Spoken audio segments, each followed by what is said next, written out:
Elevator Pitch by Linwood Barclay. Performed by Jonathan McLean. Monday. Prologue. Stuart Bland figured if he posted himself close to the elevators, there was no way he could miss Sherry D'Agostino. He knew she arrived at the offices of Cromwell Entertainment, which were on the 33rd floor of the Lansing Tower on 3rd between 59th and 60th, every morning between 8:30 and 8:45. A car was sent to her Brooklyn Heights address each day to bring her here. No taxi or subway for Sherry D'Agostino, Cromwell's vice president of creative. Stuart glanced about nervously. A FedEx ID tag he'd swiped a couple of years ago when he worked at a dry cleaner got him past security. That and the FedEx cardboard envelope he was clutching. And the FedEx shirt and ball cap he had bought online. He kept the visor low on his forehead. There was every reason to believe the security desk had been handed his mugshot and been advised to keep an eye out for him. D'Agostino, no relation to the New York grocery chain, knew his name, and it'd be easy enough to grab a picture of him off his Facebook page. But in all truth, he was on a delivery. Tucked into the envelope was his script, Clockman. He wouldn't have had to take these extra steps if he hadn't overplayed his hand, going to Sherry D'Agostino's home, knocking on the door, ringing the bell repeatedly until some little girl no more than 5 years old answered and he stepped right past her into the house. Then Sherry showed up and screamed at him to get away from her daughter and out of the house, or she'd call the police. A stalker, she called him. That stung. Okay, maybe he could have handled that better. Stepping into the house, okay, that was a mistake. But she had no one to blame but herself. If she'd accepted even one of his phone calls, just one, so that he could pitch his idea to her, tell her about his script, he wouldn't have had to go to her house, would he? She had no idea how hard he'd been working on this. No idea that 10 months earlier he'd quit his job making pizzas. Unlike the dry cleaning gig, leaving the pizza place was his own decision, to work full-time on getting his script just perfect. The way he figured it, time was running out. He was 38 years old. If he was to make it as a screenwriter, he had to commit now. But the whole system was so terribly unfair. Why shouldn't someone like him be able to get a 5-minute audience with her, make his pitch? Why should it only be established writers, those assholes in Hollywood with their fancy cars and big swimming pools and agents with Beverly Hills zip codes? Who said their ideas were any better than his? So he watched her for a couple of days to learn her routine. That was how he knew she'd be getting into one of these 4 elevators in the next few minutes. In fact, it would be one of 2 elevators. The 2 on the left stopped at floors 1 through 20. The 2 on the right served floors 21 through 40. He leaned up against the marble wall opposite the elevators, head down, trying to look inconspicuous, but always watching. There was a steady flow of people, and it'd be easy for Sherry to get lost in the crowd. But the good thing was she liked bright colors. Yellows, pinks, turquoise. Never black or dark blue. She stood out. And she was blonde. Her hair puffed up the way some women do it, like she went at it with a bicycle pump in the morning. She could be standing in a hurricane, have every stitch of clothing blown off her, but there wouldn't be one hair out of place. As long as Stuart kept a sharp lookout, he was pretty sure he wouldn't miss her. Soon as she got on the elevator, he'd step on with her. Shit. There she was. Striding across the lobby, those heels adding about 3 inches to her height. Stuart figured she was no more than 5'2" in her stocking feet, but even as small as she was, she had a presence. Chin up, eyes forward. Stuart had checked her out on IMDb, so he knew she was nearly 40. Looked good. just a year or two older than he was. Imagine walking into Gramercy Tavern with her on his arm. Yeah, like that was gonna happen. According to what he'd read online, she'd started in television as a script supervisor in her early 20s and quickly worked her way up. Did a stint at HBO, then Showtime, then got lured away by Cromwell to develop new projects. The way Stewart saw it, she was his ticket to industry-wide acclaim as a hot new screenwriter. Sherry D'Agostino stood between the two right-hand elevators. There were two other people waiting, a man, 60-ish, in a dark gray suit, your typical business guy, and a woman, early 20s, wearing sneakers she'd no doubt change out of once she got to her desk. Secretary, Stewart figured. There was something anonymous and worker-bee about Sneaker Girl. He came up behind the three of them, waiting to step into whichever elevator came first. He glanced up at the numbers. A tiny digital readout above each elevator indicated its position. The one on the right was at 48, the one on the left at 31, then 30, going down. Sherry and the other two shifted slightly to the left set of doors, leaving room for those who would be getting off. The doors parted and 5 people disembarked. Once they were out of the way, Sherry, business guy, Sneaker Girl, and Stewart got on. Stewart managed to spin around behind Sherry as everyone turned to face front. The elevator doors closed. Sherry pressed 33, Sneaker Girl 34, and the business guy 37. When Stewart did not reach over to press one of the many buttons, the man, who was standing closest to the panel, glanced his way, silently offering to press a button for him. "I'm good," he said. The elevator silently began its ascent. Sherry and the other woman looked up to catch the latest news. The elevator was fitted with a small video screen that ran a kind of chyron, a line of headlines moving from right to left. New York forecast, high 64, low 51, mostly sunny. Stewart moved forward half a step so he was almost rubbing shoulders with Sherry. "How are you today, Ms. D'Agostino?" She turned her head from reading the screen and said, "Fine, thank—" And then she saw who he was. Her eyes flickered with fear. Her body leaned away from him, but her feet were rooted to the same spot in the elevator floor. Stewart held out the FedEx package. "I wanted to give you this. That's all. I just want you to have it." "I told you to stay away from me," she said, not accepting it. The man and woman turned their heads. "It's cool," Stewart said, smiling at them. "Everything's fine." He kept holding out the package to Sherry. "Take it. You'll love it." "I'm sorry. You have to—" Okay, wait. Let me just tell you about it then. Once you hear what it's about, I guarantee you'll want to read it." The elevator made a soft whirring noise as it sped past the first 20 floors. Sherry glanced at the numbers flashing by on the display above the door, then up to the news line. Latest unemployment figures show rate fell 0.2% last month. She sighed, her resistance fading. "You've got 15 seconds, she said. "If you follow me off, I'll call security." Stewart beamed. "Okay, right. So you've got this guy. He's like 30 and he works—" 10 seconds, she said. "Sum it up in one sentence." Stewart suddenly looked panicked. He blinked a couple of times, his mind racing to encapsulate his brilliant script into a phrase, to distill it to its essence.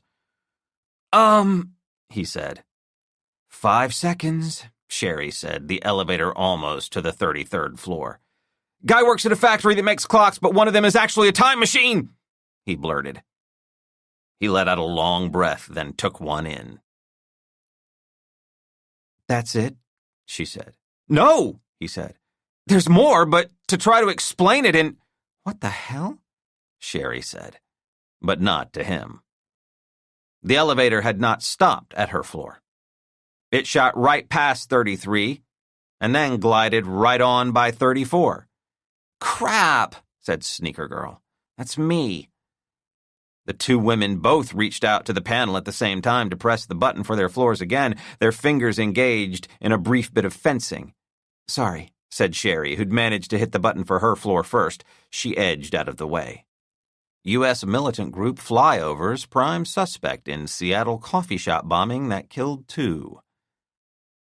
As the elevator continued its ascent, business guy grimaced and said, "Guess I'll join the club." He put his index finger to the 37 button. "Someone at the top must have pushed for it," Sneaker Girl said. "It's going all the way up first." She turned out to be right. The elevator did not stop until it reached the 40th floor. But the doors did not open. "God, I fucking hate elevators," she said. Stewart did not share her distress. He grinned. The elevator malfunction had bought him a few extra seconds to make his pitch to Sherry. "I know time travel has been done a lot, but this scenario is different. My hero, he doesn't go way into the past or way into the future. He can only go 5 minutes one way or the other, so—" Business guy said, "I'll walk back down." He pressed the button to open the doors, but there was no response. "Jesus," he muttered. Sherry said, "We should call someone." She pointed to the button marked with the symbol of a phone. "It's only been a few seconds," Stewart said. "It'll probably sort itself out after a minute or so, and—" With a slight jolt, the elevator started moving again. "Finally," Sneaker Girl said. Storm hitting UK approaching hurricane status. "The interesting angle is," Stewart said, persisting, "if he can only go 5 minutes into the past or 5 minutes into the future, how does he use that? Is it a kind of superpower? What kind of advantages could that give someone?" Sherry glanced at him dismissively. "I'd have gotten on this elevator 5 minutes before you showed up." Stewart bristled at that. "You don't have to insult me." "Son of a bitch," the man said. The descending elevator had gone past his floor. He jabbed at 37 again, more angrily this time. The elevator sailed past the floors for the two women as well, but stopped at 29. "Aw, come on," business guy said. "This is ridiculous." He pressed the phone button. He waited a moment, expecting a response. "Hello?" he said. "Anyone there? Hello?" "This is freaking me out," Sneaker Girl said, taking a cell phone from her purse. She tapped the screen, put the phone to her ear. "Yeah, hey Steve, it's Paula. I'm gonna be late. I'm stuck in the fucking elevator." There was a loud noise from above, as though the world's largest rubber band had snapped. The elevator trembled for a second. Everyone looked up, stunned. Even Stewart, who had stopped trying to sell his idea to Sherry D'Agostino. "Fuck," said Sneaker Girl. "What the hell was that?" Sherry asked. Almost instinctively, everyone started backing up toward the walls of the elevator, leaving the center floor area open. They gripped the waist-high brass handrails. "It's probably nothing," Stewart said. "A glitch, that's all." "Hello?" business guy said again. "Is anybody there, for Christ's sake? This elevator's gone nuts!" Sherry spotted the alarm button and pressed it. There was only silence. "Shouldn't we be hearing that?" she asked. The man said, "Maybe it rings someplace else, so someone will come, down at the security desk probably." For several seconds, no one said anything. It was dead silent in the elevator. Everyone took a few calming breaths. Average U.S. life expectancy now nearly 80. Stewart spoke first. "Someone will be along." He nodded with false confidence and gave Sherry a nervous smile. "Maybe this is what I should be writing a—" The elevator began to plunge. Within seconds, it was going much faster than it was designed to go. Stewart and Sherry and the two others felt their feet lifting off the floor. The elevator was in free fall. Until it hit bottom. 1. Barbara Matheson was impressed by the size of the crowd. The usual suspects, more or less, but the fact that they'd turned out meant her story had made an impression. This was a TV event, really. Get the mayor walking out of City Hall, lob a few questions his way, get video of him denying everything. The Times, the Daily News, the Post could all write their stories without being here, but New York One and the local ABC, CBS, and NBC affiliates had crews waiting for Richard Wilson Headley to show. He might try sneaking out a back way, or leaving in a limo with windows so deeply tinted you wouldn't know whether he was inside or not. But then the evening newscasts would say he made a point of avoiding the media, imply that he was a coward, and Headley never wanted to come across as a coward, even if he could be one at times. Barbara was here on the off chance that something might actually happen, and yes, she was enjoying the shit she'd stirred up. This show of media force was her doing. She'd broken the story. Maybe Headley would take a swing at somebody who put a camera in his face, although that seemed unlikely. He was too smart for that. The TV stations were here for a comment, but she'd already gotten one and put it in her column. "That's a load of fucking horse shit," Headley had said when Barbara ran the allegations past him. Her editors at Manhattan Today printed the response without asterisks to disguise the profanity, but that was hardly daring these days. The Times still avoided curse words, except in the most extreme cases. But even the New Yorker, that staid institution, didn't blink an eye about F-bombs, and hadn't for years. "You really put his dick into the blender this time." She turned.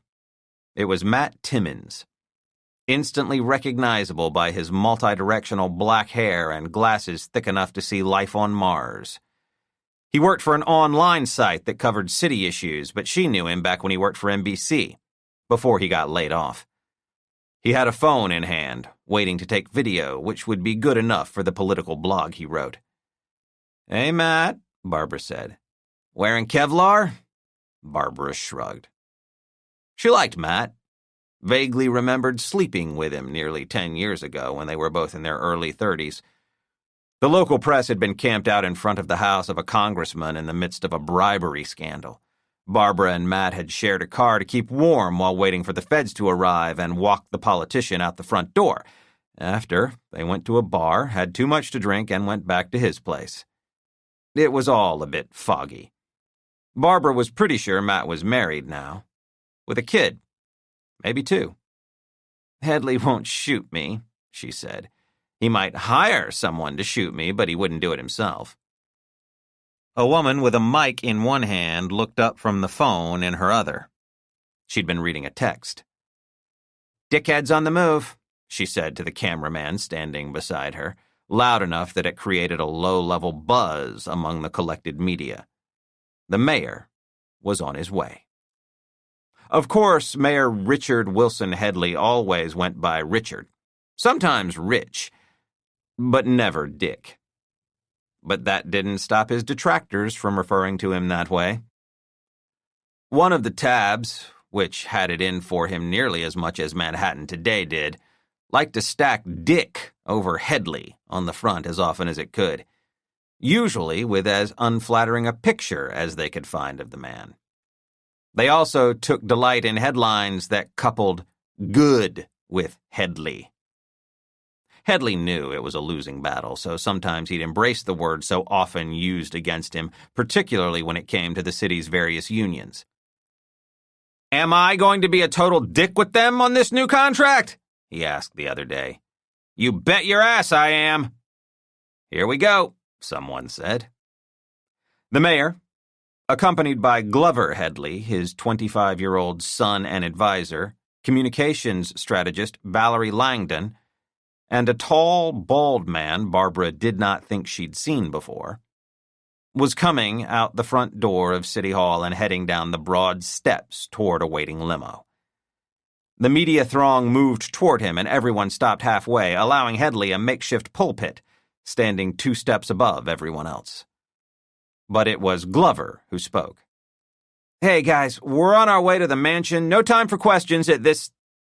Headley shot his son a disapproving look and raised a hand. No, I'm more than happy to take a few." Barbara, hanging at the back of the pack, smiled inwardly. Standard operating procedure for Headley. Overrule your aides. Don't hide behind them. Act like you want to talk to the press. The whole thing would have been rehearsed earlier. Valerie touched the mayor's arm as though asking him to think twice about this. He shook it off. Nice touch, Barbara thought. Even though the bald guy was standing back of the mayor and trying to be invisible, Barbara was sizing him up. Trim, over 6 feet, skin the color of caramel. Of the 3 men standing before the assembled media, this guy had the most style. Long dress coat over his suit, leather gloves even though it wasn't that cold out. Looked like he'd stepped off the cover of GQ. A looker. She thought of the people she knew in City Hall, the ones who regularly fed her information. Maybe one of them could tell her who this guy was, what the mayor had hired him to do. Then again, she could just go up and introduce herself, ask him who he was. But that would have to wait.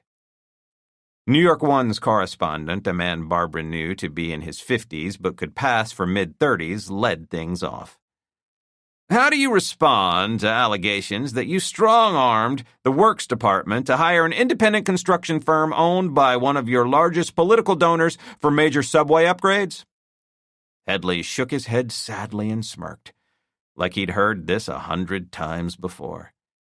There's absolutely nothing to that allegation, he said. It's pure fiction.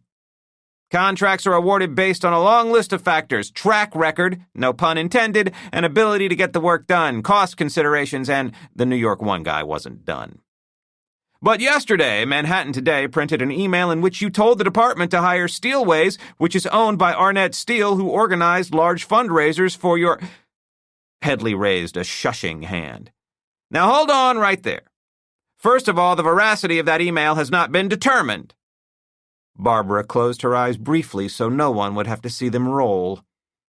I would not put it past Manhattan Today to manufacture something like that. But even if it turns out to be legitimate, the content of that message hardly qualifies as a directive. It's more along the lines of a suggestion. In her head, Barbara composed her next piece.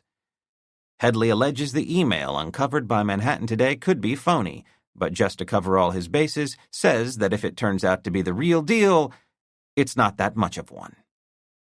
In other words, suck and blow at the same time. Everyone knows that Manhattan Today has an obsession with me, Headley said, waving an accusing finger in Barbara's general direction. He spotted me, she thought. Or one of his aides alerted him that she was there. Headley's voice ramped up. It's been involved in a relentless smear campaign from day one. And that campaign has been led by one person, but I won't give her the satisfaction of repeating her name before the cameras. You mean Barbara Matheson? Shouted the reporter from the CBS affiliate. Headley grimaced. He'd walked into that one, Barbara thought. You know who I'm talking about, he said evenly.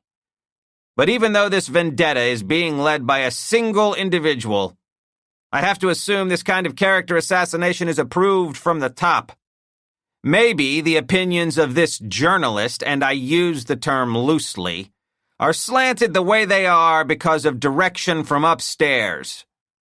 Barbara yawned. That's why I'm announcing today that I will be filing a defamation suit against Manhattan Today. Oh, goody. Textbook Headley. Threaten a lawsuit, but never actually file.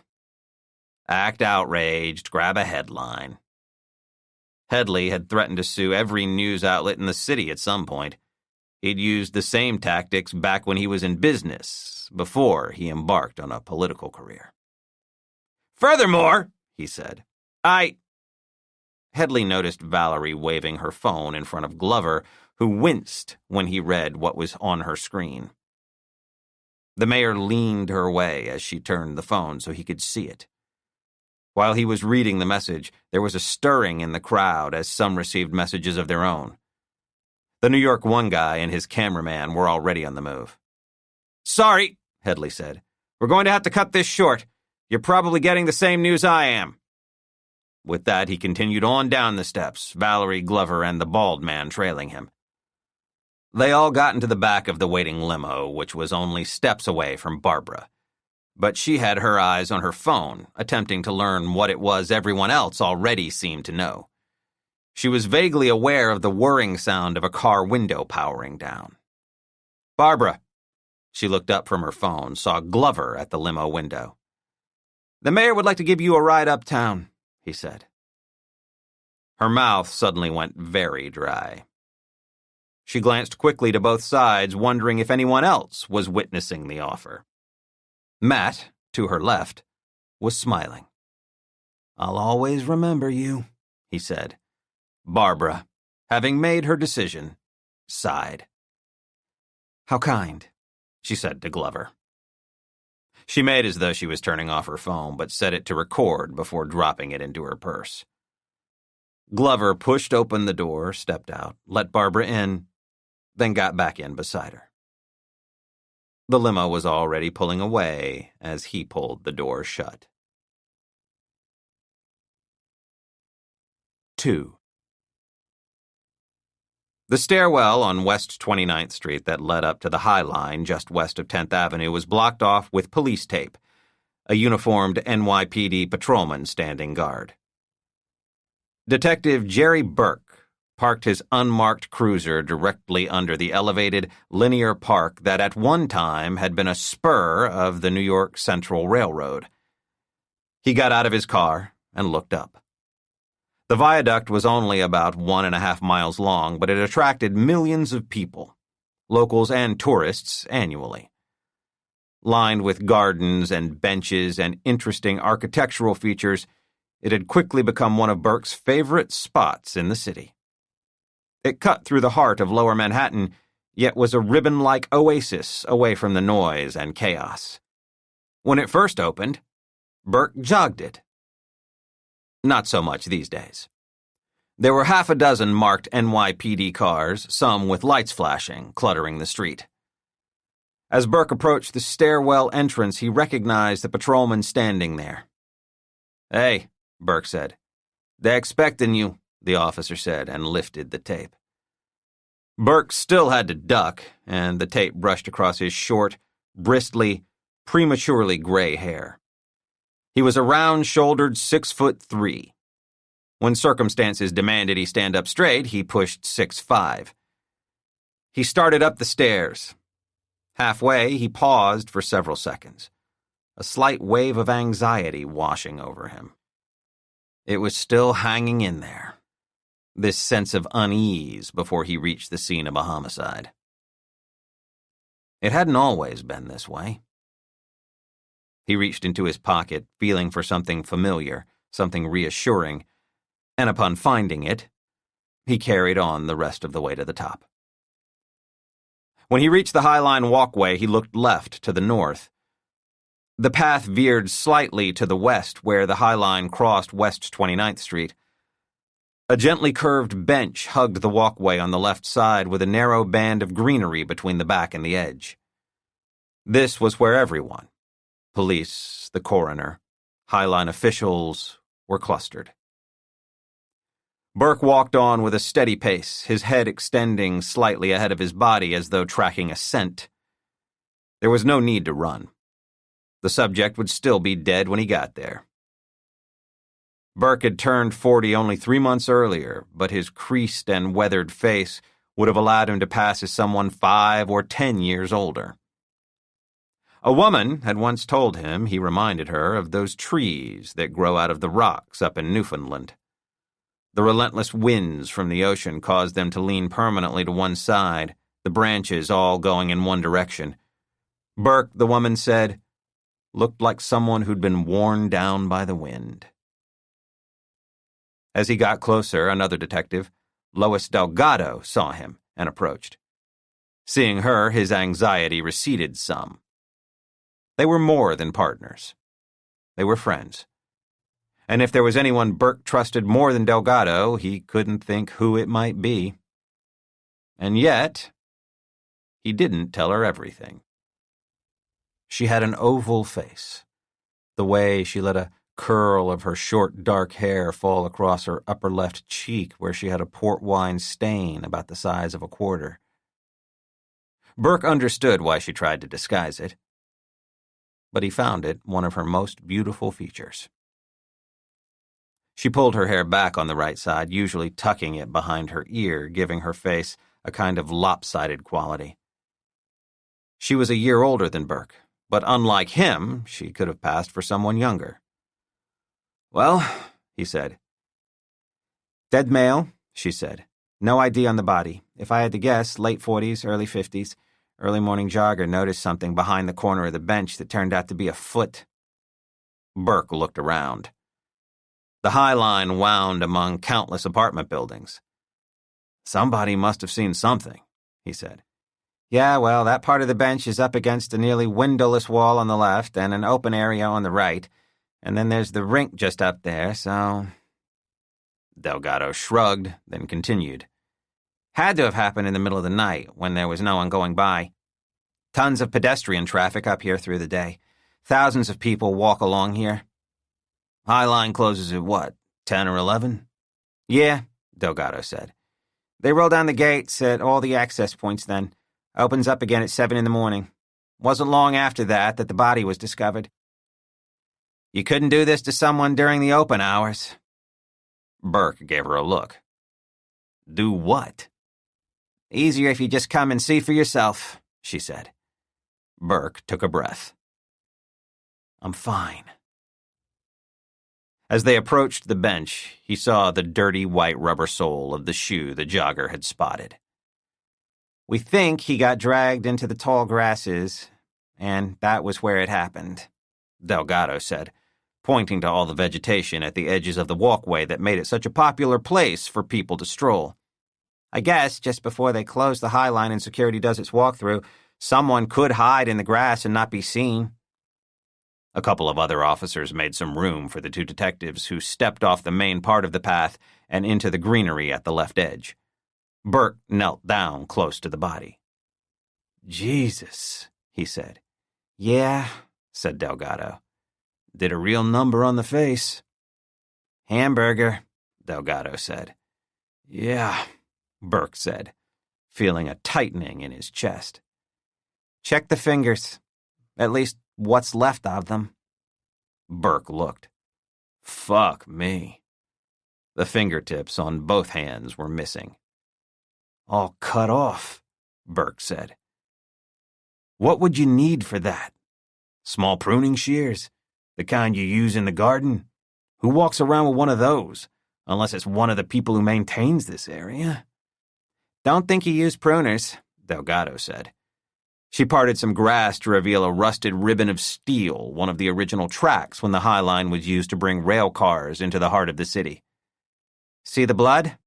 Burke slowly nodded. "He holds the guy's fingers over the rail, using it like a cutting board. Could have done it with a regular pocket knife, although he'd have had to press hard to get through bone." "Our guy would have to have been dead by then, Jer," Delgado said. "Would make it a tad easier," Burke said. He paused to take a breath. "You cut the ends off 10 fingers, you're going to get some objections if your guy is alive." They looked back from the bloody rail to the body. "Why?" Delgado asked. "I've seen a finger get cut off as a way of getting someone's attention, of making them talk, of punishing them, but why cut them all off after he's dead?" "Of course," Delgado said. "So we can't take fingerprints, and the smashed-in face keeps us from knowing who he is." "Maybe the killer's never heard of DNA," Burke said, pausing to take another breath. "You okay?" Lois asked. "You coming down with something?" He shook his head. Delgado said, "DNA takes time. Maybe whoever did this wants to slow us down. Or maybe our guy here isn't in the database." "Could be." "Why not just cut off the hands? Why all the fingers? Why 10 cuts instead of 2? Burke thought about that. If he just had a simple knife, cutting through fingers was easier than sawing through wrists. Delgado nodded. "Yeah." Burke raised his head over the top of the bench and looked down the walkway. You walk off with 10 fingertips. Maybe you leave a blood trail. It rained around 5 this morning, Delgado said. He sighed, looked at the body again. He took out his phone and started taking pictures. His gaze wandered farther down the body. The man's tan khakis had inched up one leg far enough to reveal his socks. "Check it out," Burke said, his voice barely above a whisper. They were novelty socks, imprinted with several images of the shark from Jaws. "Da-da-da-da," Delgado said. Burke took some close-up shots. "I've seen those for sale somewhere," he said. "A lot of places sell novelty socks these days," Delgado said. They both stood. Burke gazed along the High Line. First to the north, then the south. "So, if this happened after hours, and this is all locked up, how'd our killer get away?" Delgado said, "Before you got here, I walked the block in each direction. 1 or 2 places, if you were really brave, you could jump onto a nearby roof. There's some rooftop parking up that way. Get onto a roof or a fire escape, work your way down." "Like Bruce Willis in Die Hard," Burke said. The words came out in a whisper. "What?" Burke repeated himself louder this time. "Yeah, could be done," Delgado said. "If you're in good shape." Burke coughed, cleared his throat. "I don't ever remember a murder on the High Line. Nothing bad happens up here." Delgado said, "It's lost its cherry." Burke put a hand to his chest, indicating he had a call or text coming in. "Give me a sec," he said. He took the phone from his pocket, glanced at it, put it to his ear as he came out from behind the bench and walked a few yards up the High Line, still within the area that was taped off, but free of police or any other city officials. Burke nodded a couple of times as he walked, as though responding to whatever his caller was saying. But there'd been no call. And no text. And Burke was not talking. He was wheezing. His windpipe had started constricting at the sight of those fingers with the missing tips.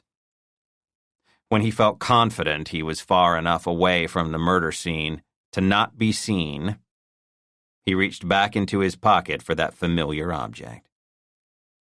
He brought out the inhaler, inserted it into his mouth, and inhaled deeply as he depressed the top of the tiny canister. A barely detectable puff of medicine entered his lungs. He held his breath nearly 15 seconds, exhaled, and repeated the process. Burke tucked the inhaler back into his pocket. He took a few breaths through his nose, waiting for his air passages to open up again. He turned around and walked back, to have another look at the man with no fingertips. 3. Barbara sank into a leather seat opposite the mayor and Valerie. Glover and the good-looking bald guy made space for her in the middle, so her feet had to straddle the drive shaft hump. Even though the car was roomier than most, she found her shoulders squeezed by the 2 men. She was picking up a cheap aftershave scent from Glover, but the bald guy was giving off something subtler, an almost coffee-like scent. Barbara wondered whether it was actual cologne or if he'd been in the Starbucks line for too long. Either way, she kind of liked it. She turned her head to face the bald man. "You're new." He smiled. "I'm Barbara Matheson, but I'm guessing you know that." When he didn't say anything, she looked at Headley. "Does he talk? Stomp his foot once for yes, 2 for no?" "That's Chris Valens," Valerie said. "Say hello, Chris." "Hello," said Chris. Deep voice. If brown velvet could make a sound, Barbara thought, this would be it. "Nice to meet you." He snaked a gloved hand around in the tight quarters and offered it. "A pleasure," Barbara said, shaking it. "And what do you do for His Holiness?" "Part of the team," he said. "Whatever the mayor needs." Barbara didn't see her new friend Chris as much of a chatterer, so she turned her attention back to those sitting across from her. She wondered whether to make anything of the fact that Valerie was sitting next to the mayor. There was a foot of space between them, but Barbara tried to read the body language. If Valerie found her boss as unappealing as Barbara believed she should, she'd be pressing herself up against the door. But there was a slight shoulder lean toward Headley. Maybe she was reading too much into it. And what did it matter anyway? If Headley wanted to screw the help and the help was okay with it, then what business was it of Barbara's? Valerie was a grown woman capable of making an informed choice. Surely she had to know the mayor's background. What a shit he reportedly had been to his late wife, Felicia. Everyone knew that, 10 years earlier, the night Felicia died in their uptown brownstone after a long fight with cancer, Headley was fucking the brains out of one of her caretakers in a room at the plaza. It was a young Glover who called 911 to report that his mother had stopped breathing. Headley was already one of the most famous, if not most notorious, businessmen in the city, so when the media picked up an emergency call at his address, a couple of TV vans were dispatched to the scene. What ended up on the news was a shot of a weeping Glover, his father nowhere to be seen and not reachable by phone. Headley claimed later he had muted his cell because he'd been meeting with a possible investor whose name he was not at liberty to reveal. No one believed it for a second. Barbara had wondered if that was when Headley's relationship with his son had soured. The boy had humiliated him. Unwittingly, of course, but that was what he'd done. Headley had been on the cusp of a mayoral bid way back then, but delayed it, hoping that as time passed his reputation would be rehabilitated. When he finally did announce his candidacy, he had created a myth about himself as the sad widower who had raised his teenage son on his own. Felicia had been a looker in her day, a one-time model who worked her way up to a senior editor position at Condé Nast. Valerie had some of Felicia's attributes, at least those the mayor valued. In her late 30s, she was younger than him by more than a decade. Long legs, busty enough without being too obvious about it, dark, shoulder-length hair. Probably bought all her clothes at Saks, went to some trendy salon like Fringe or Pickthorn to get her hair done. Unlike Barbara, whose salon was the bathroom sink, did quite well pulling together a wardrobe at Target and whose makeup budget was a pittance compared to what she spent on Pinot Grigio. More than once at political events when Valerie was looking the other way, Barbara had observed the mayor checking out his communication director's ass as if it harbored some mystical secret. Not that hers was the only one. But now, in the back of this limo, Headley had a very different expression on his face as he sized up Barbara. He was scowling at her, like she was a teenage daughter who'd ignored curfew for the 5th night in a row. "So what's happened uptown?" Barbara asked, looking out the window. The driver had found his way from City Hall to the FDR and was making good time heading north. Beside her, Glover said, "Some kind of elevator accident." Barbara was underwhelmed. Elevator accident, crane collapse, subway fire, whatever. It was always something in a city this big. It'd be news if something didn't happen.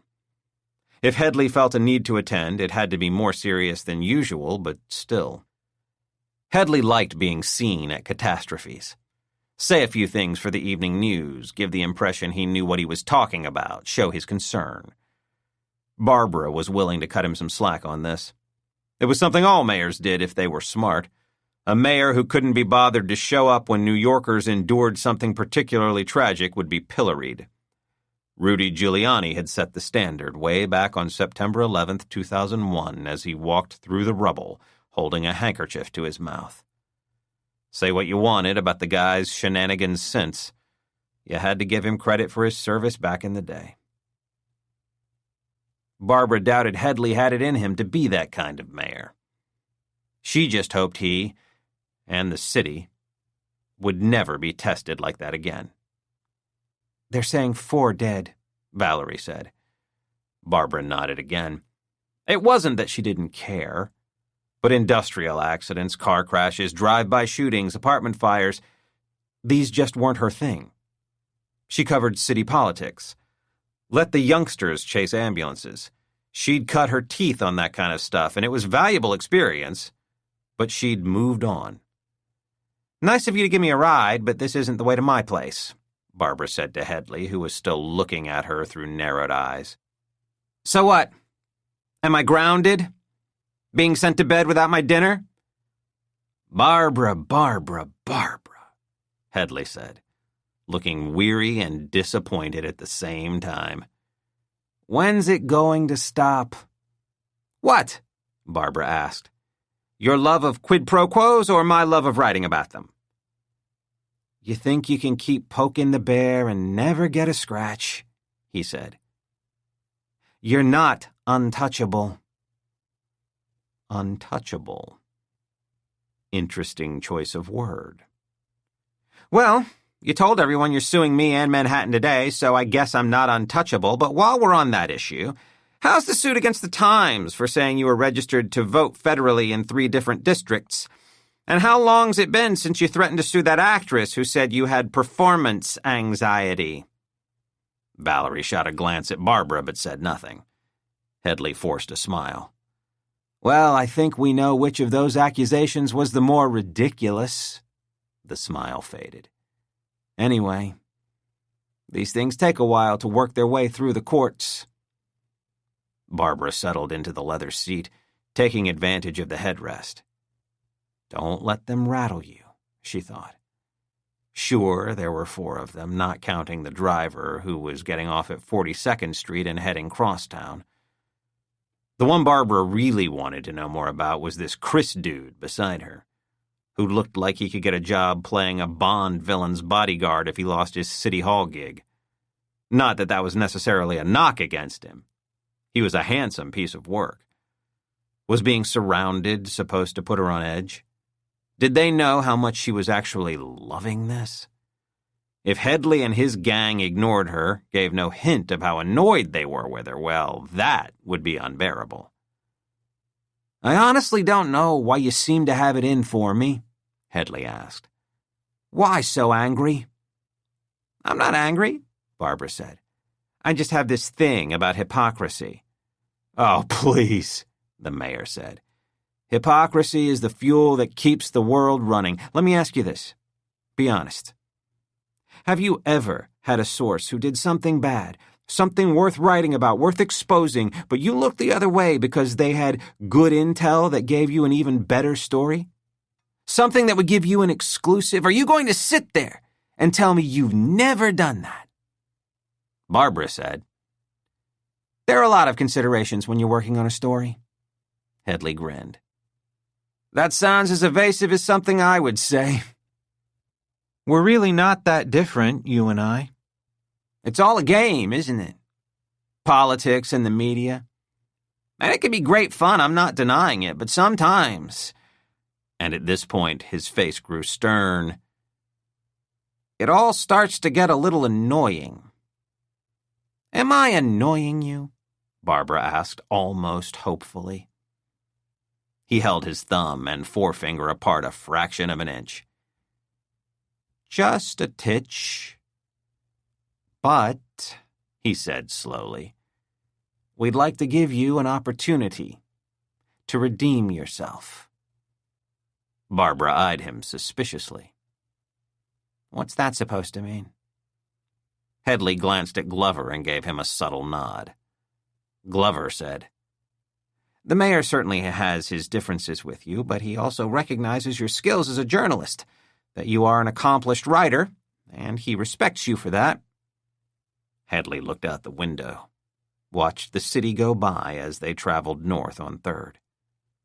"Needless to say," Glover continued, "the mayor and the rest of the team here wish you'd at least occasionally focus on the things that are getting done.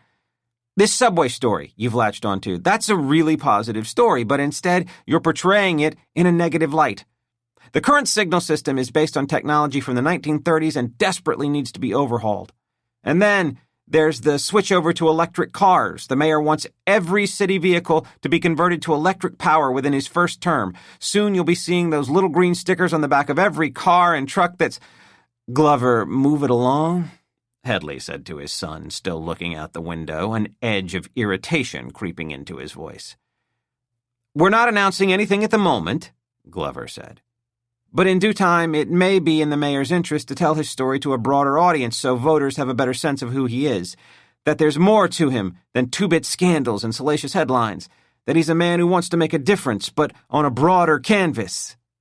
Ah, said Barbara, looking at Headley. You want to move up the political food chain. After mayor of New York, there's only governor or president. Or going on TV endlessly to defend a corrupt president. How do you know someone wants to be the leader of the free world? They suddenly come out with a book, like the world's been dying to hear their life story. Comes out, sells a few copies, then the primaries come, someone else gets the nomination, and the book ends up on the 75% off table at Barnes & Noble, and even then they can't unload the copies. In the end, their life story gets pulped. Glover waited to see if she was done. When Barbara said nothing more, he continued.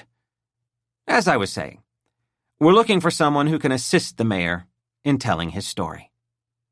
Barbara nodded. A ghostwriter. Glover smiled. My sources tell me you're no stranger to that kind of work. It was true. Over the years, Barbara had ghostwritten 3 memoirs. One for a Broadway actress, one for a sports hero who'd lost both legs in a car accident, and one for a pop star who was once at the top of the charts but now would be lucky to get a gig singing in a Soho nightclub. None of those assignments would have given her a shot at a Pulitzer, but they'd certainly helped pay the bills. When Barbara failed to confirm or deny what Glover had said, he carried on. We've started speaking to publishers. We're meeting later with Simon & Schuster. They're looking for possible writers to work with the mayor, but we have final approval on that and can make suggestions of our own. We think you'd be a leading candidate. Seriously. Headley cleared his throat, turned away from the passing scenery, and looked directly at her. There's a feeling that choosing someone who's had an antagonistic history with me would lend the project considerable credibility. That it wouldn't be a whitewash. It would be particularly credible if I were working for you at the same time you were suing me. Headley grimaced. I suppose we could let that slide. There's still enough of a history of animosity, I should think. Barbara nodded slowly. Of course, you'd still have final approval on the manuscript. Well, said Valerie, weighing in for the first time. Of course, but we're looking for a fair and balanced portrait, warts and all.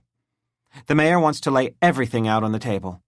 America's becoming accustomed to candidates who are less than perfect. If you're running for office these days, it helps if you're relatable. Warts and all, Barbara said slowly. Are you sure you want to go there? And I haven't mentioned perhaps the most important thing of all, Glover said. You'd be looking at a mid-6-figure fee, with the potential for bonuses should the book stay on the bestseller list for an extended period of time, he grinned. Or if anyone ever wanted to turn it into a movie, you know, a biopic. Despite your little speech, it could happen. Headley had the decency to blush. Barbara figured even he had to know that was over the top. She poked the inside of her cheek with her tongue. Golly, that's something. Headley leaned forward, lowered his voice as if they were the only two in the car. He locked eyes with her and said, I believe, despite our differences, we could work together.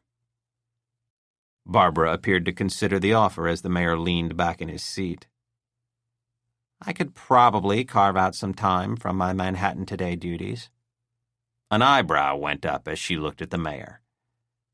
Maybe weekends? Oh, said Glover, who had glanced down for 2 seconds to read a text on his phone. Working on this book would be a full-time proposition. At least for the duration of the project, which I think would take the better part of a year. Wouldn't you agree, Valerie? I would, she said. Jesus! It was the driver. They all looked forward up third through the windshield. Barbara and Glover and Chris had to turn around in their seats to see the traffic stopped dead at 58th. Police cars blocked any further passage northward. The limo driver snaked the car between some taxis heading straight for the makeshift barricade of emergency vehicles. He powered down the window as a police officer approached. "You can't," the driver said. "I got the mayor here." The cop leaned forward to peer into the back to be sure, then nodded and waved them through. But it wasn't possible to go much farther. Emergency vehicles clogged the street. Glover, waving his phone, said, "Latest is 3 dead, not 4. Elevator dropped at least 20 floors. No word yet on the survivor's condition." Headley nodded solemnly. "We'll walk from here, David," Valerie told the man behind the wheel. The limo came to a dead stop. The driver jumped out and opened the door on the mayor's side. Chris Valens opened his door and, once out, extended a hand to Barbara to help her out.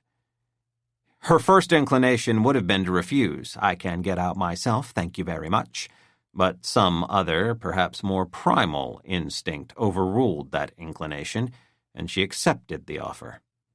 His grip was strong, his arm rigid enough. "Thank you," she said.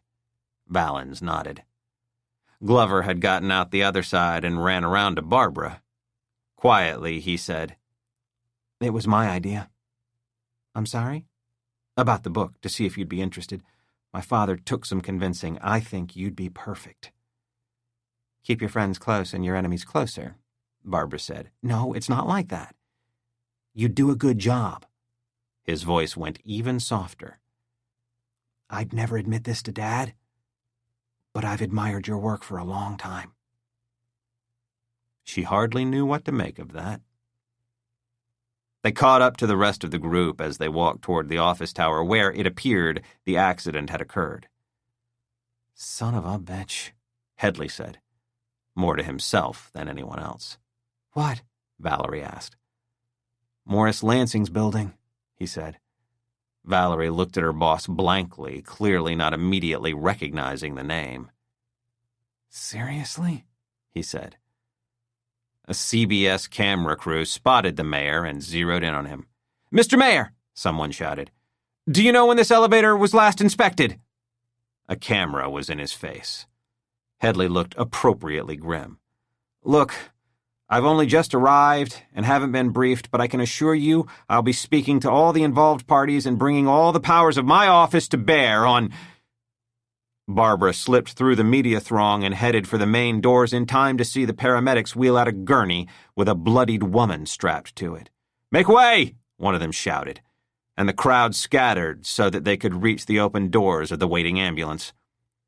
The gurney passed within a few feet of Barbara, who got a look first at the woman's sneakers, and then, as she was hustled past, her face. Barbara only caught a glimpse of her. 2 seconds, tops. But it was long enough. "Paula," Barbara whispered. 4. Detectives Jerry Burke and Lois Delgado decided to split up duties. Delgado was going to look for overnight surveillance video. There were cameras on the High Line and undoubtedly on nearby buildings. She was also going to be tracking down the city workers responsible for locking up access to the High Line at the end of the day to ask whether they had seen anything that, in retrospect, might seem important. Burke would check reports of any missing person whose description might match their victim. He also had an idea where to get a lead on those shark socks. After the chief medical examiner had arrived, the body would be moved to the Manhattan Forensic Pathology Center, where a DNA sample would be retrieved. If the deceased's genetic ID was on file, they'd know with certainty who he was. The only problem, of course, was that it could take weeks or months to get those results. Fingerprints would have been a faster route, but that was obviously not an option this time. An autopsy would tell them more about how those fingertips were removed and how exactly the man had died. Those blows to the head, most likely, Burke figured. When the lab was done scouring the man's body for clues, his clothes would be searched and analyzed. A 4-block-long stretch of the High Line was to remain closed for the day as forensic experts examined every inch of it. Maybe they'd be able to pull up a shoe print with a hint of blood on it. The rain might not have washed away everything. Maybe the killer had dropped something. Handrails on the stairs at access points north and south of the scene were to be searched for blood traces and dusted for fingerprints, although that was not expected to produce much in the way of results, considering thousands of people touched those handrails every single day. Officers were dispatched to knock on the doors of every single apartment along the High Line with a view of that curved bench. Any apartment where no one was home through the day was to be revisited that evening. Burke also wanted someone there after midnight to make note of apartments that remained lit right through till morning. One of those night owls might have been looking out the window at just the right time. "I'm doing okay," he thought. "I got through all that just fine. As long as I don't think about it, I'll—" Which, of course, made him think about it. About those drops. Blood drops. Falling like red rain onto the lips of that— "Jerry?" Delgado said. "Yeah?" he said. "You off?" "Yeah, I'll catch up with you later," Burke said, feeling his throat start to constrict. Burke headed for his car. Once he was behind the wheel, he took another hit off the inhaler. He held his breath for 10 seconds as he slipped the device back into his pocket, then glanced at his watch. He had a mid-morning appointment he'd failed to mention to his partner, but there was still enough time to check out one lead ahead of that. He started the engine, turned the car around, and headed east. He'd seen those socks at the Strand bookstore. That didn't mean their homicide victim had bought them there, but he might find out who distributed them and how widely. The truth was, he just wanted an excuse to go to the bookstore. He headed for Broadway and 12th and left the unmarked cruiser half on the sidewalk, half on the street. One of the few benefits of being a cop. You never had to hunt for a parking spot. He entered the store, went past the front counter and tables stacked with new releases, then took a left into the clothing section. It wasn't as though one could pull an entire wardrobe together here, but the store carried novelty t-shirts and hats and plenty of pairs of offbeat socks.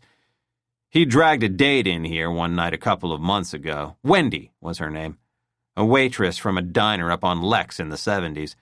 She'd bought a pair of socks imprinted with a library card design, nicely ruled with a date due stamp and everything.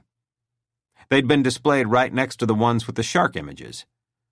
Burke hadn't paid a lot of attention to the socks, having wandered off to the section with books on architecture. At the cash register, Burke offered to pay for the socks, which came to $10, and she let him. "Just for that," she whispered to him as they headed back out onto Broadway. "I'll model them for you."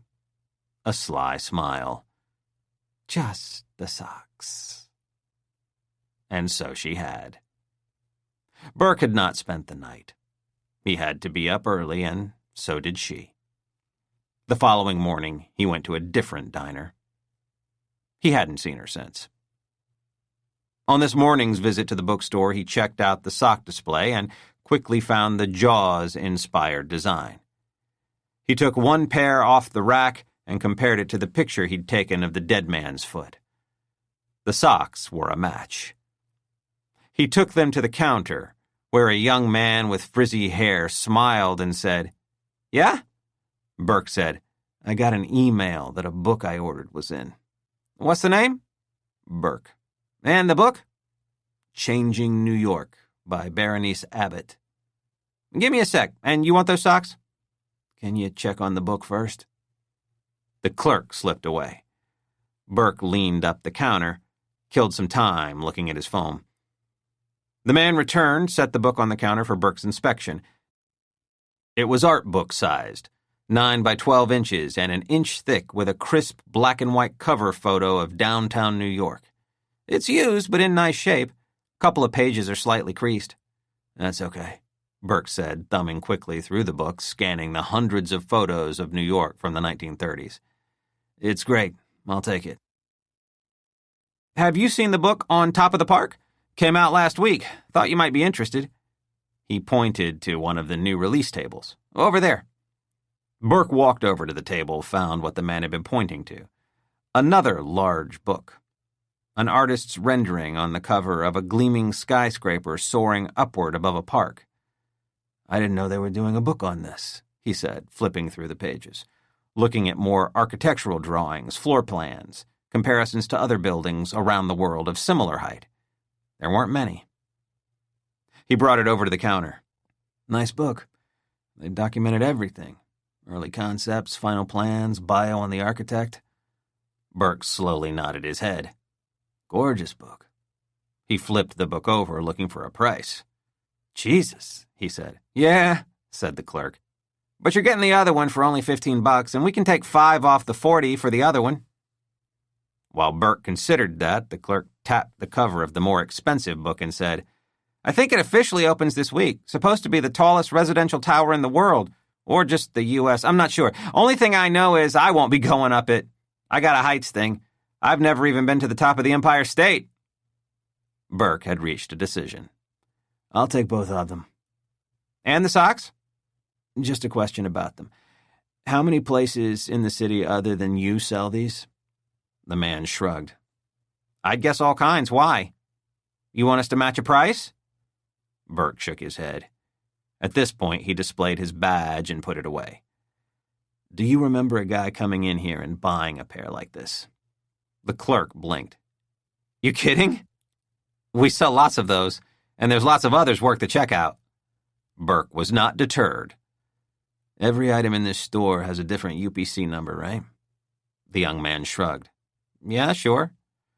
So then if you enter that UPC number, up will come all the purchases of this particular sock. And if they were paid for with a credit card, you'd know who made the purchase. Maybe, yeah. Burke smiled. That's what I'd like you to do for me. The clerk grinned. So, let me see if I understand this. You want to find a guy who bought a pair of these socks? Right. If I did sell a pair to your guy, maybe I'd recognize him. You got a picture? No, the detective said. Okay, so I need one of the managers to okay looking through our records, but I've already got your email. Burke handed him a card. That's got my phone number on it, too. I don't have a lot of time, the detective said, dropping into the plastic chair in the small examining room. I need a new script. The doctor, a short, round man in his mid-60s with a pair of glasses perched atop his forehead, sat at a small desk with a computer in front of him. He lowered the glasses briefly so he could read something on the screen. He tapped at the keyboard slowly with 2 fingers. I hate these goddamn computers, the doctor said. Whole clinic has changed over to them. So just write me one the old-fashioned way, Jerry Burke said. On a piece of paper, Bert, with your illegible handwriting. That's not how it works anymore, Bert said, squinting at the screen. He paused. What, You're going through these inhalers pretty fast, he said. Come on, Bert. Bert perched the glasses on his forehead again and turned on his stool to face his patient. Inhalers aren't the answer. They work, the detective said. The doctor nodded wearily. In the short term. But what you need is to talk. I know what you think I need. There's no physiological reason for your bouts of shortness of breath. You don't have, thank God, lung cancer or emphysema. I don't see any evidence that it's an allergic reaction to anything. It's not bronchitis. You've identified plainly what brings on the attacks. If there's nothing physiological, then why do the inhalers work? They open up your air passages regardless of what brings on the symptoms, Bert said. Has it been happening more often or less? Burke paused. About the same. Another pause. I had one this morning. I got called to a scene and I was okay, but then I had this flash, I guess you'd call it. And then I started to tighten up. Is it almost always that one memory that brings it on? The drops. Burke raised a hand, signaling he didn't need his memory refreshed. That does for sure, but other moments of stress sometimes trigger it, or a tense situation brings back the memory and it happens. He paused. There doesn't always have to be a reason. Bert nodded sympathetically. The department doesn't have anyone you can talk to. I don't need to talk to anyone in the department. I have you. I'm not a shrink. I don't need a shrink. Maybe you do. You either need to talk to someone or what? I don't know. The doctor waved his hands in frustration. Maybe you're like Jimmy Stewart in that Hitchcock movie. He gets vertigo after suffering a trauma. It takes another trauma to cure him of it. Burke scanned the walls, looking at the various framed medical degrees. What are you looking for? Bert asked. Something from the New York Film Academy. I'm guessing that's where you got your medical degree. Bert ignored the shot. It's been 8 months. You need to see someone who can bring more to the table than I can. I'm not bearing my soul to anyone in the department. Bert sighed again. Maybe the department is the problem. Burke looked at him, waiting for an explanation. The doctor said, Maybe you're in the wrong line of work. Do you actually like what you do? Burke took several seconds to answer. Sure. That was convincing. Burke looked away. I'm okay at what I do. It's not a bad job. I've been seeing you since you were in short pants, Bert said. I know this was never your first choice. Okay. I couldn't get accepted into architectural school. I got over it. Dad was a cop, his 2 brothers were cops, so I went into the family business. It was what they wanted for me anyway. Bert turned back to the computer, fingers poised over the keyboard. But he had a change of thought and swiveled his chair back to face Burke. Have you tried that exercise I gave you for when things start tightening up? You have trouble bringing in air? Tell me again. When it starts happening, try not to focus on it. Focus on something else. You think, what are 5 things I see in front of me? What are 5 sounds I'm hearing? What are the birthdays for people in my family? List the Mets in alphabetical order. The 10 most wanted list. Oh, here's a good one for you. New York's 10 most historic buildings. Or most popular with tourists, tallest, I don't know. That would seem to be right up your alley. Burke looked at him dubiously. Seriously? Just try it. It was Burke's turn to sigh. If it's all in my head, it's not like it can kill me, right? If I lost my inhaler, it's not going to get so bad that I can't breathe at all. It's not like I'm going to die. Bert poked the inside of his cheek with his tongue, then went back to the keyboard. I'll do you one more script, he said. 5. So far as Barbara knew, Paula Chatsworth had no family in the city. She hailed from Montpelier, had come to NYU to study journalism, and never went back. Barbara got to know Paula 3 years earlier when she did a summer internship at Manhattan Today. Barbara had seen a lot of herself in the young woman, an eagerness to learn matched by a healthy contempt for authority. And she swore a lot. For some reason, Barbara didn't expect that from a Vermont girl, but she was pleased. Paula had assured Barbara that Vermont girls could cuss with the best of them. Manhattan Today didn't take Paula on permanently, and Barbara lost touch with her. She'd run into her once in the Grand Central Market getting a taco at Anna Maria. 3 minutes of small talk, enough time to learn that Paula had not found a job in her field of study but was working as a copywriter for a firm that managed a number of websites. I'm right up by Bloomingdale's, she said, so I don't have to go far to get rid of my paycheck. Paula hadn't mentioned anything about being in a relationship, but it was only a quick meeting and there was no reason why she would have. She hadn't looked conscious as she was wheeled to the ambulance, but the police would probably be looking through her phone for a contact if it wasn't password protected or talking to her co-workers to find next of kin. Barbara thought she might be able to help. Once she'd learned which hospital Paula had been taken to, Barbara headed there.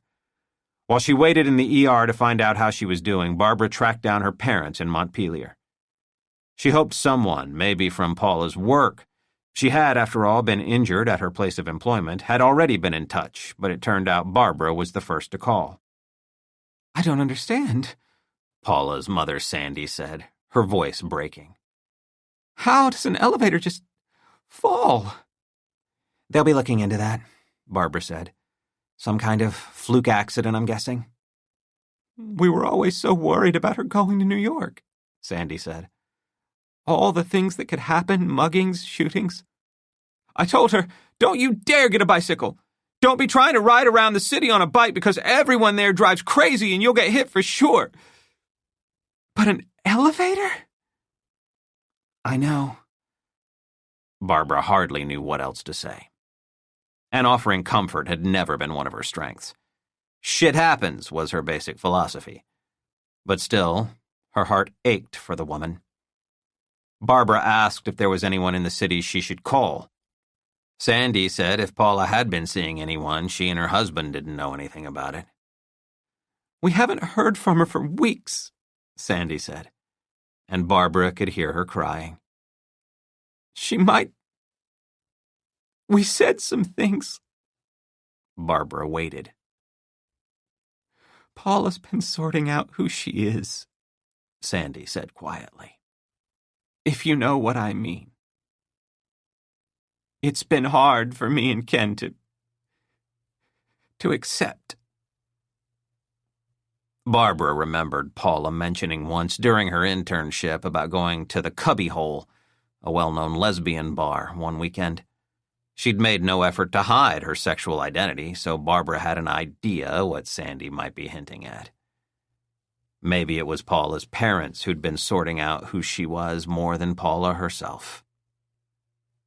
Sure, Barbara said. I understand. Paula's father, Ken, got on the line. I've never driven into Manhattan, he said. What's the best route? His voice was all seriousness, as if focusing in on travel arrangements could push the image of his injured daughter out of his head. I'm really not the best one to ask. I don't have a car. I don't even have a driver's license. Are there tolls? He asked. Will I need lots of change? Is there parking at the hospital? He said they were going to leave within the hour. Barbara suggested they consider a train, or better yet, there was probably a flight they could take from Burlington. Ken said catching a plane made sense and that he'd look into that as soon as he got off the phone. Barbara promised to call back if she learned anything and gave Paula's parents numbers for the hospital, as well as for her own cell. In turn, Ken gave Barbara their cell numbers so she could update them if there was news as they were en route. Once the call was over, Barbara felt emotionally wrung out. Paula's mother was on to something when she'd said the last thing you worried about when your child went to the big city was an elevator accident. A million other perils came to mind before something like that. Hit and run, botulism, alien abduction would all be higher up on the list. How many elevator mishaps did New York have in a year? 1? 2, maybe? Barbara went looking for a coffee, although what she needed was something much stronger. She came back to the ER, asked the woman admitting how Paula was doing and whether she'd been moved to a room. The woman, eyes focused on a computer screen, said she would check when she had a chance. I've got a number for her parents, Barbara offered. The woman kept staring at the screen and tapping away at the keyboard. Fuck it, Barbara thought. She wandered into the curtained warren of the emergency ward, peeking into the various examining areas to see whether she could find Paula. It didn't take long. Paula lay in a bed connected to various wires and tubes and machines, including a beeping heart monitor. The woman's face was mottled, with blue and purple bruises, and her body had been immobilized. Barbara assumed she'd have suffered multiple fractures. If she'd been standing when that elevator hit bottom, the shock wave would have run straight up her entire body, shattering bones, particularly those in her legs, compressing her insides. It would be like jumping off a building. God, what must it be like to be in a plunging elevator, Barbara wondered, knowing what's coming, knowing there's nothing you can do about it. Barbara hoped a doctor or nurse would appear so she could get an update on her condition. If they asked if she was family, she'd tell them she was Paula's aunt or a much older sister. As she took another step closer to the bed, it occurred to Barbara that Paula was pretty close in age to her own daughter, Arla. Paula was in her early 20s. Arla would be 25 on her next birthday, Barbara thought. I should call her. Paula stirred slightly, her head shifting slightly on the pillow. Hey, Barbara said softly. Paula's eyes did not open. Don't know if you can hear me or not, but it's Barbara. Barbara Matheson from Manhattan Today. From your internship? Nothing. Paula's right eye opened a fraction of an inch, then closed. I've called your folks, she said. In Montpelier. Hope that was okay. Figured you'd want them to know they're coming. Paula's lips parted, closed, parted again. You want to say something? Barbara asked. Her lips opened once again. Paula's tongue moved slightly. Don't push yourself. It's okay. Save your strength. But then a word, light and soft as a feather, drifted from Paula's mouth. What was that? Barbara said, turning her head sideways, placing her ear an inch from Paula's lips. She whispered the word again, just loud enough for Barbara to hear. Floating. Floating? Barbara said. Like floating. Barbara pulled away, nodding. I'll bet, she said. You were basically in free fall. You'd have felt weightless and... The heart monitor went from a beep to a sustained, alarming tone. What the... Barbara looked at the machine, saw the flat line travel across the screen. Oh, shit, she said. She threw back the curtain and called out, Hey! I need help here! From the far end of the ward, a nurse came running. Later, when it was over, and Barbara had made the call to Paula's parents to tell them that there was no longer a sense of urgency, she found her way to a bar over on 3rd north of 50th and ordered a scotch, neat. She was on her 4th when it occurred to her that maybe floating was not a reference to plummeting in the elevator. Now Barbara wondered whether Paula was being slightly more metaphorical as she slipped away. In the short time she'd worked at Manhattan Today, Paula had shown a flair for words. 6. By late afternoon, just about everything anyone could want to know about the elevator accident at the Lansing Tower was available. Everything, that is, except for why it had happened. Various news sources had posted brief profiles on the dead. They were Paula Chatsworth, 22, single. Tribeca resident, originally from Vermont. Worked for WebWrite, a firm that produced copy for firms working on their online presence. Paula had initially survived the elevator plunge, but later died at the hospital. Stuart Bland, 38, lived with his mother in Bushwick. He'd held a variety of odd jobs, none for very long, including a stint at a dry cleaning operation. That, police speculated, might have been where he acquired a FedEx ID. The courier company reported that he was not and never had been an employee, which got the police wondering what he was up to. Found on the floor of the elevator was a script with his name attached.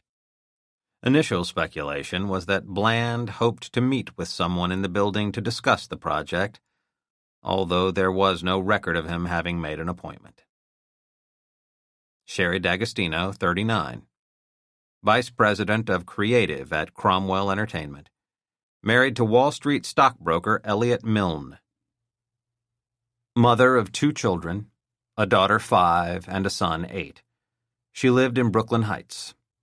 An immense loss, said Cromwell President Jason Cromwell, both personally and professionally.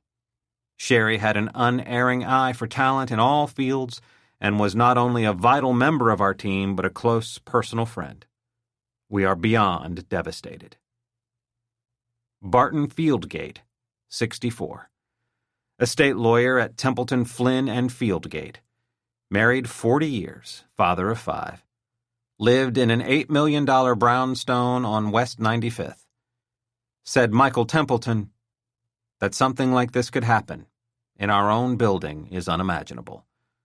Barton was a friend and colleague of the highest order. He will be missed. There was also a report that the firm was already in the process of suing the owners of the Lansing Tower for failure to maintain the elevators properly. The cause of the accident was under investigation by multiple agencies, including the fire department and the city body that oversaw the licensing and operation of elevators and escalators. New York, it was pointed out, had 39 inspectors to check on some 70,000 of them. Richard Headley was flopped on the office couch in Gracie Mansion, the official New York mayoral residence, jacket off, feet on the coffee table with his shoes still on, tie loosened, and remote in hand. He was looking at the large screen bolted to the wall, flipping back and forth between the various 6 o'clock news reports. He'd decided to stay a while on New York 1. They had a few seconds of his arrival at the Lansing Tower, then a clip of him conferring briefly with Morris Lansing, the major New York developer and longtime friend of the mayor's, who owned the skyscraper. The door opened, and Valerie Langdon walked in, moving quickly so as not to obstruct the mayor's view of the news. "Get me Morris," Headley said, muting the TV and handing her his cell phone. "I want to see how he's doing." He glanced at his aide. "You know who he is now?" "I know he gave $500,000 to your campaign," Valerie said. "It slipped my mind before," she added. "You have a lot of donors." Valerie tapped the screen and put the phone to her ear. She spoke to someone, said she had the mayor on the line for Lansing, then looked at Headley. "They're getting him." While he waited, Headley continued to watch the news. They were on to another story, out of Boston. A reporter stood out front of a building Headley recognized as Faneuil Hall. When he saw the word bomb in the crawl, he turned the volume back on. 4 injured when what police are calling an explosive device of some kind went off inside the market. Of the injured, 1 is reported in serious condition. Police believe the device was left in a backpack inside a trash container in one of the food court areas. The incident brought back memories of the horrific Boston Marathon bombing in 2013, in which 3 people were killed and hundreds injured.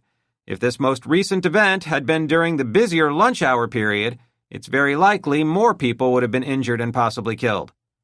The marathon bombers, 2 brothers, were motivated by Islamist extremism, but this event may find its roots far closer to home.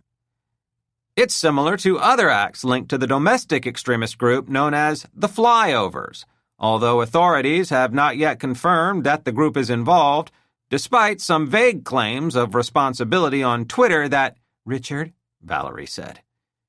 He muted the set again as she handed his phone back to him. "Morris," he said. "Hello, Richard," Lansing said. "We didn't have long to talk today. I wanted to check in, see how you were, see what else they've learned." "It's horrible," Lansing said. "Beyond horrible. Sherry was a friend. We were out to her place on Long Island 3 weeks ago. And Barton was a good man. The other 2, I have no idea who they were. This one guy posing as a courier, that sounds fishy to me. Someone at security is going to be fired, I can promise you." "If anybody can get into the building that easily, yeah, you're going to want to look into it. But is there anything that connects that guy to the elevator malfunction?" "Well, no, not at this time," Morris Lansing said. "They don't know what the fuck happened there. There's so many safeguards built into the damn things, but once in a while they still let you down. Jesus, no pun intended." "I just wanted you to know that if there's anything you need, all you have to do is call," Headley said. The office of the mayor is here to help you in any way it can."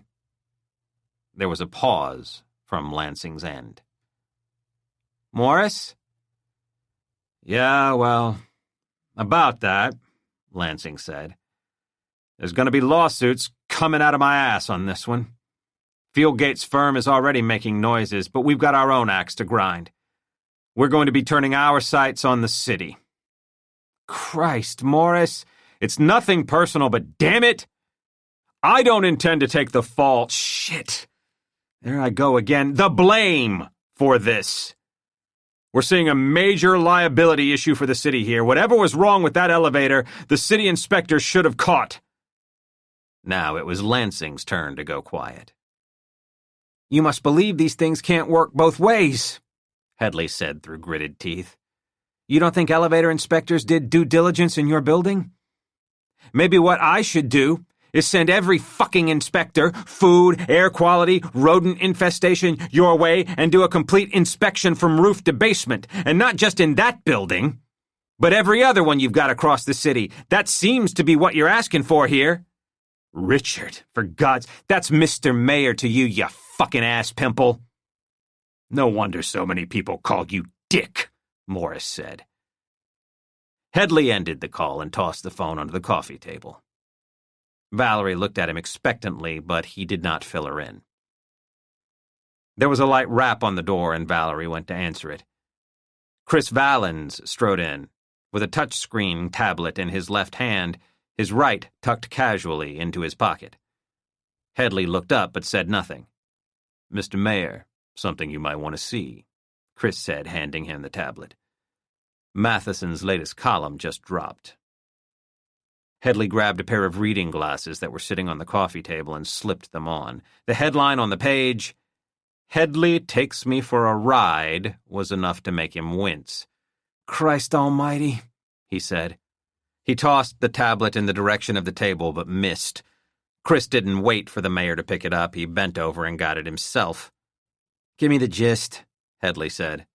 Chris said, "She tells about the offer, to write your bio, that she'd get mid-six figures to do it, that she'd have to take a break from Manhattan today, implying this was your way of getting her to stop writing critical stories of your administration, that you were buying her off, bribing her, essentially."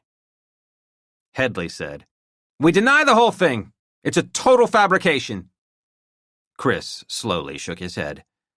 "She quotes everything that was said in the car so perfectly, I'm betting she recorded it." "Shit," Valerie said.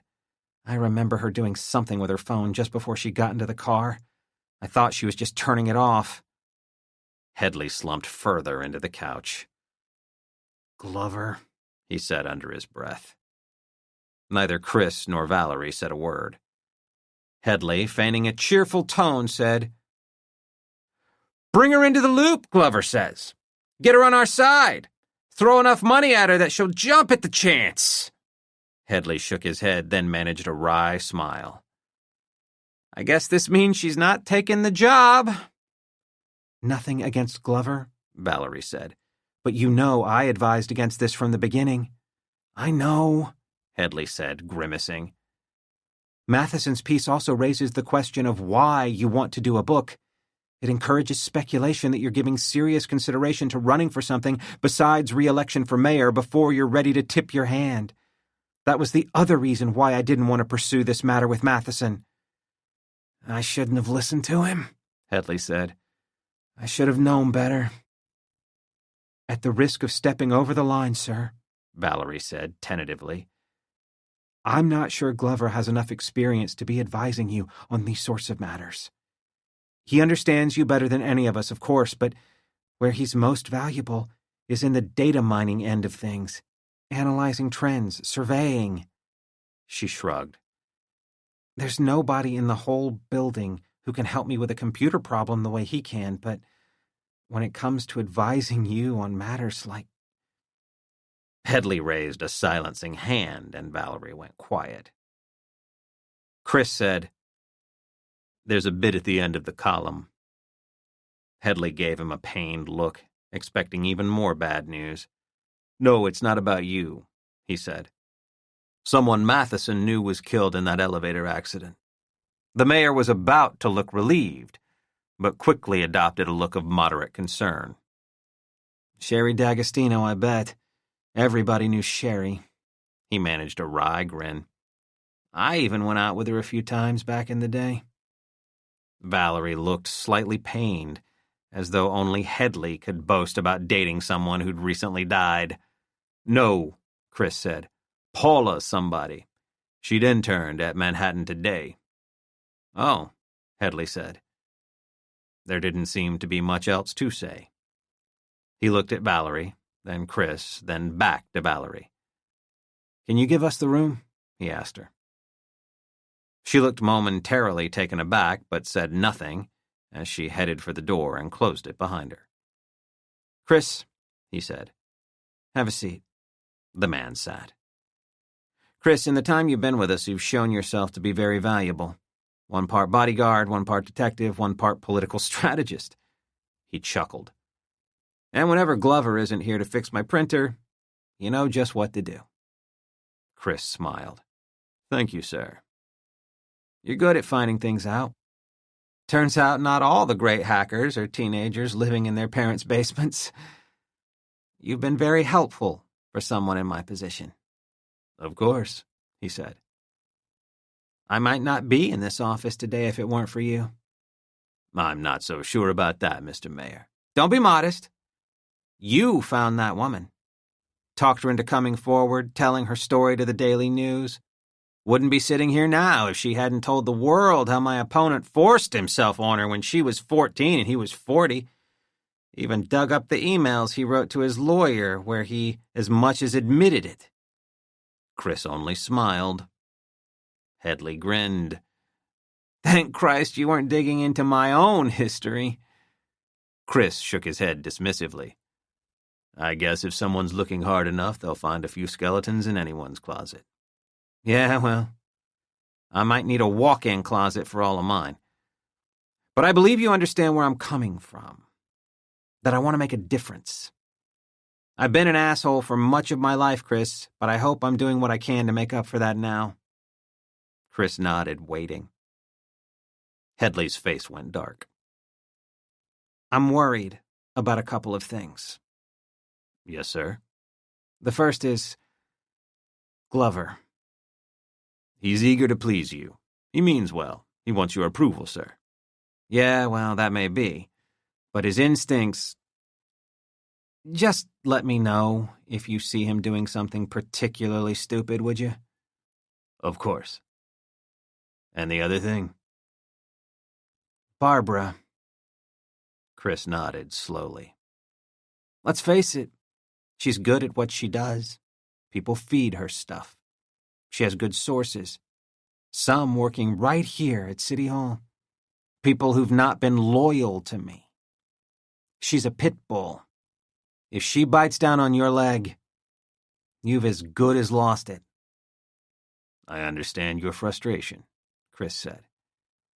If there were some way to get her off my back, some way to neutralize her.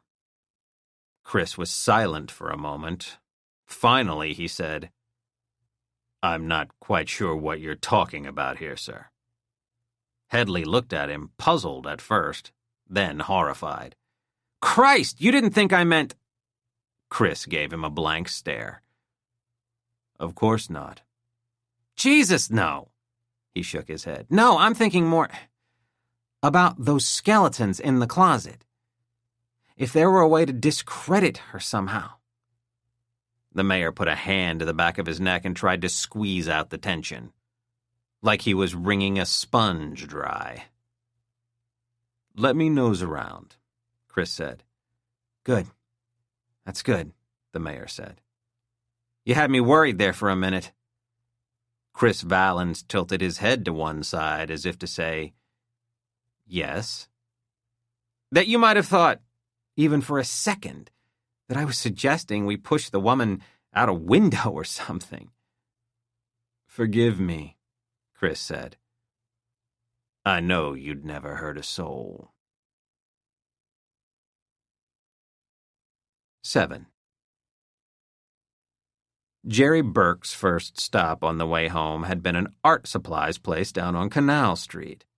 Then he'd gone into a grocery store with hot table service and filled a container with a few steamed vegetables, lasagna, a dollop of mashed potatoes, 2 chicken fingers, and some shrimp chow mein. The fact that some of these items did not typically go together did not bother Burke. They charged by the weight of the container, so you could throw in a bit of whatever you liked. As he came through the door of his 5th-floor, 2-bedroom apartment in the Lower East Side, he tossed his keys in a bowl on a table in the hall, then went into the kitchen. He took his phone from his jacket pocket and set it and his food on the counter. He placed the bag from the art store on the already cluttered kitchen table. He slid out 10 sheets of white illustration board, each 20 by 30 inches. He stacked them neatly at one end of the table by several small, screw-top bottles of art paint, a selection of box-cutter-type knives, a metal ruler, some brushes and pencils, several 3-foot-long strips of balsa wood, a glue gun, and a large 18-inch square paper cutter with an arm strong enough to slice through the artboard. Or his fingers, if he wasn't careful. Fingers. He tossed his sport jacket and the book filled with photos of old New York onto his bed in the bedroom. The other book, about the nearly completed Manhattan skyscraper, he set on the kitchen counter. He took his dinner out of a bag, opened the lid of the rigid cardboard container, and took a fork out of the cutlery drawer. He picked up a remote to turn on a small television that hung from the underside of the cabinetry. He went through the stations until he landed on a local newscast, took a bottle of beer from the fridge, then leaned up against the counter and ate his dinner while standing. There'd been a truck rollover on the Van Wyck, spilling a load of bananas across 2 lanes. 4 were dead in an elevator accident. The mayor was fighting allegations of giving a big city contract to a friend. "So what else is new?" Burke said, his mouth full of chow mein. "Some nut set off a bomb in Boston." England was still being battered by high winds. Burke finished his meal, put the food-stained container into a garbage bin under the sink and his fork into the dishwasher, next to 3 other forks, the only other items in the appliance. He took 5 minutes and looked at the pictures in the skyscraper book. "Wow," he said to himself several times. Then he went into his bedroom to take off his tie and dress shirt and suit pants. He tossed the shirt into a bag that would be dropped off at the dry cleaner at week's end. The pants, he lay carefully on the bed, then took a gripper hanger from the closet, clamped it to the cuffs, and hung them up. He stripped off his socks and tossed them in a laundry basket. Come Sunday morning, he'd fill his pocket with quarters, head to the basement laundry room, and do a wash. Now, dressed only in boxers and a t-shirt, he went back into the kitchen and sat at the table. Next to the paints was a 12-inch metal ruler, which Burke used to draw several long, straight lines on the cardboard sheets, then several small boxes in a grid formation. Standing, he sliced off some of the cardboard sheets with the oversized paper cutter, then with the box cutter lightly scored the artboard along some of the pencil lines, allowing him to bend the cardboard to a right angle without separating the pieces.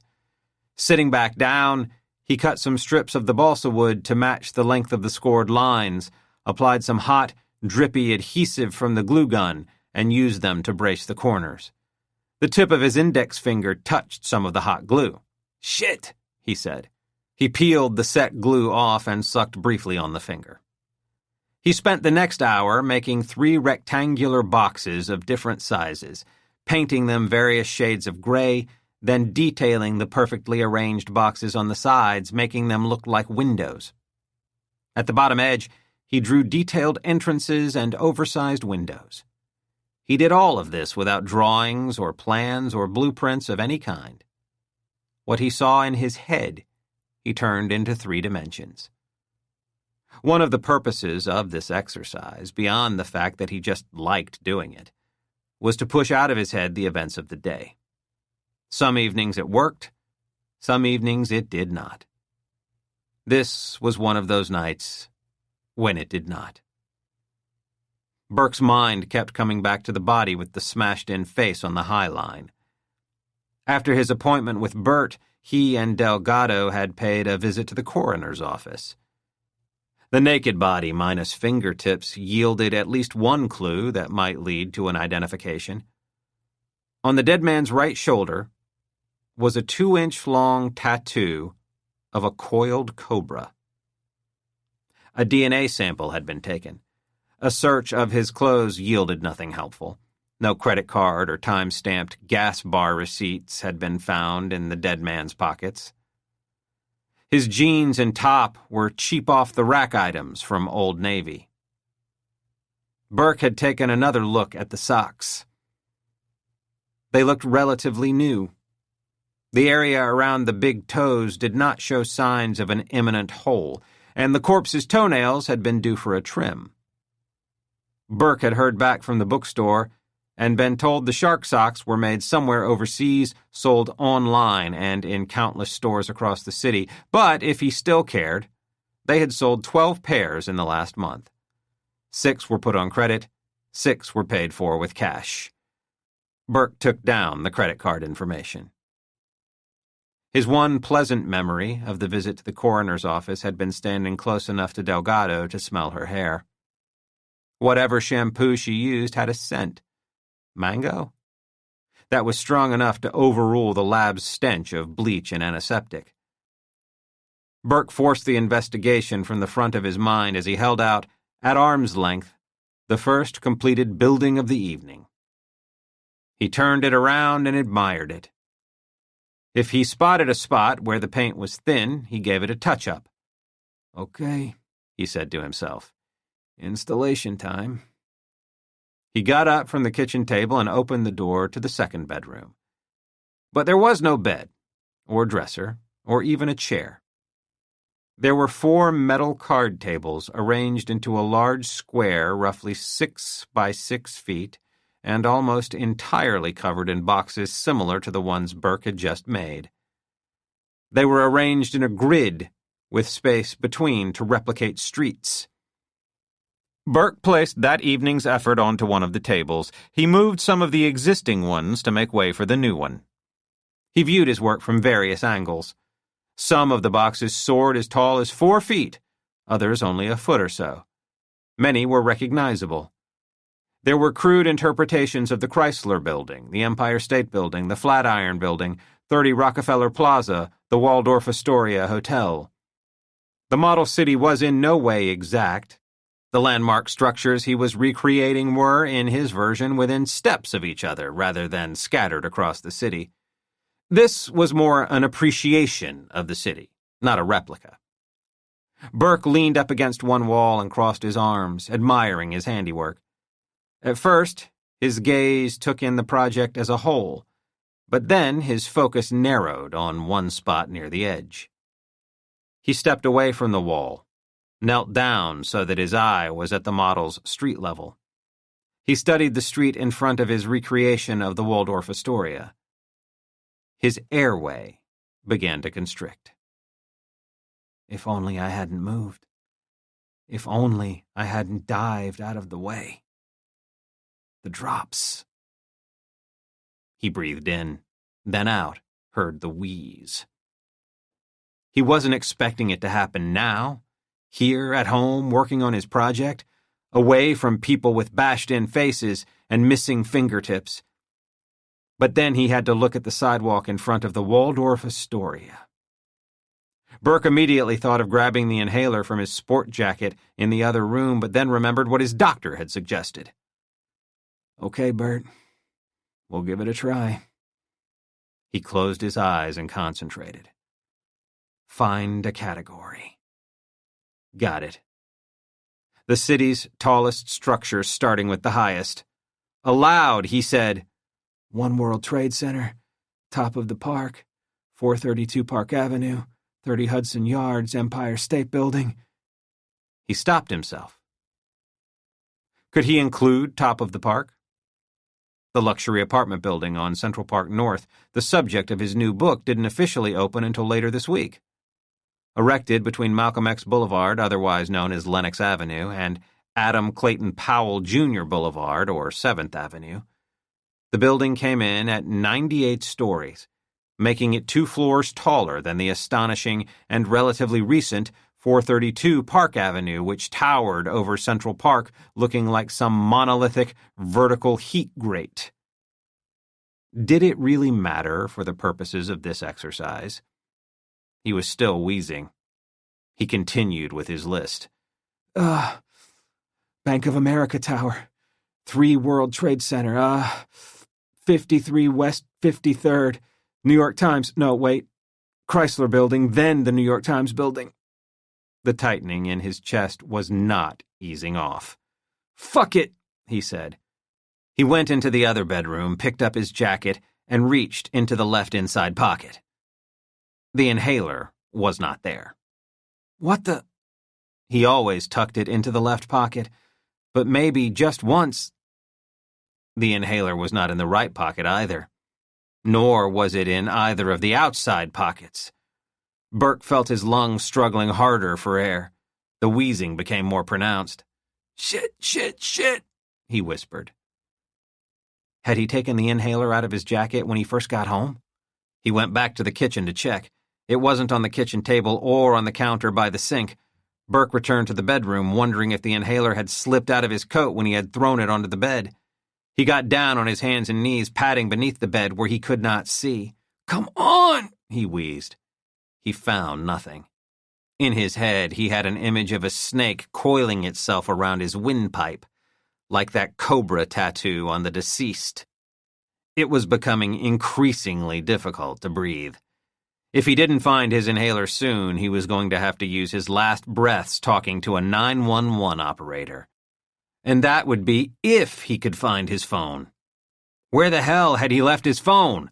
He hadn't noticed it in his jacket pockets as he searched for the inhaler. Had he left it in the kitchen? He started to stand, and as his eyes were level with the top of the bed, he spotted something. Something small and dark, just under the edge of the pillow. He grabbed the inhaler, uncapped it. He exhaled weakly, then put the device into his mouth and, at the moment he squeezed it, drew in a breath. Held it for 10 seconds. He breathed out, then prepared for a second hit. He wrapped his mouth around the inhaler again, squeezed, started counting. His cell phone rang. Out in the kitchen. He got to his feet, had the phone in his hand by the time he'd counted to 4. The name Delgado came up on the screen. Lois Delgado. 5, 6, 7. Delgado had not given up on him yet. Burke had his finger ready to take the call. 8, 9, 10. Burke exhaled, tapped the screen. Yeah, hey, he said, holding the phone with one hand and gripping the inhaler with the other. It's me, Delgado said. You okay? Can barely hear you. He got some more air into his lungs. I'm fine. Okay. Anyway, sorry to call so late. It's okay. What's up? I've got a tip for you. He sighed mentally. Go ahead. I'm all about self-improvement. Not that kind. A fingertip. A guy dropped one. 8. Bucky had heard about the Boston bombing even before he saw the item on TV that night from his cheap New York hotel room. Mr. Clement had filled him in, and he sounded less than impressed when they had spoken late that afternoon about how that event had gone down. 4 injured, 1 seriously. It's a wonder it even made the news, Mr. Clement said when they had their brief meeting standing almost shoulder to shoulder, feigning interest at the Central Park Zoo's penguin exhibit. They spoke softly, careful not to turn and face each other during their chat as the penguins swam and splashed and waddled. Mr. Clement made it clear he was not blaming Bucky for how unspectacular the Boston event turned out to be. Bucky had not been assigned to that one. Bucky didn't know who Clement had trusted to do Boston, but he was betting whoever it was he wouldn't be doing any flyovers missions in the future. Bucky, however, was in the old man's good books. Bucky'd engineered the Seattle coffee shop bombing the week before, which left 2 dead. That made headlines, to be sure. New York's special, Mr. Clement had said. That's why we have to be more ambitious here, Bucky. Not some simple coffee shop bombing. I hear ya, Bucky said. His real name was Garnett, last name Wooler. But he'd gotten the nickname Bucky when he was a kid before his parents managed to scrape up enough money to have him fitted with braces. But the name stuck, and just as well, because as names went, Garnett was no great shakes either. These days, if anybody asked, he told them he was named after Captain America's sidekick, Bucky Barnes. There were those who thought the name made him sound stupid, like some country hick. But if he were some dumb rube, Mr. Clement wouldn't have been putting so much faith in him. That was for sure. Bucky liked the man, and even though Bucky was now in his late 30s, he looked up to Mr. Clement, who was pushing 70, as a father figure.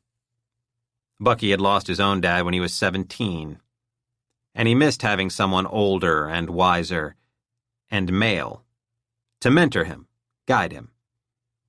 Mr. Clement, to a degree, had filled that role.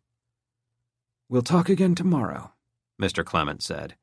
A progress report. Sure thing, Bucky said. Are you having a nice time? Without nodding, Mr. Clement said, We are. Estelle has never been to New York before. Long way to come, all the way from Denver. So we're taking in the sights. Might see a show. Bucky chuckled. Oh, there'll be a show, all right. Mr. Clement managed a smile. Nice to have a front row seat. I didn't go to Seattle or Portland or Boston, and just as well. Would have been hard to explain how I just happened to be in those places at those times, but New York... This trip's been in the works for months. We're here celebrating our anniversary. I didn't know. Congratulations. Thank you, Bucky. You have a restful evening. You too, Mr. Clement. I'd suggest you hang in here another 5 minutes after I leave. Sure. With that, the older man departed. Bucky didn't stay an extra 5 minutes. He stayed an extra 20. The truth was, Bucky found watching the penguins very entertaining. Darned if they weren't the cutest damn things he'd ever seen. 9. Barbara had poured herself another finger of scotch, brought it into the bedroom with her, and decided, before turning off the light, to look one last time at online responses to her column. An argument could be made that the comments section on all websites should be disabled. It was just possible that giving an outlet to every anonymous wingnut on the planet to spew hate and spread lunatic conspiracy theories was not in society's best interests. Barbara sometimes thought wistfully back to the old days when, if you wrote a letter to the editor of your local newspaper, you had to include an address and a phone number. Before they printed your letter, they had to confirm that you were really you. Fucking quaint was what it was. The days before the trolls and the bots and the people with tinfoil hats. Not every online comment was written by a crazy person, but enough were that it made sense to think twice before dipping in. After you'd read a few, you might feel the need for a shower. And yet, Barbara could not help herself. Sitting up in bed, she opened the laptop resting atop her thighs and went to the Manhattan Today website. Readers who despised Mayor Richard Headley might give passing praise to the column, but mostly they wanted to hurl insults at the man himself. Rat fucker, wrote Burro Bob. Well, Barbara thought that certainly seemed, for New York, more appropriate than goat fucker, and was, by current standards, relatively tame. Susie Q saw the mayor as a cum stain on the city's reputation. Barbara wondered where Susie Q had gone to school. Then there were the Headley supporters who took out their anger against Barbara. "When's the last time you actually did anything for the city, you cunt Jew?" asked Patriot Paul. Was it worth replying to tell Patriot Paul that, while raised Presbyterian, she no longer belonged to any organized religion whatsoever? Perhaps not.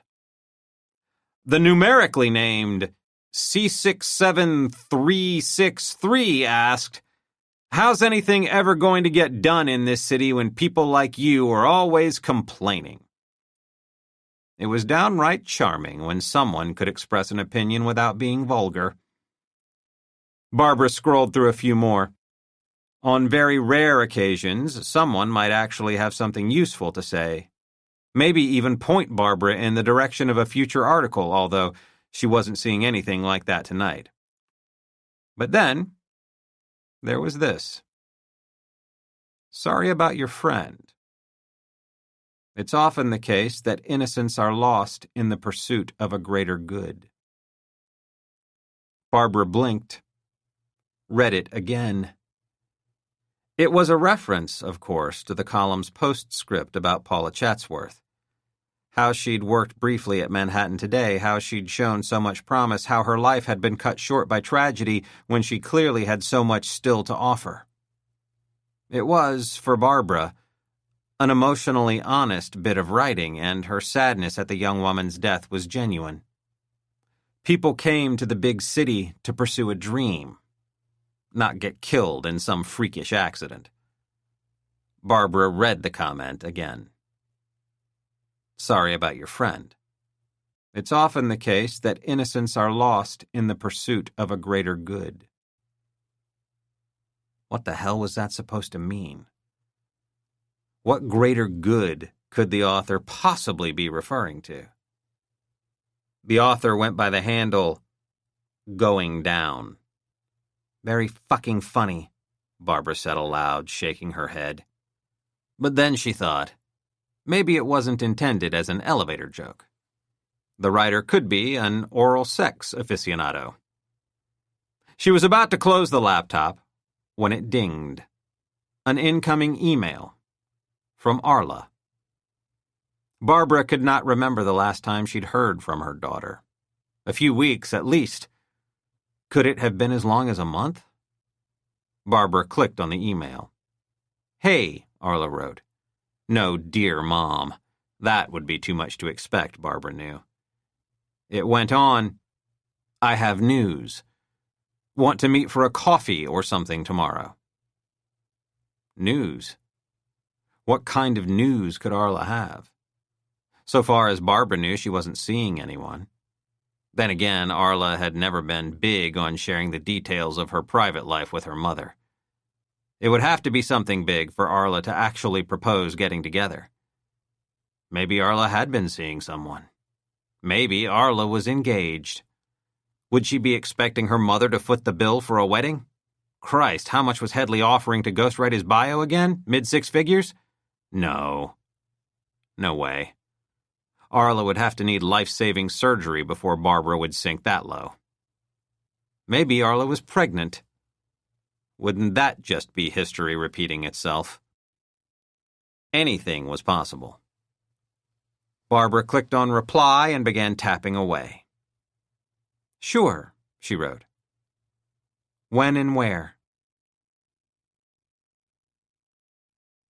10.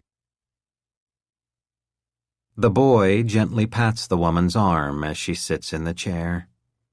He believed she was simply asleep, but he has to be sure. She does not look well. Her forehead is glistening with sweat. "Mom? Mom, are you okay?" She opens her eyes slowly, focuses on the boy. "I guess I nodded off there." "You're sweating like crazy.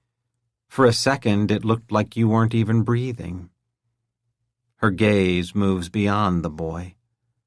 "Oh, Lord, I didn't even put the groceries away. The ice cream will be melted." The boy gives her arm a squeeze. "I already put it away. You should have sent me to the store instead." "Don't be silly. I'm perfectly capable. A little extra exercise never hurt anybody. She finds enough energy to smile. Why don't you get us both a little ice cream? It's chocolate. I'll sit right here. My legs are killing me. The boy gets out a couple of bowls, takes the ice cream from the freezer, and spoons out 2 small servings. He hands one bowl to his mother, then perches himself on the arm of her chair while he eats his. She eats hers very slowly, as if this simple task takes effort. Chocolate is his favorite, but he finds himself too worried to enjoy it. He doesn't know how much longer things can go on this way. Tuesday, 11. The 4 elevators at the Sycamores residences, a 30-story York Avenue apartment tower just below 63rd, were in constant use. Kids heading off to school, men and women leaving for work, nannies arriving to look after toddlers, building maintenance staff heading to the top floor to vacuum hallways, working their way down back to ground level. New Yorkers headed out from this residence to every corner of the city. Some worked at nearby Rockefeller University. Several units in the building were set aside for visiting professors and scientists who came to Rockefeller from all around the globe.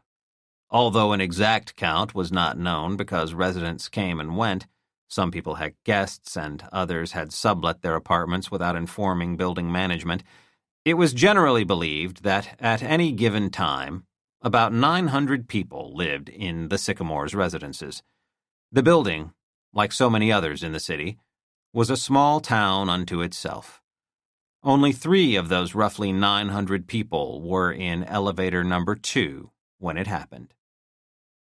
Fanya Petrov, 49, a visiting scientist from Russia, was staying on the 28th floor. She had been waiting the better part of 5 minutes and the elevator still had not arrived.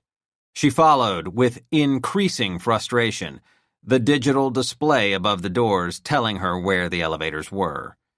She'd hear them traveling through the shaft, whizzing past her floor on the way to the top of the building. Often, inexplicably, the elevator car would sail right past on its descent, not stopping to let her on. Was someone from building maintenance overriding the functions? Since coming to New York 3 weeks earlier, she had learned that the magnificent view of the East River and the Queensboro Bridge that had at first so impressed her was not worth the aggravation of the slow elevators in the building. She'd have been happy with a room on the 1st or 2nd floor. Who needed a view? She had learned that if she was to be on time for her appointments at Rockefeller, she had to allow herself an extra 10 minutes because of the elevators. She'd take the stairs, but really, was she going to go down 27 floors?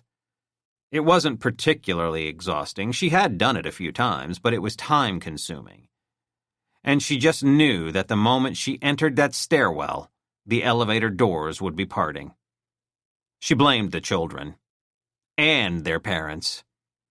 There were so many youngsters in the building, and they always forgot something.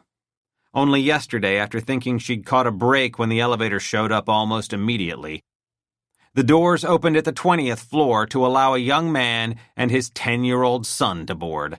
As the doors were closing, the boy shouted, "I forgot my lunch!" "For Christ's sake," his father said, sticking out his arm to stop the doors. "Go!" The boy bolted from the elevator, ran down the hall to their apartment, fumbled about in his pocket, looked back and said, "I don't have my key!" Fanya had closed her eyes and said to herself, "You have got to be kidding me." Well, not exactly that, but the Russian equivalent. Fanya spoke English fluently, but she was not up to speed on American phrases of frustration. The father dug into his pocket and said, "Here!" He tossed the keys so the son could retrieve them halfway down the hall and, of course, he failed to catch them. Future scientist, Fanya thought. "Sorry," the father mumbled in the woman's direction. The polite thing to do, she felt, would have been for him to step off the elevator and let her continue on her way, but no. The kid got the apartment door open, ran inside, took a good 2 minutes to find his lunch, then came charging back down the hall to get onto the elevator. Today, as she stood waiting, Fanya Petrov tried to think about the prepared remarks she would be delivering within the hour. Her area of expertise was missing heritability, traits that are passed down through the generations that cannot be found in the genome. The world had come to believe that a person's DNA revealed everything, but it could not predict certain diseases or behaviors or countless other things, even when evidence existed that these characteristics could be passed on. And while that was the subject of her talk for today, Fanya was an expert in other things as well, like bacterial pathogens and how they could be spread among a population, used, in effect, as weapons. Fanya knew a thing or two about what many in the world most feared: bioterrorism. It was something she had studied a great deal back in Russia.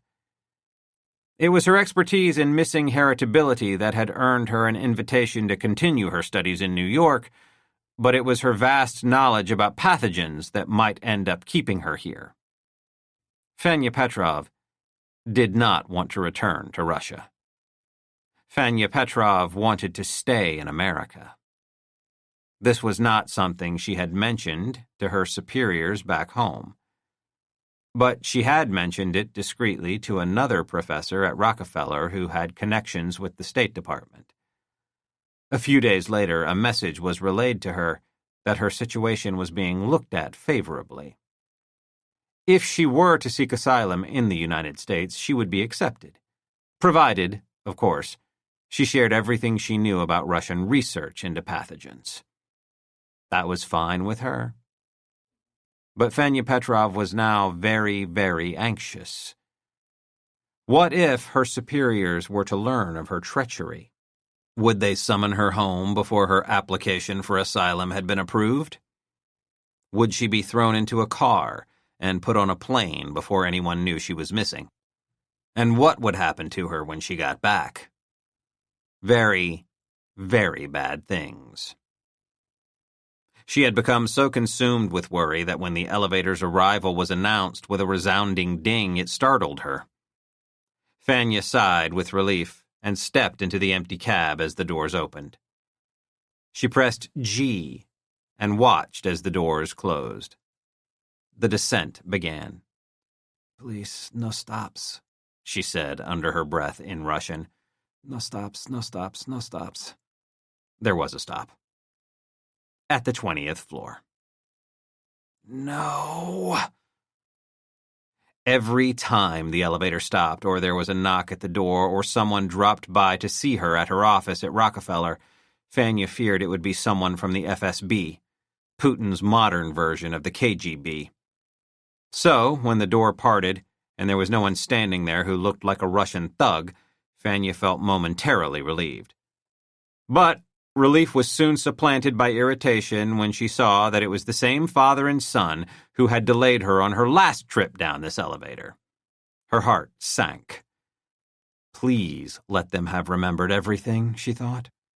The father glanced to see that G had already been pressed. As the doors started to close, he looked down at his son and asked, "You got your homework?" The kid, suddenly panicked, said, "Shit!" American children, Fanya thought, so foul-mouthed. The doors only had 4 more inches to go to close, but the father's arm went up with the speed of a lightning bolt, his hand angled vertically, sliding into the rapidly narrowing space. The rubber extenders bounced off both sides of his wrist, and the door retracted. "Please," Fanya said, "I am in a hurry." He caught her eye and nodded. Fanya took that to mean that both father and son would get off, retrieve the forgotten homework, and catch another elevator. But that was not the father's plan. He said to the boy, "You hold the elevator. I'll go. It's on the kitchen table, right?" The boy nodded and put his finger on the hold button. Fanya sighed audibly, but the father didn't hear it because he was already running down the hall, keys in hand. The boy looked sheepishly at the scientist. "Sorry." Fanya said nothing. She crossed her arms and leaned up against the back wall of the car. Down the hall, she saw the man slip into the apartment. 5 seconds. 10 seconds. 15 seconds. Fanya felt her anxiety growing. She did not like to be in any one place for a long period of time. She felt exposed, vulnerable. The apartments in this building were not huge. How long could it take for the man to run in, grab something off the kitchen table, and come back out? "Remembering homework is your responsibility," Fanya said sternly. "If you forget, you forget. The teacher gives you a 0. Next time, you remember." The boy just looked at her. But suddenly his eyes went wide. He said to Fanya, "Can you hold the button?" "What?" "Just hold it!" She stepped forward and replaced his finger with hers on the button. The boy slipped off his backpack, dropped it to the floor, and knelt down to undo the zipper. He rifled through some papers inside and said, "Here it is!" Yet another sigh from Fanya. The boy got up and stood in the open doorway. "Dad!" he shouted down the hall. "I found it!" No response. This time he screamed, "Dad!" The father's head poked out the doorway. "What?" "I found it!" The dad stepped out into the hall. Fanya, somehow thinking they were finally all on their way, let her finger slide off the button. The doors began to close. "Hey!" the kid said. But he was less courageous than his father and did not insert his arm into the opening to stop the door's progress. And Fanya wasn't about to do it. She'd had enough. The father shouted, "Hey, hang on, hold the—" The doors closed. The elevator began to move. The boy looked accusingly at Fanya and said, "You were supposed to hold it." She shrugged. "My finger slipped. It is okay. You wait for your dad in the lobby." The kid slipped his backpack onto his shoulder and retreated to the corner, which was as far away as he could get from the woman in the tight space. They traveled 3 or 4 floors when the elevator stopped. This was just not Fanya's day. But the doors did not open. The elevator sat there. The readout said they were at the 17th floor. "What is happening?" Fanya asked. She looked accusingly at the boy. "Did your dad stop the elevator?" The kid shrugged. "How would he do that?" After 15 seconds of not moving, Fanya began to pace in the confined area. "It's them. They know. I'm trapped." "I have to get to work," she said. "I have to get out of here. I'm giving a lecture. I cannot be late." The boy dropped his backpack to the floor again, reached in, and pulled out a cell phone and began to tap away. "What are you doing?" Fanya asked, stopping her pacing. "Texting my dad. Ask him if he stopped the I'm telling him we're stuck." He looked at the phone for several more seconds, then said, "He's going for help." "Oh," Fanya said. She wanted to ask the boy to ask his father if there were any strange men around, men who looked out of place, men with Russian accents. But she decided against it. "Why do you think we are stuck?" she asked the boy. The kid shrugged. "Why won't the door open?" "We're probably between floors," the boy said. Fanya looked at him and, for the first time, felt some kinship. They were, after all, in this together. "What is your name?" "Colin," he said. "Hello, Colin. My name is Fanya." "Hi." Keep talking to the boy, she told herself. It would help control her paranoia. "What was your homework on?" "Fractions," he said. "Ah," she said. "I liked taking fractions when I was a little girl." "I hate them." Fanya managed an anxious smile. "I think we need to do something to get out of here. We cannot stay in here. It is not good." "My dad'll get somebody." "That could take a long time. We need to do something now. Don't you have to get to school so you can see how well you did on your fractions homework?" Colin nodded. "And I have to get to work, so let's figure this out." Fanya studied where the doors met, worked a finger into the rubber lining. I bet we could get these apart. I don't think you're supposed to do that. Maybe we are not between floors, she said. Maybe the hallway is right there, and all we have to do is step off. Maybe, Colin said uncertainly. She dug her fingers in and started to pull the door on the right side into the open position. The doors did not move. Fanya said, You look like a strong boy, even though you are little. You pull from the other side. Colin said nothing, but did as he was asked. He got his fingers into the now larger gap and pulled hard on the left door. Even with both of them pulling, the doors parted only about half an inch. Okay, stop, Fanya said. They both released their grips on the doors and took a step back. I do not think this is going to work. And then, as if by magic, the doors parted. Fanya and the boys stepped back, startled. Well, Fanya said. The woman and the boy were faced with a concrete block wall and an opening. From the floor of the car and going nearly 3 feet up was the gray cement wall of the elevator shaft. Above that, open space. Fanya and Colin were able to stare straight down the 17th floor corridor. Success! She shouted.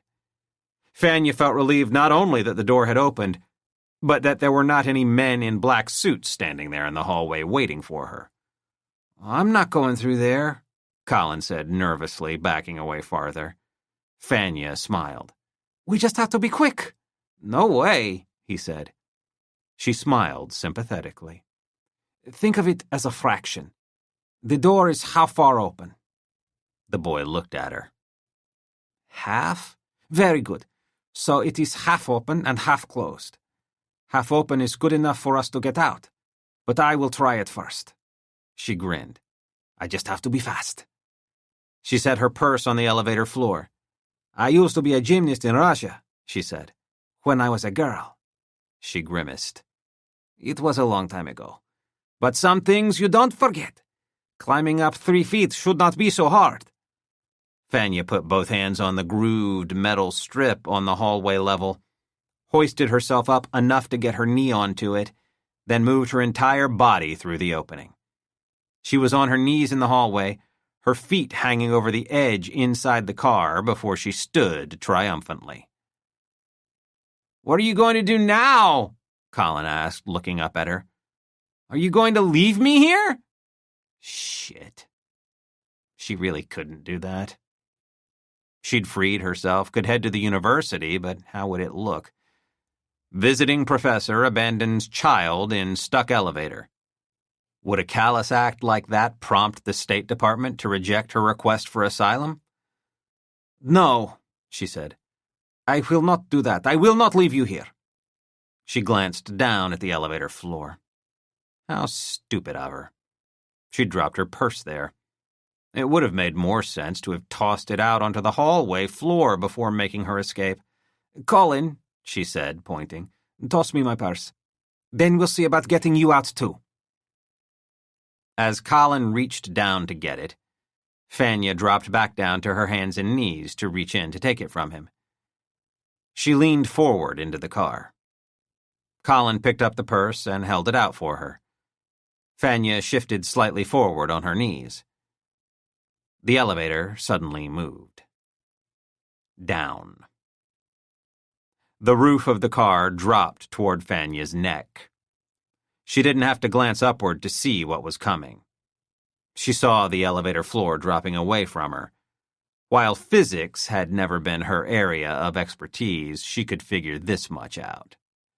If the car's floor was heading down, the car's ceiling would surely follow.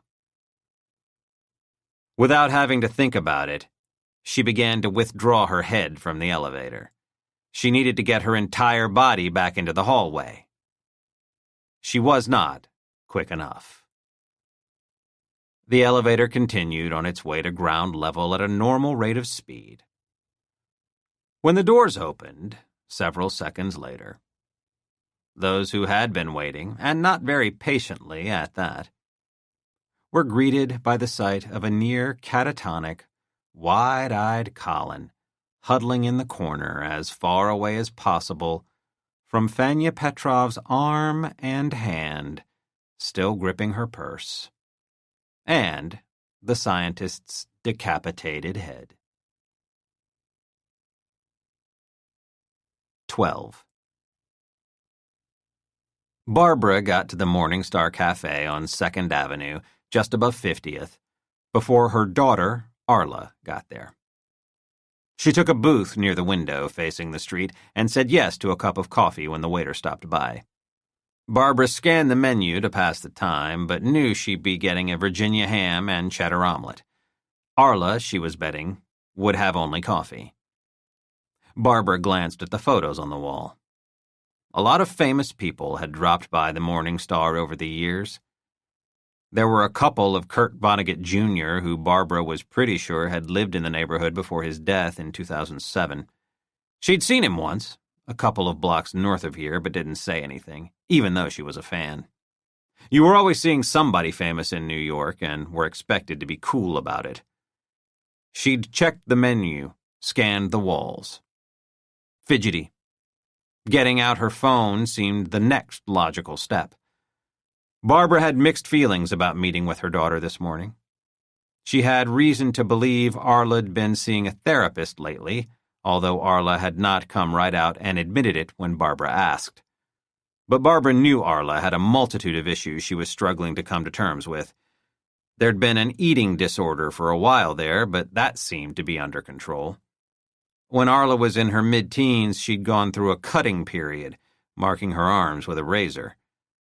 That one really had Barbara worried, but that too had passed. Barbara was aware that whatever the issue, Arla was inclined to trace it back to her mother. She was, after all, the root of all of Arla's problems. Well, fuck, Barbara thought.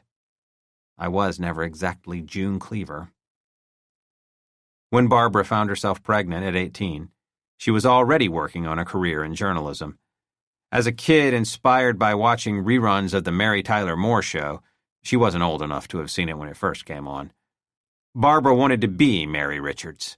She wanted to work in news, and Mary showed how an independent woman could make it, after all.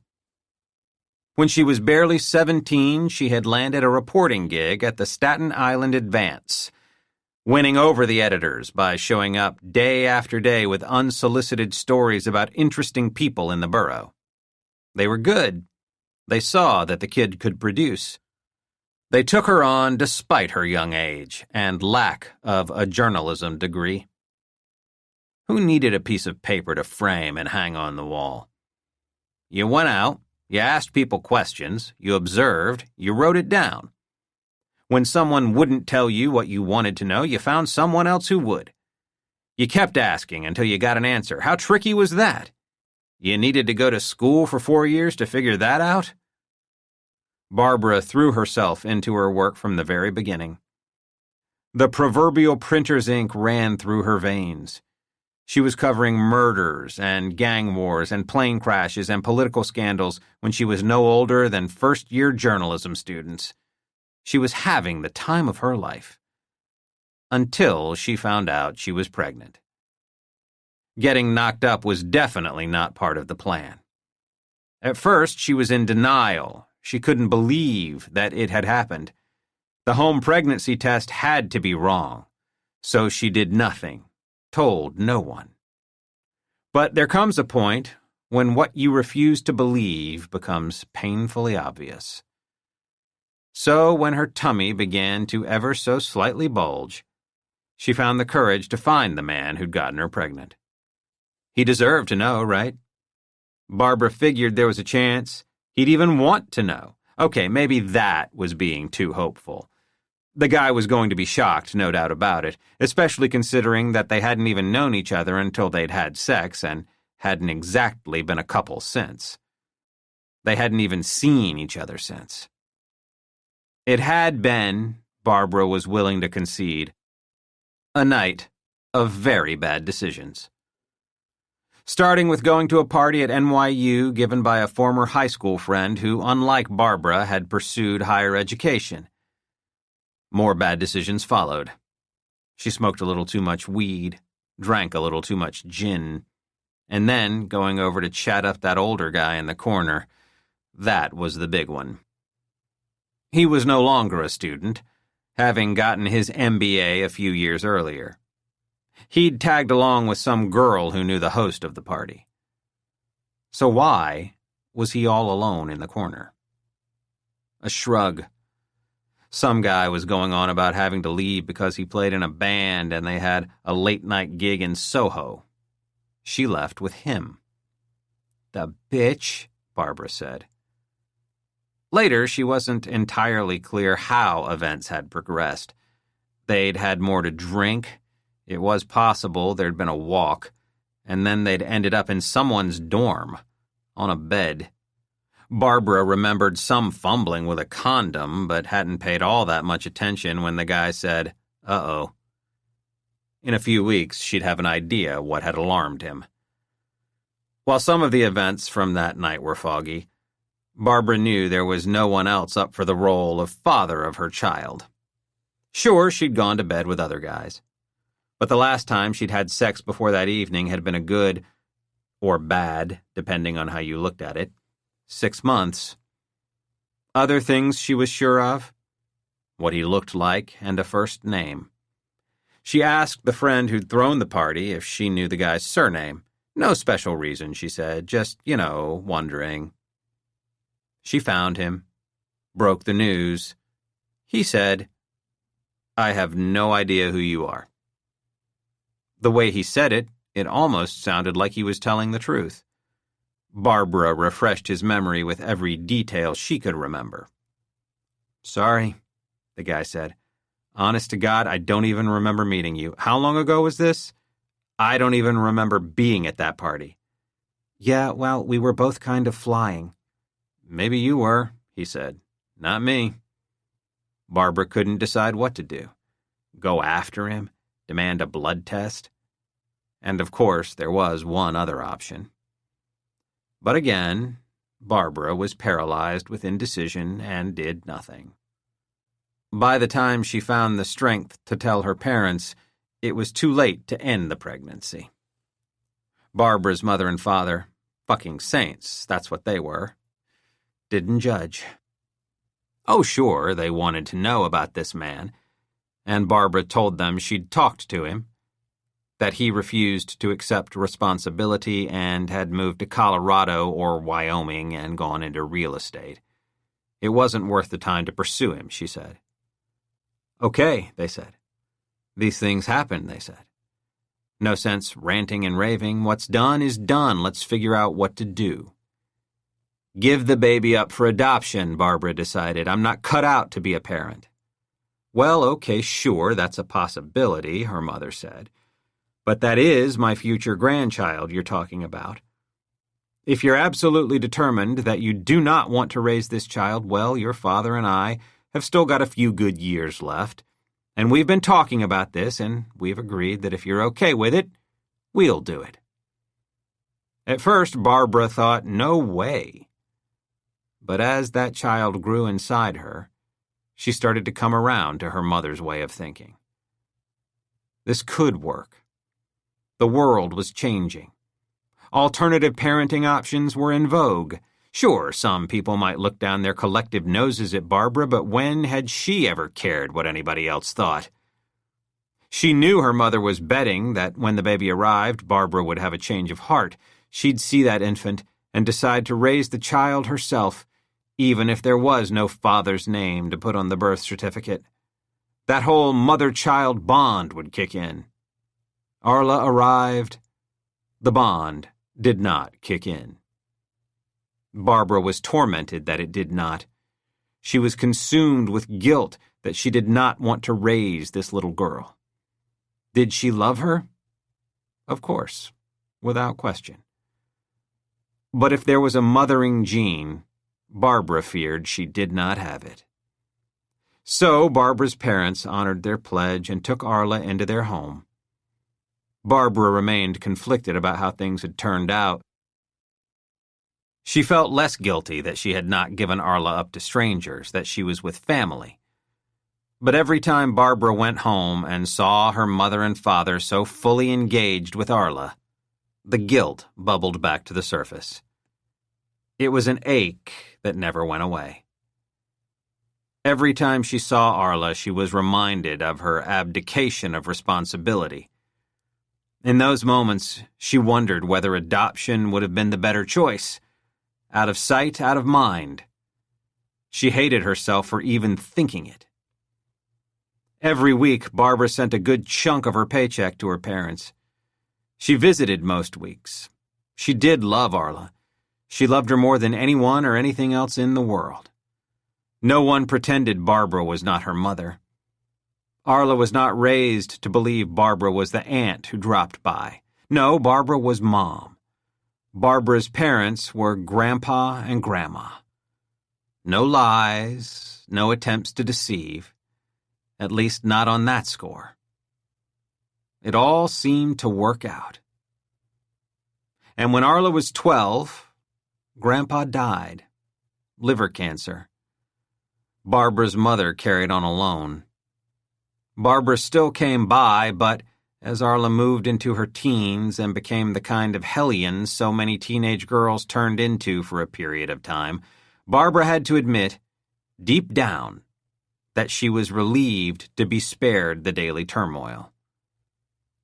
13 months ago, Barbara's mother passed on. Heart attack. "This is how I see it," Arla had told Barbara the last time they'd sat down together. "You leaving me with them is what drove them to an early grave. I was a bitch and a half, no doubt about it, but I should have been your bitch and a half, not theirs."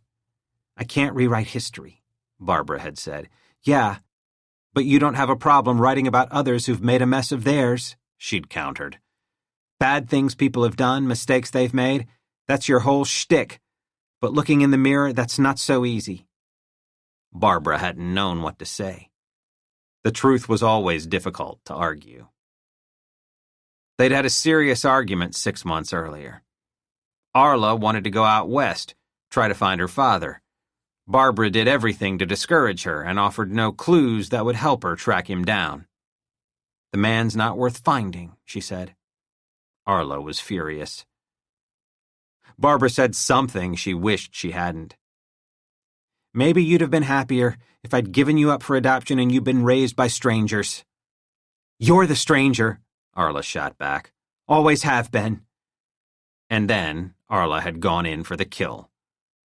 "I have this friend who's getting married, and she says her mother's driving her crazy, wanting to be involved in every single detail about the wedding, and my friend's like, 'God, I can't take it anymore,' and I said to her, 'Hey, at least she's interested.'" So there was every reason to feel unsettled about meeting with Arla this morning. What was Barbara to blame for now?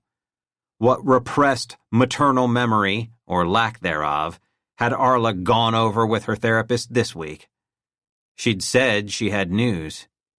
Jesus, maybe it's about her father. So far as Barbara knew, Arla had abandoned her idea of heading out west to look for him. Maybe she'd changed her mind. Arla still was not here. Being habitually late to meetings with her was, Barbara figured, a minor act of vengeance. So Barbara scrolled through her Twitter feed. Barbara was almost never without the phone in her hand. The advent of technology had made it nearly impossible for Barbara to be alone with her own thoughts. If she wasn't writing, or reading, or having a conversation with someone, she was on the phone. She followed political leaders and countless pundits and various media outlets and even bulletins from the NYPD. And no one had to know that she also followed someone who tweeted every single day, "Cute puppy pics." So shoot me. She continued to scroll, caught a glimpse of something, then thumbed her way back up the feed. It was a post from the NYPD. There'd been an elevator accident in an apartment building up on York Avenue. The story was just breaking and details were few. "Fuck," she whispered. "I take it you're not talking to me." Barbara looked up to find Arla standing there.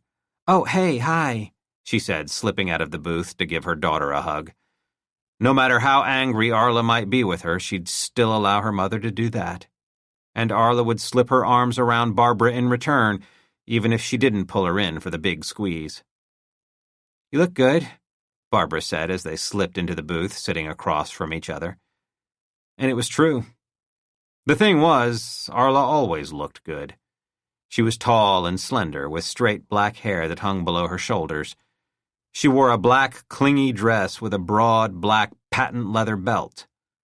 A lank of hair hung over one eye, and she brushed it back, tucking it behind her ear.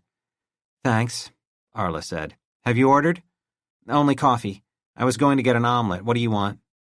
"Coffee's good." "Go on, have something. I'm buying." Arla shook her head. "That's okay." The waiter came. Just because Arla didn't want to eat wasn't going to stop Barbara. She ordered 2 coffees and an omelet for herself. "So, how's it going?" Arla asked. "Fine," Barbara said, then frowned. She told her daughter briefly about the incident the day before involving the young woman who'd interned at Manhattan Today. Even as she told Arla the story, she wondered why. Was she hoping to garner some advance sympathy? Maybe ward off the latest grievance Arla wanted to air? "That's awful," Arla said, with what seemed genuine concern. "Are her parents down here yet?" "Probably," Barbara said. "And now," she said, raising her phone, "there's another one." "Another elevator thing?" Barbara nodded. "I get totally creeped out in them," Arla said. "It's not that I think they're going to crash or anything. It's just, when that door closes, there's no place you can go, and if you're trapped in there with someone weird, you can't wait to get to your floor." She shook her head. 2 in 2 days. "They say things come in 3s. Barbara smiled. "I think that's celebrity deaths. So," she said, slowly, "what's your news?" Arla inhaled deeply through her nose. The arrival of her coffee gave her a moment to exhale and prepare for what looked to Barbara like a major announcement. She took a packet of Splenda, ripped it open, and sprinkled half of it into the cup. Pregnant, Barbara was thinking. History repeating itself. "So," Arla said, "I got a job." Barbara blinked. "You have a job. So this is a new job?" "That's right." "Well, that's good. Congrats. You didn't like what you were doing?" "No, it was okay. And I learned a lot of stuff there that I can do at the new place." "So where are you moving to?" "Okay, so, at the job I had, I was doing all this survey stuff. Analytics, interpreting data, all that kind of thing." "Right. What marketing is all about." "No one makes a decision these days without looking at all the data. No one in business goes with just their gut." "Gut feelings are all I've ever had," Barbara said. "I don't understand any of this stuff you're talking about." "It's the way the world's going," Arla said. "I mean, even if you're sure your own instincts are right, no one wants to make a move without data to support it." "And let me guess," Barbara said. "Sometimes the data tells you what the people want, so that's what you give them, even if in your heart that's not what you want to do." Arla shrugged. "Pretty much. You find out what the people are hankering for and deliver it." She shook her head. "God, who uses a word like hankering anymore?" Barbara chuckled. Arla continued. "Anyway, you want to know if your message is getting out there, and if it is, if it's reaching the target audience, all that stuff.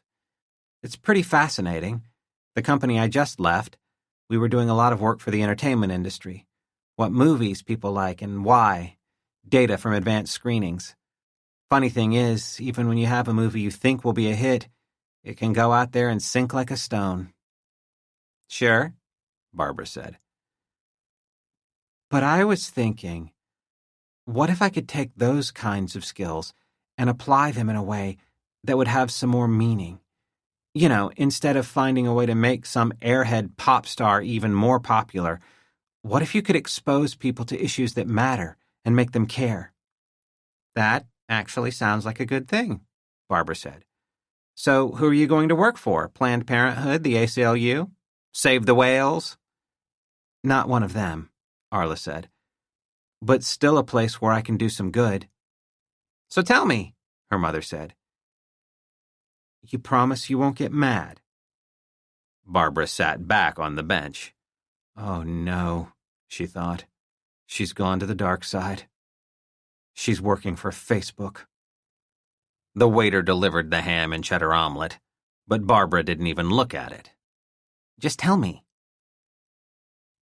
I got a job with the mayor's office, Arla said. Barbara was too stunned to speak. Pretty cool, huh? Barbara found her voice and said, This mayor? The mayor of New York. Arla nodded and smiled. I haven't actually met him yet. I mean, maybe I never will. You can work for someone like that and never come face to face. You're just one of the minions, right? But you never know. She leaned across the table and whispered conspiratorially, I hear rumors he's thinking of going for a Senate seat, or maybe even something bigger than that. Imagine being on the ground floor if that happens. Clearly, Arla had not read Barbara's latest column that put out that rumor. Barbara pushed her plate to one side and leaned in, their foreheads almost touching. I get it, she said. Get what? Arla said. It's creative. I'll grant you that. I don't know what you're talking about, Arla said, leaning back into her seat. Don't be cute, Arla. Honestly, I don't know what you mean, Mother. Did you actually plan it? Did you think, wouldn't it be great if I could work for the man my mother's been trying to get the goods on since he took office? The man is totally corrupt, you know, always doing favors for his friends. Or did the mayor's office seek you out? Barbara suddenly smiled. I could see it happening that way. Not everything is about you. Headley figures out who you are and offers you a job just to stick it to me. Were you headhunted? Maybe he figures if I know you're working for him, I'll back off, or I'll take him up on his offer. What offer? Never mind. I saw the position advertised online, Arla said, and I applied. I went for an interview and I got it. If you're suggesting I was hired just to even some score with you, then thanks for the insult. I'm good at what I do. I got hired because I bring something to the table. You went after it to spite me. You're not even hearing me anymore. You wanted to rub my nose in it, Barbara said. Arla eyed her mother pitiably. I'd have thought, being a writer and all, you could do better than a cliché like that. Once they find out you're my daughter, they'll probably fire you. Well, unless you're planning to tell them, I should be fine. Arla's last name was Silbert, as was Barbara's. Matheson was actually Barbara's middle name, which honored her mother's side of the family. She'd chosen to write under it years earlier, so Arla wasn't likely to be found out on name recognition alone. You know, it'd be nice if just once you could acknowledge that I can accomplish something on my own, maybe even congratulate me. Barbara said nothing. Arla sighed resignedly and looked at her watch. Shit. I have to run. Don't want to be late on my first day. She flashed a smile as she slid out of the booth. Thanks for the coffee. Always nice to catch up. She turned and walked out. Barbara watched as she reached the sidewalk, turned right, and walked past the window heading south. Barbara looked at the omelet. She was sorry she'd quit smoking years ago. She wished she had a butt to grind into it. 13. Jerry Burke was at his desk. Lois Delgado sat across from him, drinking coffee from a paper cup. How's it going? He asked. Kid's sick, she said. Barfed her guts up first thing. Delgado had been married 10 years to a firefighter named Albert. They had a 7-year-old daughter, Abigail. Abby for short. Al's shift starts late, so with any luck I'll be home before he leaves, and if not, We'll get his mother to come over." "That'll be nice," he said. She shot him a look across the two desks. "Don't get me started." "I didn't say anything." "Bullshit." Delgado rolled her eyes. "She's a snoop. She went into the medicine cabinet last time looking around." "How do you know?" he asked. "All the prescriptions, I had them all turned exactly halfway, so only the right side of the labels were exposed. Like, all you'd see of my name on the prescription is Gatto, you know what I mean?" "I get it." "So after she's been there, I check. They're all facing every which way. Pretty much in the same spot. She covered her tracks that much, but not sitting the way I left them. I got one of those mini safes like they have in the hotels. Put it in our bedroom closet. One day she says she just happened to see it when she found Abby in there wanting to try on my shoes. 'Oh,' she says, 'I see you have a safe? What's that for?' It's driving her crazy. Thing is, it's the only place I can keep something where I know she won't see it. Financial papers, stuff like that. I tell her it's where I keep my gun." "She buying that?" "She knows I already have a lockbox for it. Maybe I can get her thinking I'm building an arsenal, but she probably suspects." "Albert ever decides to have an affair, he hasn't got a chance of getting away with it." "No kidding," Delgado said. "I've told him, you mess around, I'll kill you, and I know how to cover my tracks." Burke believed she had the skills, if not the actual inclination. "And if you decide to have an affair," he said, "you'll know how to get away with it." Delgado smiled. "No way Albert's finding out about Ryan." Burke grinned. Delgado had a thing for actor Ryan Gosling. She'd seen all his movies multiple times. Once, on a trip to Canada, she even drove by the Burlington High School he'd attended. A photo of him from a magazine was taped to the edge of her computer monitor. "I think maybe having his picture there would be a clue," Burke said. Delgado shook her head. "It's the opposite. If he and I were seeing each other, putting that picture there would be the last thing I'd do. It actually keeps anyone from being suspicious." "Brilliant," Burke said. "Anything back on the DNA?" "Don't make me laugh. How about the tip of the finger? Were they able to pull a print off it?" Delgado said, "Waiting. Looks like a pinky. They found it about 20 yards north of the bench the body had been dumped behind, just to the edge of the path in the flower bed. Once we get a print and they do the DNA, we'll find out if our guy's in the system. The hands were calloused, suggesting the Vic did physical work. And the socks are a dead end. So far." Delgado said the review of surveillance video along the High Line was also going nowhere at the moment. "But at least there's this." Delgado pointed to her computer monitor. "I'm sending it to you." Burke signed in and called up the file his partner had shared. It was a picture from the coroner's report of the dead man's cobra tattoo. "That tat might be the best thing we've got at the moment," he said. Delgado nodded. "It's something. We can start hitting tattoo parlors. Wondering if it's time to put out a release. White male, best guess is between 40 and 50 years old. Photo of the tattoo, those socks." "I'm going to make another call to missing persons," Burke said. "Maybe somebody's worried Daddy didn't come home." "Knock yourself out," Delgado said. Burke first went onto the NYPD's Missing Persons Twitter feed, then its website. Most of the missing were categorized as silver alerts, which applied primarily to senior citizens with Alzheimer's disease or some other form of dementia. These were folks who'd wandered away from home or a facility and in most cases turned up okay. Many of the others were kids who'd failed to come home. But the likelihood that any of these were child abductions was low. These were youngsters who'd had a fight with their parents or stayed over at a friend's house without thinking that a call home might be a good idea.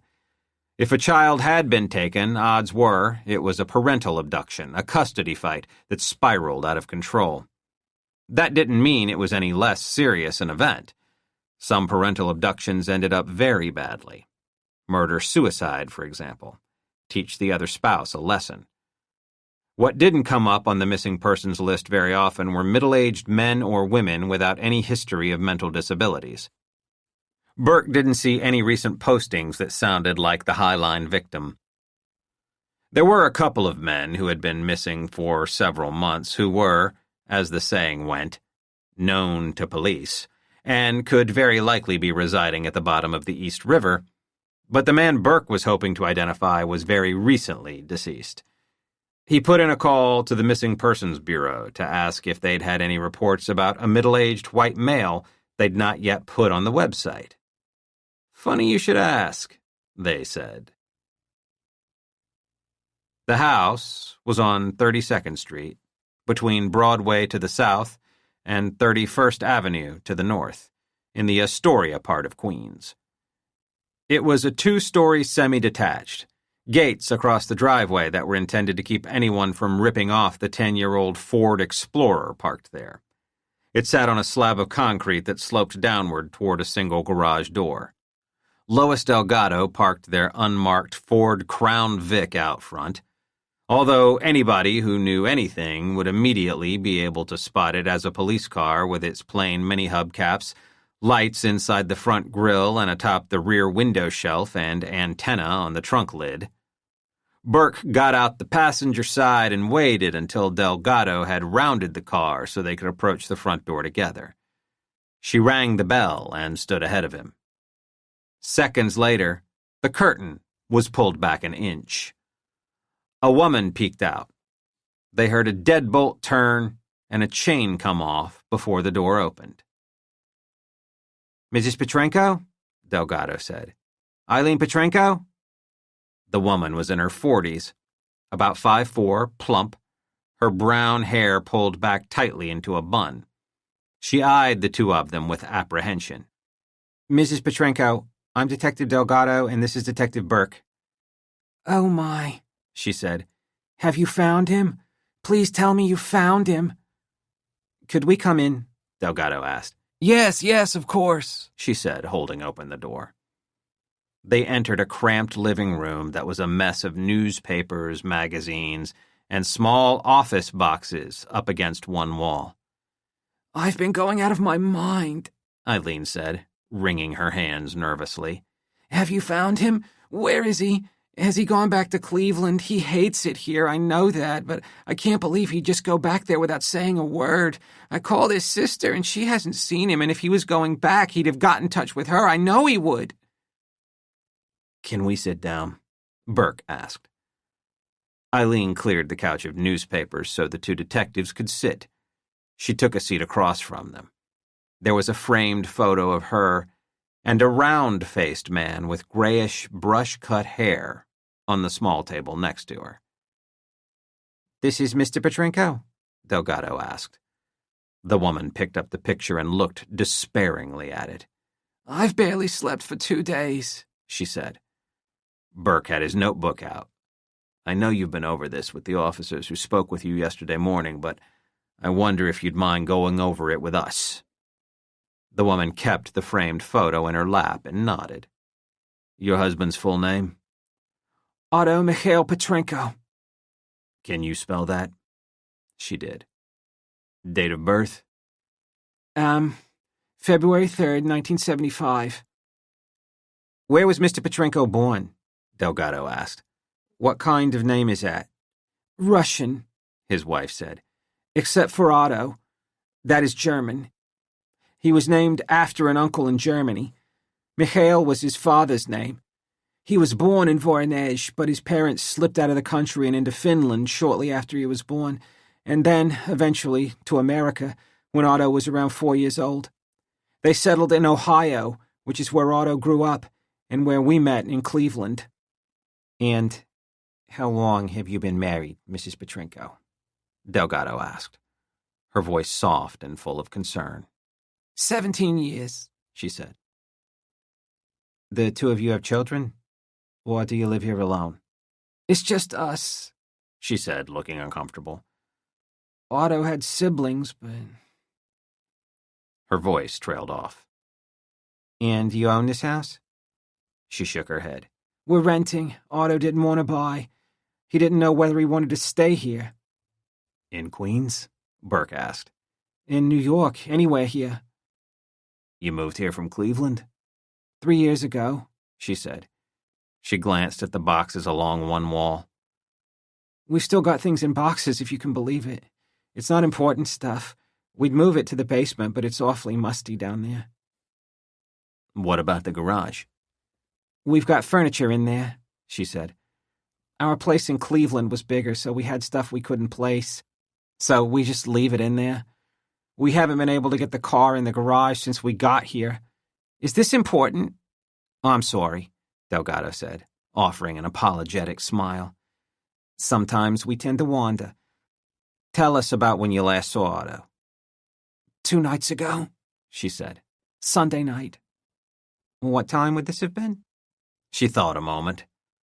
Around 8. I know it was after 60 minutes. The show had just ended when Otto said he was going out. He didn't show up for work yesterday. And he didn't show up today. Did he say where he was going on Sunday night? Eileen Petrenko shook her head. I just thought maybe out for a drink. I noticed the icon when we were driving around, Burke said. Another head shake, but this one was more violent. He wouldn't go to that kind of bar. Burke glanced at Delgado. She said, I think it's a gay bar. Oh, he said. Anywhere else he might have gone. There's the break, the billiards place, she said. Sometimes he goes there. Mostly he watches the others play because he's not very good. But when he hadn't come home by 11, I went down there looking for him, and he wasn't there. They hadn't seen him. Then I wondered if maybe he'd gone to a movie. I don't like movies, so sometimes he goes alone. He likes movies? Burke asked. Eileen nodded her head toward the boxes along the wall. Half of them are filled with DVDs. He likes to collect. There's even some of them on VHS, on cassette, you know. And we don't even have a VCR anymore, threw it out years ago. What's his favorite movie? Burke asked. She had to think. He likes adventure ones. Like with Indiana Jones or that John Wick person, that kind of movie, action ones. He likes the fighting ones where they're doing the kung fu or whatever it's called. I don't watch those. One of my favorites, Burke mused, is that one with the shark, where they had to close the beaches. She brightened. Oh, right, Jaws! That's one of Otto's favorites. She looked curious. I bought him some socks online with a shark on them for his birthday. Burke exchanged a brief glance with Delgado. Yeah, great movie. Eileen said, if he had gone to a movie, he'd have been home before midnight. She took a tissue from a box on the table next to her and dabbed the corner of her right eye. Do you think he was meeting with someone? Delgado asked. He didn't say. Delgado leaned forward, elbows on her knees. This is a difficult question to ask, Mrs. Petrenko. But is it possible your husband is seeing someone? You mean a woman? She looked aghast. An affair? Delgado nodded. Oh, no, I don't think so. She seemed to close in on herself, squeezing her arms closer to her body. That wouldn't be like him, I don't think. The room went quiet for a moment while the detectives let Eileen think about that one a little longer. Finally, Delgado asked, Why did you say you thought he might have gone to Cleveland? She shrugged. He doesn't like it here. He doesn't like New York. He doesn't like the big cities very much, at least not the ones on the ocean. She sniffed, touched the tissue to her nose. The ocean, Burke said. He doesn't like to swim? He hates boats? No, it's not like that. There's the cities on the coast, and then there's the rest of the country. I don't follow, Delgado said. Otto says one day there's going to be another civil war. But it won't be between the North and the South. It'll be between all the snooty people, you know, the elites, and all the other people, the real Americans. So, people who live in, like, New York and Los Angeles and places like that aren't real Americans? Delgado asked. They don't hold true American values, Eileen Petrenko said. Otto would say they all want everyone to have abortions, to turn children into homosexuals, that kind of thing. But mostly they look down their noses at everyone else. She shrugged, then tried to smile through the tears she was holding back. But that's not me. I like people. I try to get along. I like people here. I like my neighbors. They're nice. Your husband's views, Burke said slowly, sound similar to those espoused by the flyovers.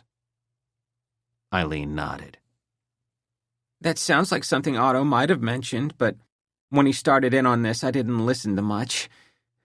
What are flyovers? Burke said, it's an alt-right group that says the real Americans are the ones the elites fly over when they go from coast to coast. Eileen looked confused. It can't be the same group. I was watching the news yesterday, wondering if there might have been a car accident or something that might have involved Otto, and there was something about a bombing in Boston, and they mentioned that group, but Otto wouldn't want anything to do with people like that. Does Otto spend a lot of time on the net? Eileen's face darkened. Maybe. But he's not some pervert, if that's what you're asking. He's not on any of those porno sites, and he's not in some chat room talking to women either, not Otto. Burke glanced at Delgado, who was no doubt thinking what he was thinking. If Otto was their guy, and it was looking as though he might be, when they left this house, they'd be taking his computer with them. Mrs. Petrenko, Burke said, do you know whether your husband was having any disagreements with anyone, personally or professionally? Maybe there was someone who had a grudge against him. No, Otto was a good man. Has he ever been in any kind of trouble? Trouble? With the police. Has he ever been arrested? She bit her lip. It was a long time ago. Delgado asked, when was this? 10, 11 years, I think. It was a misunderstanding. Otto and a friend, they were on an out-of-town job, had too much to drink, and broke some furniture in a motel. The police were called. But Otto and the other man, they agreed to pay for the damages, and the charges were dropped. Burke slowly nodded his head. So, if he was arrested, they probably took his fingerprints. Eileen shook her head. It was long ago. He did the right thing. He paid them. Delgado smiled. I'm sure he did. Let's move on. Can you describe his behavior the last few weeks? Did he seem any different to you? Did he seem worried about something? Eileen thought about that. Maybe a little. They waited. She put a hand to her forehead, then took it away as if taking her own temperature. He's been in touch with his family. Is that odd? Burke asked. She shrugged. Usually, at Christmas maybe, he calls his brother, asks how his kids are, or he'll check in with his sister if it's her birthday, but these last few weeks he'd just call to say hi, or he'd send them an email. I mean, he likes them, they're family, but he's never shown all that much interest before. Did he say why he was doing that? He asked. She shook her head slowly. It was like he was worried about them. I heard him say to his sister that they should have an alarm system, and I heard him ask his brother if he'd noticed anyone watching the house.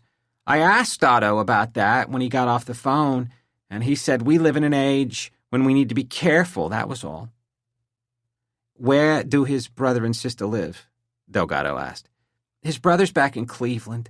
His house is around the block from where ours used to be, and his sister lives in Vegas. She's a blackjack dealer. Have you talked to them since your husband went missing? Eileen Petrenko shook her head. I didn't want to alarm anyone, and if Otto's just done something stupid, I don't want to have to explain it later. Stupid how? Burke asked. I don't know. Sometimes men do stupid things. They have too much to drink, they have some midlife crisis or something. She tried to laugh. Maybe he bought a motorcycle and decided to drive across the country. But her laughter turned immediately to tears. He would never do that. It's not like him. Burke took out his pad. Could you give me your brother and sister-in-law's names and numbers?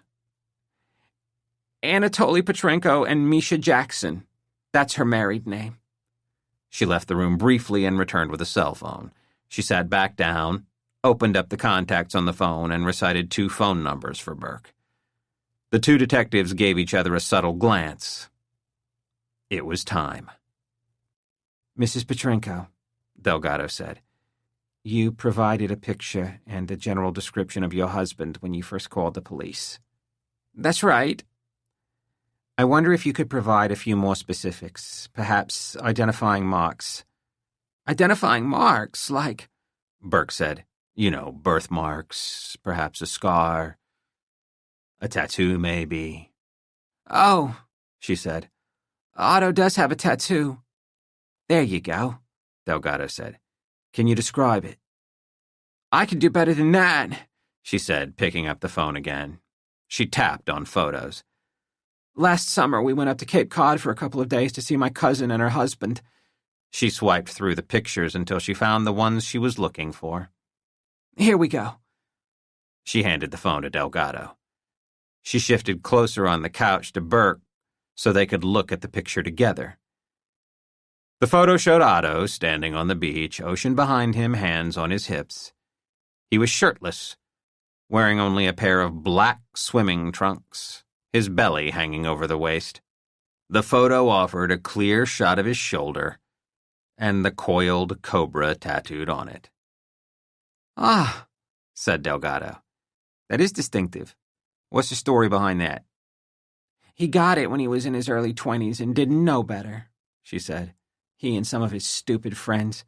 They were at some bar where they had a cobra in a big cage, and if you could stay in the cage with it for 5 minutes, you got free drinks. Jesus, Burke said. Otto was the only one who lasted that long, so he got the tattoo as a reminder. Her voice dropped, as though someone were listening.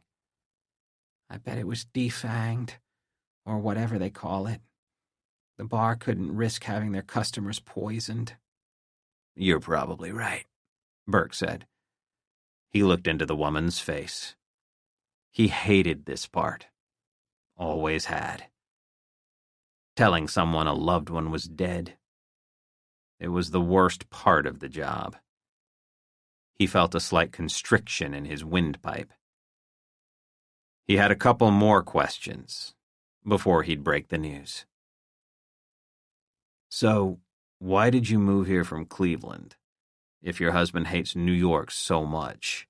He asked. The company he worked for went out of business, she said. He sent out resumes all over the place, and the only firm that responded was here in New York. So even though he didn't want to move, there really wasn't much choice. She smiled sadly. Have to put food on the table, you know. I've been working, too. I got a job waiting tables, but I haven't gone in since Otto's been gone. Right, Delgado said. You said earlier he didn't show up for work yesterday or today. She nodded worriedly. We'd like the name of that boss, Burke said. Sure, of course, Eileen said. What sort of work does your husband do, anyway? Delgado asked. Elevator repair, she said. Otto services elevators. 14. Mayor Richard Headley had arrived at his City Hall desk early and had made it clear to Valerie and the rest of his staff that unless the Statue of Liberty hiked up her skirt and waded over to New Jersey, he did not want to be disturbed. He muted his phone and brought up onto his screen a speech he was to deliver to the New York Conservation Authority the following week. Headley had speechwriters, but he hadn't been happy with their attempts at this one, and he wanted to take a run at it himself. The speech was one of a series the mayor had been giving to various groups about the need to reduce greenhouse gas emissions in the city. That included everything from establishing more charging stations for electric cars throughout the 5 boroughs to making all the cars in the city's fleet 100% electric. It was easier said than done, but Headley had made a greener city one of his campaign planks, and he wasn't going to back down on it. Converting larger vehicles, such as garbage trucks and fire engines, to electric power was a more formidable task, but scrapping conventional gas-powered cars, those that ran on fossil fuels, to battery power was an achievable goal. The city had already converted nearly 25% of its cars, basic four-door sedans, to electric power. They could be spotted by the small green NYG logo on the back bumper. Glover had tried to talk his father into a big sticker that would cover most of the driver's door, really give people the message, but Headley had thought that too over the top. While he had the speech on his computer screen, the mayor made a few changes. Just a line here and there so it didn't sound like he was giving the same speech he'd given the week before to a different group. He liked to work something fresh into each one so that the media would have something new to lead with. That assumed, of course, that the media was paying any attention at all. You tried to do what you thought was right, to make the city a better place. But did the media give you any credit for it? Not often. Certainly not when people like Barbara Matheson were making a big deal out of nothing. Sure, he gave a contract to Steelways, and yes, Arnett Steel had been a major contributor to his campaign. But Steelways had the best proposal for upgrading the subway's switching system. What was he supposed to do? Recommend a less competent company that came in with a lower bid? Journalists didn't understand how the real world worked. They never had and never would. Barbara Matheson was a perfect example of that. Never worked in business, never hired or fired people, never had to make distasteful backroom payoffs with union leaders to make sure a job site wasn't sabotaged. Headley didn't always like the way the world worked, but he wasn't naive enough to think he could change it. Journalists were. They expected more of those in charge than they did of themselves. Hypocrites, the lot of them. And yet, when you were in a job like Headley's, you had to find a way to work with them. The media was one more obstacle to getting things done, like those unions and government regulation. Which was why Headley had been open to considering his son's idea to bring Matheson into the tent with that lucrative offer to write his bio. An idea that had blown up in their faces. For the time being, the project was on hold. Meetings with prospective publishers had been canceled. The mayor had brought Glover into his office earlier that morning to tell him how badly he'd screwed up. "She made us all look like fools," Headley had said angrily while his son sat on the couch, knees together, head slightly bowed. "You should have known she'd say no, and that she'd go off and write about our proposal. What the fuck were you thinking?" His son had raised his head long enough to say, "But you said to give it a—" "So it's my fault," Headley had said. "You come up with a strategy that doesn't work and it's my fault." He paused. "Maybe it is. Who I picked to advise me? That's on me." Before Glover could say anything else, his father had pointed to the door and said, "That's all." There had been no point trying to completely refute Matheson's piece about what had transpired in the limo. As Chris had said, she'd probably recorded it. Valerie had issued a short statement to say that Matheson's experience made her a leading candidate for a possible project and had nothing to do with undermining her work at Manhattan Today. Valerie also had to clarify what the mayor's political ambitions were, and that, she said, was to be the best mayor of New York that he could be. As he reworked the speech, Headley found it difficult to concentrate. He hated personnel matters, especially when they involved Glover. He was still staring at the screen, struggling to find a way to give the speech some new life, when Valerie Langdon strode into the room. She pointed to the flashing light on his phone. Valerie said, "It's Alexander Veselov." "Should I know who that is?" Headley said, slowly turning his head to look at her. "The Russian ambassador?" "What does he want? A reception or something? Just take down the details." "He wants to speak with you, personally. He's quite insistent. He sounds pretty agitated." Headley took his fingers off the keyboard and sighed. "Christ. Somebody not notice his diplomatic plates and give him a parking ticket?" Valerie said nothing. Headley sighed and reached for the phone. A smile came to his lips as instantly as if a switch had been thrown. "Mr. Ambassador, always a pleasure." "Mr. Mayor," said the heavily accented Veselov on the other end. "What can I do for you today?" "We are very concerned, of course, about what has happened to Fanya Petrov." The mayor didn't speak for several seconds, trying to place the name, wondering whether it was one he should know. "I'm sorry, could you repeat that, Mr. Ambassador?"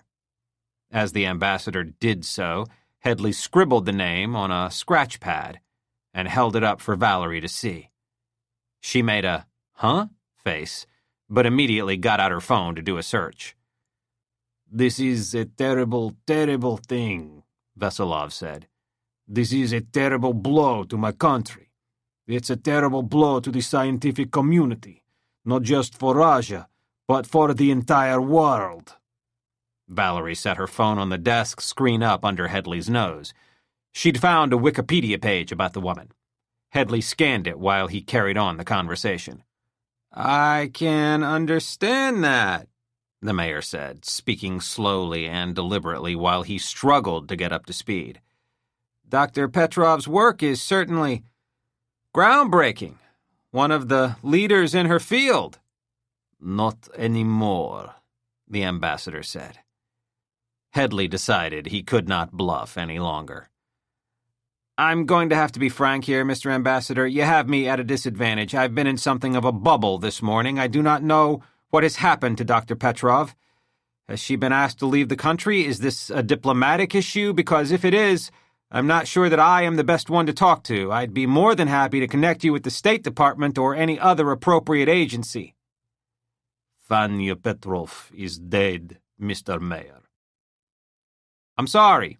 I did not know. My condolences. Perhaps you could bring me up to speed about what happened." "You know about the elevator accident?" Ah, Headley thought, something he did know a little about. "Yes, of course. Very tragic, a horrible thing.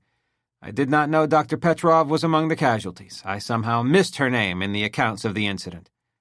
I knew one of the victims, Sherry D'Agostino. I visited the scene personally yesterday and have directed my staff to—" "Yesterday," said Veselov. "No, not that elevator accident. This happened this morning." Headley sat up in his chair, tossed the TV remote toward Valerie, and pointed to the screen mounted on the wall. "This morning," Headley said as Valerie started pushing buttons to bring the screen to life. "You do not know this?" One of the news channels popped up, but instead of local news, there was a weather update. The mayor mouthed, "Fuck."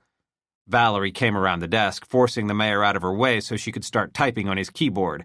She opened a browser and within seconds found an online news video, hit play with the volume off, and stepped back so Headley could watch it. "I'm just getting more details now," Headley said. A woman was doing a remote outside the York Avenue apartment building, but the report was little more than her talking head. The chyron at the bottom of the screen read, "1 dead in grisly elevator mishap." "Of course," Headley said. "The incident on York. Horrible, just horrible." "Fanya Petrov," the ambassador said, "could very well have been on the cusp of some startling scientific discoveries. We have been in touch with her family in Moscow, and they are devastated." "I've no doubt. Please pass on our deepest sympathies." "How could something like this happen?" Veselov asked. "Her head cut right off, a decapitation." Jesus, Headley thought. It's a terrible tragedy. These types of accidents are very, very rare. "Doesn't seem that way," the ambassador said. "One yesterday and one today." Headley struggled for an explanation. "I guess it's like airplane crashes," he said weakly. "We don't have any for months, then 2 or 3 in quick succession. Mr. Ambassador, I'm going to personally check on the progress of this investigation, and will report back to you myself." "Thank you, Mr. Mayor," Veselov said. "I look forward to hearing from you." He ended the call. Headley glared at Valerie. "Why didn't I know about this?" "I'd only just found out about it seconds before the ambassador called." "What's the actual address where this happened?" Valerie looked to her phone for details and told him. "I've been in that building," he said. Headley put a finger to his chin, trying to remember. A fundraiser? I think. Last year? How would you like to proceed? Headley sighed. Get the car, he said. Alexander Veselov took his hand from the receiver and leaned back in an oversized leather chair. He clasped his hands together over his considerable stomach and glanced at the large portrait of Vladimir Putin hanging on the wall to his right. The door opened, and a young, dark-haired woman with the most perfect posture in the world walked in. You were able to speak to the mayor directly? She asked. I was, Veselov said. And? How did it go? Veselov wore a satisfied smile. I was suitably outraged.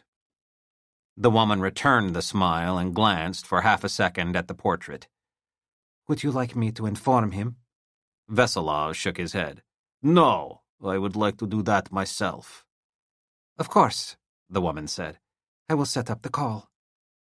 Veselov took his hands from their resting place atop his belly and leaned forward over the desk. How do the Americans say it? He asked. The woman was not sure what the ambassador was referring to and waited. He smiled, remembering. We got a break.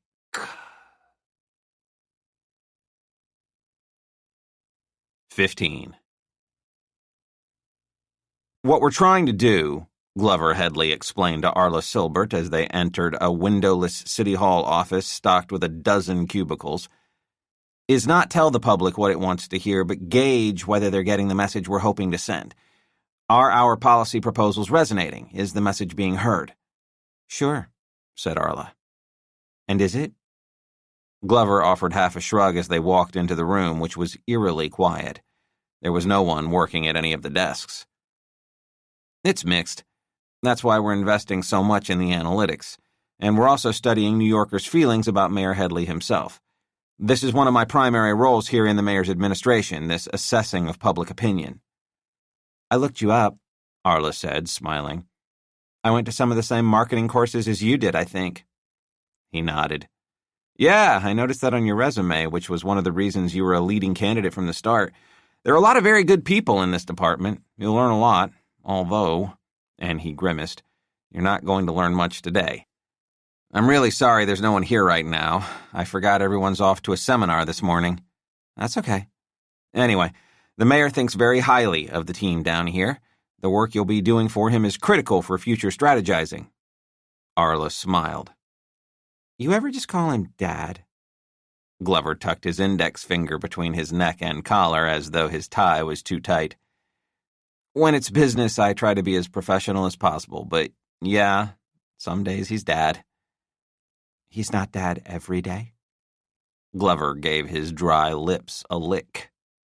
Well, of course he is. Arla sensed she was making Glover uncomfortable, so she shifted gears.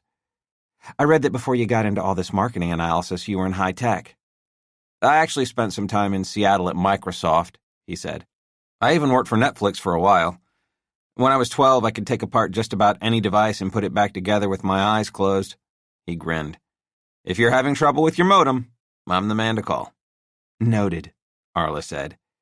So, all the work you've done so far, what does it say about how New Yorkers feel about the mayor?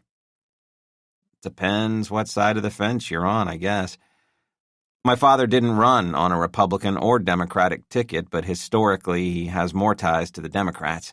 His father served back in the 60s in Congress as one. But Mayor Headley is not an ideological guy, he's a pragmatist. He goes into a situation looking at both sides. He hasn't got his mind made up beforehand, and there's a lot he wants to do for the city. Improve transit, keep taxes low, boost tourism. And he has an ambitious environmental agenda. Electric cars, that kind of thing. It seems that he has... Can I really speak my mind here? Yeah, sure. That's what we're going to be paying you for. He has a lot of positives, like you say. The pragmatism, speaking his mind. But he's seen as brusque and dismissive at times. Glover couldn't stop himself from slightly rolling his eyes. That's certainly true. And he's been taking heat for favoring friends when it comes to awarding contracts. You can't believe everything you hear, Glover Headley said. There's a lot that goes on behind the scenes that people never know about. So many things factor into the decision-making. It may not make sense to the general public, but there are reasons things are done the way they're done. I'm sure that's true, Arla said. That's why what we're doing here is so important. One of our jobs is to counter the negativity, the false impressions that are created in the media. It doesn't matter what the mayor says or does, there are some media outlets that will always find the negative angle. He stopped and waved his arm theatrically. Anyway, this is your home away from home right here. It was little more than a cubicle with cloth-covered dividers on 3 sides that offered a token amount of privacy from coworkers. Awesome, Arla said. Glover scanned the workerless room again. I really wanted to introduce you to some people, but there's not much sense interrupting their seminar. They should all be here after lunch, and then... The sound of a text came from inside his suit jacket. Excuse me, he said, taking out the phone and reading the message. His forehead creased. What is it? Arla asked. I'm going to have to cut your orientation session short, he said apologetically. There's been an incident and the mayor wants to attend. I have to go. What kind of incident? I can't believe it. Another elevator accident. He looked at his phone again as another text came in. And this one may have diplomatic overtones. Look, I really have to go. Let me grab a few reports you can sift through before everyone comes back later. Arla glanced about the empty room. Let me toss out an idea. Glover waited. What if I came along? Watch the mayor do his thing. Glover's expression bordered on fearful. I'm not exactly in his good books today. No offense, but I couldn't, take you in the mayor's limo, someone who's just been... Arla lightly touched his arm. Relax. Tell me where you're headed and I'll get there on my own. I'll just observe. I won't get in the way. What better way to get a sense of the boss than to see him in action? Glover thought about it for 2 more seconds, then nodded. It's up near Rockefeller University. I'll text you the exact address when I know it. Arla nodded. See you there. Glover gave her a smile before spinning on his heels and running out the door. Wow, Arla thought. Talk about being in the right place at the right time. 16. Burke put Otto Petrenko's laptop, sealed in an evidence bag, on the floor in front of him as he got into the passenger seat. Delgado got behind the wheel. Both were subdued. Eileen Petrenko stood at her front door watching them through eyes filled with tears. Moments earlier, they had told her about the body found on the High Line. While a positive identification had yet to be made, evidence suggested it could be her husband. The dead man was the approximate age and weight of Otto Petrenko. There was the cobra tattoo, the shark socks. They'd attempted to ask her a few more questions. Did her husband often walk the High Line? Could he have gone there to meet someone? But the woman was too distraught to handle any more of their inquiries. Delgado turned the key and headed south. So, Otto's killer, Burke said. Somehow knows Otto's prints are on file somewhere. So he makes sure we can't take any, Delgado said. But we should be able to get those prints, see if we can get a match on the tip our guy left behind. Confirmation will be nice, Burke said. But it's him. They were on their way to Petrenko's employer, Simpson Elevator Maintenance. Burke looked on his phone to see how many firms in New York did that kind of work. There's a shitload of them, he said to Delgado, who was behind the wheel. I guess if you were Otto Petrenko, an out-of-work elevator fix-it man from Cleveland, New York would be the place to go. Yeah, Delgado said. Went to Cleveland once. The downtown's got a few tall buildings, but there's this one huge skyscraper. Looks like a mini Empire State Building, Key Tower. 57 stories, tallest building in Ohio. Delgado glanced at him. Only you would know that. Their drive took them into the Hunters Point area of Queens.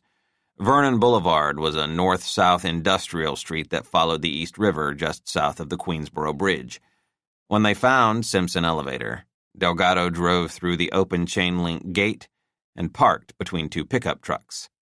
They'd learned from Eileen that the name of Otto's boss was Gunther Willem. They opened the door to the office. A chest-high counter topped with peeling linoleum greeted them. Burke rested his elbows on it and called out, "Excuse me?" to a heavy-set, gray-haired woman sitting at a desk. When she turned, Burke could see she was on the phone. She put her hand over the mouthpiece and said, "Help you?" "Looking for Gunther Willem," Lois said. "Not a good time," she said. Before she could go back to her call, Burke waved his badge. "Oh," she said. She rested the receiver on her desk and shouted, "Gunt!" From an adjoining office, a gruff voice replied, "What?" "Visitors!" There was a grumbled yet still audible, "Fuck!" And seconds later, Gunther Willem appeared. He had a crew cut, a round face, stood about 5'5", and was nearly as broad as he was tall. His meaty arms hung out from his body and seemed to bounce as he walked. He spotted Delgado and Burke and squinted. "Yeah?" Burke still had his badge out. "Detective Burke, and this is Detective Delgado." "I'm up to my eyeballs in shit," he said. "Whatever this is, can it wait?" "No," Delgado said. Willem took a second, accepted defeat, and waved for them to follow him back to his office. He dropped himself into an office chair that creaked under his weight, and the detective sat in two plain wood chairs opposite his cluttered desk.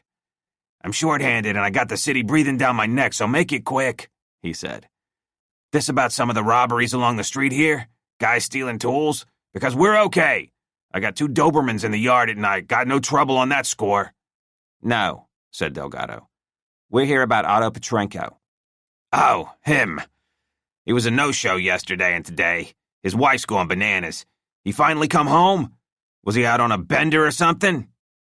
"We're investigating," Delgado said. "Investigating what?" "What happened to him." "What has happened to him? Because, like I said, I'm short-handed."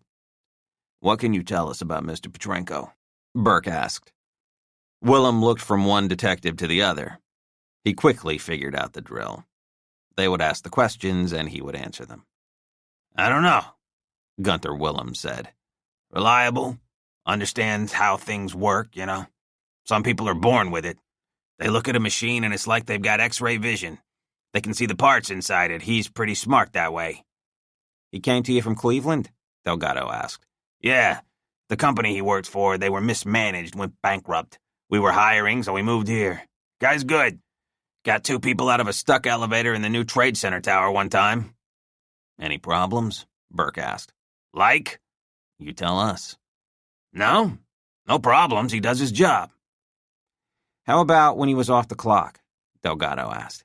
"Any issues you're aware of? Drugs, women, trouble on the home front?" "Like I said, nothing." "He socialized with the other guys who work here?" Willem shrugged. "Some. They go out for a drink sometimes. Give each other the gears. Maybe they get together with the wives once in a while, do some barbecue." "You part of that?" Delgado asked. Willem shrugged. "Not so much." "You got along with him?" "Yeah." His eyes narrowed when Delgado used the past tense. "What's this about, anyway?" "You know anything about who he might have hung out with who's not with the company?" Willem shook his head. "No, not really." He paused as if remembering. "Well, there was that one guy." "What guy?" Delgado asked. "Drop by to see him once in a while." Burke felt as though he'd gotten a carpet shock. "Who was he?" "Just some guy is all. I'd see the car pull up on the street there, and Otto would go out and talk to him." "Did Mr. Petrenko say who he was?" "I didn't ask. You want to go talk to somebody? It's none of my business." "Can you describe him?" Delgado asked. Willem sighed with exasperation. "It was a guy. What do you want from me? White? Black? She asked, persisting. White. Grayish hair. Old guy. Willem looked up at the ceiling as though the answer were written there. No idea. He was too far away to tell. Car? Burke asked. Jesus, Willem said. I don't know. Something blue. Basic sedan, I think. How many times did you see Petrenko meet with this man? 2? Maybe 3 times? Definitely more than once. I think I might have asked Otto once what the guy wanted. What'd he say? Delgado asked. I don't remember exactly. I got the idea maybe Otto was helping him, like he was giving the guy some kind of advice. About elevators? Delgado asked. Wouldn't it make more sense to talk to you, being the boss? Gunter shrugged. Otto knows as much about elevators as I do, probably more. And maybe it wasn't advice about this kind of work. Maybe it was about something else. Maybe it was his long-lost cousin. I don't know. He paused, thinking. There was one thing, though. They waited. Whenever he's come back in from talking to that guy, Otto's kind of quiet. What do you mean quiet? Delgado asked. Just like he's got something on his mind. He shrugged. I don't know, worried like. Maybe he owes this guy money or something and is having trouble meeting his payments, although I don't know why he'd have money problems. He's pulling down $70,000 a year from me. You got cameras? Burke asked. What? On the property. Surveillance. That would pick up someone on the street. Yeah, sure, of course. But the last time he was here was weeks ago. They don't go back more than 48 hours. Delgado asked, did he ever talk about the flyovers? What's that? A singing group? Did Otto have strong political views? We don't talk a lot of politics here, Willem said. Well, other than shitting all over our useless president and useless governor and useless senators and useless mayor, but that's about it. Listen, if you're looking for Otto, I hope you find him. He's one of the best guys I got, but the way you guys are talking about him sounds like something's happened. The detectives exchanged looks. Delgado said, Mr. Petrenko is dead. Willem's face fell. Shit. What the hell happened? That's what we're looking into, she said. He shook his head sadly. Man, oh man. There's so many ways to get killed on the job here, and he buys it on his day off? Was it a car accident? Something like that? Like I said, we're looking into the circumstances. Son of a bitch. I should give his wife a call as soon as I get out from under all this other shit that's going on. What other shit would that be? She asked. Like I said, the city's on my ass. When 2 elevators go down in 2 days, and your company was one of the ones that ever did service calls in both those buildings over the past decade, that's a fucking problem. They'll be looking for someone to blame it on, you can be sure of that. But we do good work, and it might have been another company. Or maybe we serviced an elevator there, but not that one. No one is gonna hang this on us, believe me. 2 elevators in 2 days? Burke asked. I heard about one yesterday, Delgado said. Was there one before that? One since, Willem said. Few hours ago. Would Otto Petrenko have worked on them? Delgado asked. I hope no one here worked on them. But if anyone did, I hope it was Otto. Why would you say that? Willem shrugged. First rule at engineering school. Whenever something bad happens, you blame it on the dead guy. 17. You almost ready? Eugene Clement was standing outside the bathroom of the Intermajestic hotel room he and his wife Estelle had rented for their New York stay. The door was open an inch, giving her privacy but still allowing her to carry on a conversation with her husband. 3 minutes, she called out. Clement knew that meant at least 10, so he stopped hovering by the door and walked over to the small desk where his phone was recharging. He detached it from the charging cord, took a seat on the end of the bed, and opened one of his news apps. I'm starving, Estelle said. Her words were immediately followed by the sound of a hairdryer. Me too. If you'd hurry up, we could eat. he said, thumbing through the latest news stories. "What?" she shouted over the roar. He didn't respond. He was scanning the most recent headlines. One in particular caught his eye. An elevator accident. The second in 2 days. There were few details. The story was developing. My, Clement said softly. The hairdryer went silent. "What did you say?" Estelle asked, opening the bathroom door wide. "Nothing," he said, turning to look at her. She was wearing one of the robes supplied by the hotel. "You know where I'd like to go?" she said. "Where?" "I'd like to see Radio City Music Hall. I think they have tours." Clement nodded. "We can look into that. We could walk it from—" The room phone started ringing. "Who would that be?" Estelle asked. Clement got up, walked around the side of the bed, and snatched up the receiver. "Hello?" "Mr. Clement?" A woman's voice. "Yes?" "Eugene Clement." "Who is this?" he asked. "I'm Sheila Drake. I'm a booker for New York Day. It's a—" "I know what it is." "Who is it?" Estelle asked. He covered the mouthpiece and snapped at her. "TV show." "Mr. Clement," Drake said. "Here." "We know you're in New York and would like to have you on the show today. We can send a car." "How did you know?" "The Flyovers Group is believed to be responsible for several recent bombings and—" "That's ridiculous. We can't control people saying we had anything to do with those events. They're horrible tragedies. We're all about awareness, raising issues. We'd like to talk to you about that, give you a chance to make that point. We're here celebrating our anniversary. I don't have time for—" "Let me try to lay it out for you, Mr. Clement. We can pursue you down the sidewalk, shouting questions at you, and when we broadcast that, you're going to look like some kind of criminal. I think you'd be doing yourself a favor to come into the studio for a sit-down interview where you could make your case calmly without creating some negative impressions. What do you say?" Clement thought for a moment. "Mr. Clement?" He cleared his throat and asked, "What time?" 18. Chris Valens was leaning up against the window of Blockheads, a small restaurant across from the Morning Star Cafe. He was tucked under the awning and, he thought, reasonably invisible, especially considering how wide 2nd Avenue was. The restaurant didn't open until 11, so no one was going to come out and tell him to move on. He had a phone in his hand, set to take photos. He would have liked a camera with a telephoto lens, but even in New York, standing on the sidewalk wielding one of those was likely to attract attention. He'd followed Barbara Matheson from her apartment to the cafe. Barbara clearly was a walker. She lived in Murray Hill on East 37th between Lexington and 3rd.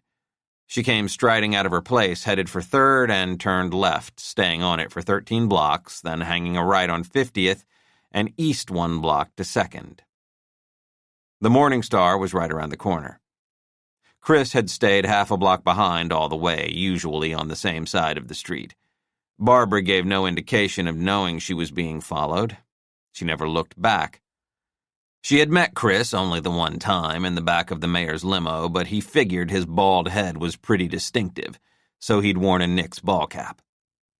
And unlike when he was in the limo, when he was wearing a suit, Chris had dressed this morning in old jeans, a button-down collar blue shirt, and a brown leather jacket. It wouldn't have much mattered if he'd looked exactly as he had the day before. Like a lot of people, Barbara had her eyes glued to her phone even while she was walking.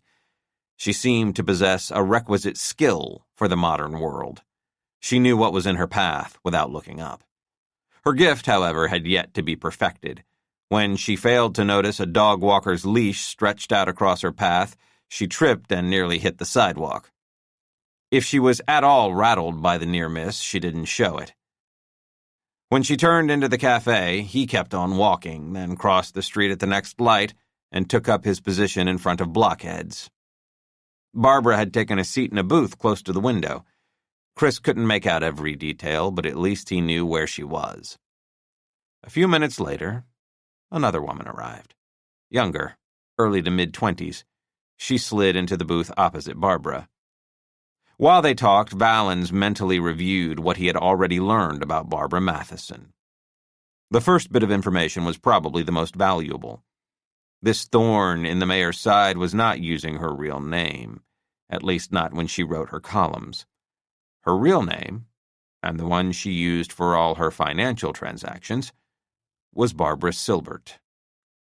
Valens was well aware that novelists often chose to publish their books under pseudonyms, but was that an acceptable practice when it came to journalism? Could you really take potshots at politicians and others while hiding behind a name that was not your own? Once he had determined Barbara's true last name, he was able to find out plenty of other things about her. She was living in a sublet, paying $1,100 a month, which was a pretty good deal considering the average was more than $3,000. Just as well, her rent was a deal, considering that Manhattan today was paying her a few pennies under $100,000 a year. That might have sounded like a lot to some, but you needed a lot to live right in Manhattan. Barbara paid off her cards every month and was rewarded for that with a decent credit score. What was interesting about the statements he'd been able to access was not so much what was on them, but what was not. No Bloomies, no Saks, no Nordstrom. When Barbara bought clothes, she was not extravagant. The Gap, Macy's, maybe Club Monaco if she really wanted to splurge. Not a shocker. All Valens had seen her in was jeans and a top and a light jacket. Barbara spent most of her money at bars and restaurants. It didn't look as though she ate much at home. Lots of diners, like the Morning Star. There were a few charges at liquor stores, so even if she didn't make many of her own meals, at least she drank at home. About 15 minutes after the younger woman joined Barbara, she got up to leave. Chris took off his right glove so that the camera icon on his phone would work when he touched it with his finger. Barbara exited the restaurant. Chris hit the button and held it, firing off multiple shots as the unknown woman stood briefly, got her bearings, and started walking south. Chris lowered the phone as she crossed 50th and hailed a cab. She got in, and the cab took off down 2nd. Barbara stayed. She appeared to be ignoring her breakfast. Chris wondered who the young woman might be. If Barbara had had a Facebook page, Chris might have found a picture of her there if she was a friend. But Barbara was not on Facebook. She had a substantial Twitter following, though, just under 30,000. But Twitter was not typically where one posted photos of friends. It was for mouthing off, something Barbara did plenty of. 5 minutes after the young woman left, Barbara got up, paid the bill, and emerged onto the sidewalk. Would she head back toward home? Walk to the Manhattan Today office? These days, what with half the world working from home, there might not be much reason for Barbara to show up at an actual office. She headed north. As she walked, she did the same thing she'd done earlier. She took out her phone.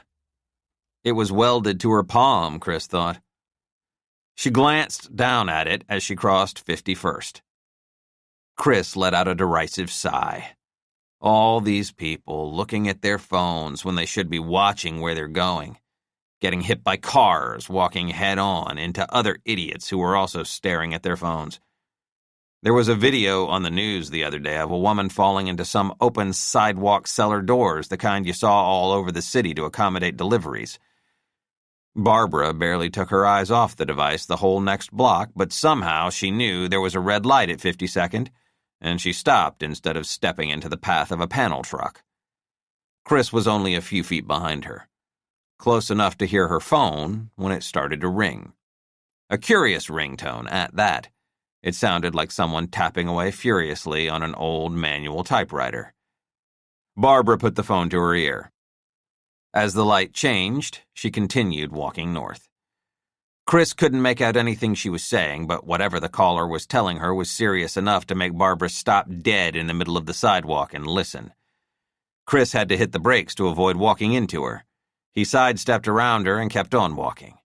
When he reached the next corner, he turned and looked back. Barbara was tucking her phone into her purse and stepping out into the street to hail a cab. Shit. He looked north and saw several available ones coming their way.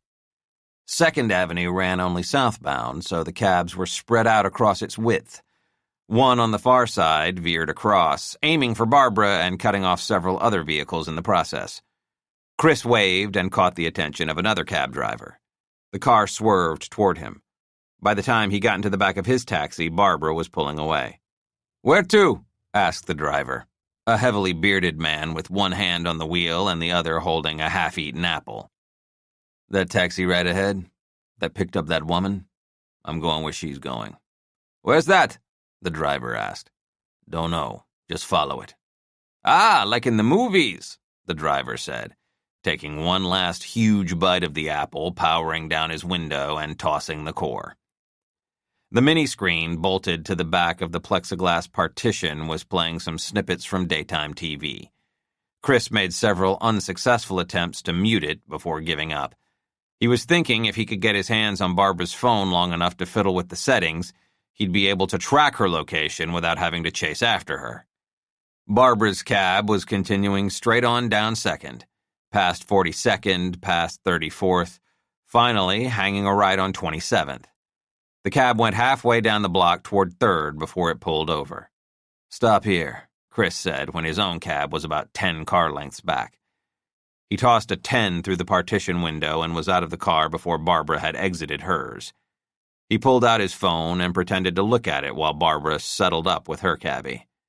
She got out, walked a few doors west on the north side, stopped to study the building she was in front of, and went in. Chris crossed the street so he could check out the address without standing directly in front of it. Barbara had gone into a funeral home. Clapperson's funeral services, to be exact. 19. Arla grabbed a cab. When the taxi was half a dozen blocks from her destination, it stopped dead, not going anywhere. Traffic was insane. Arla bailed and ran the rest of the way. She jogged Central Park 3 mornings a week, so she didn't get winded, but she sweated through her work clothes. Glover had texted her the York Avenue address, and she got there before the mayor and his entourage. Along the way, her mind went back to the brief meeting she'd had with her mother. It had gone pretty much as she'd expected. Maybe it would have been better to break the news to her about her new job in an email.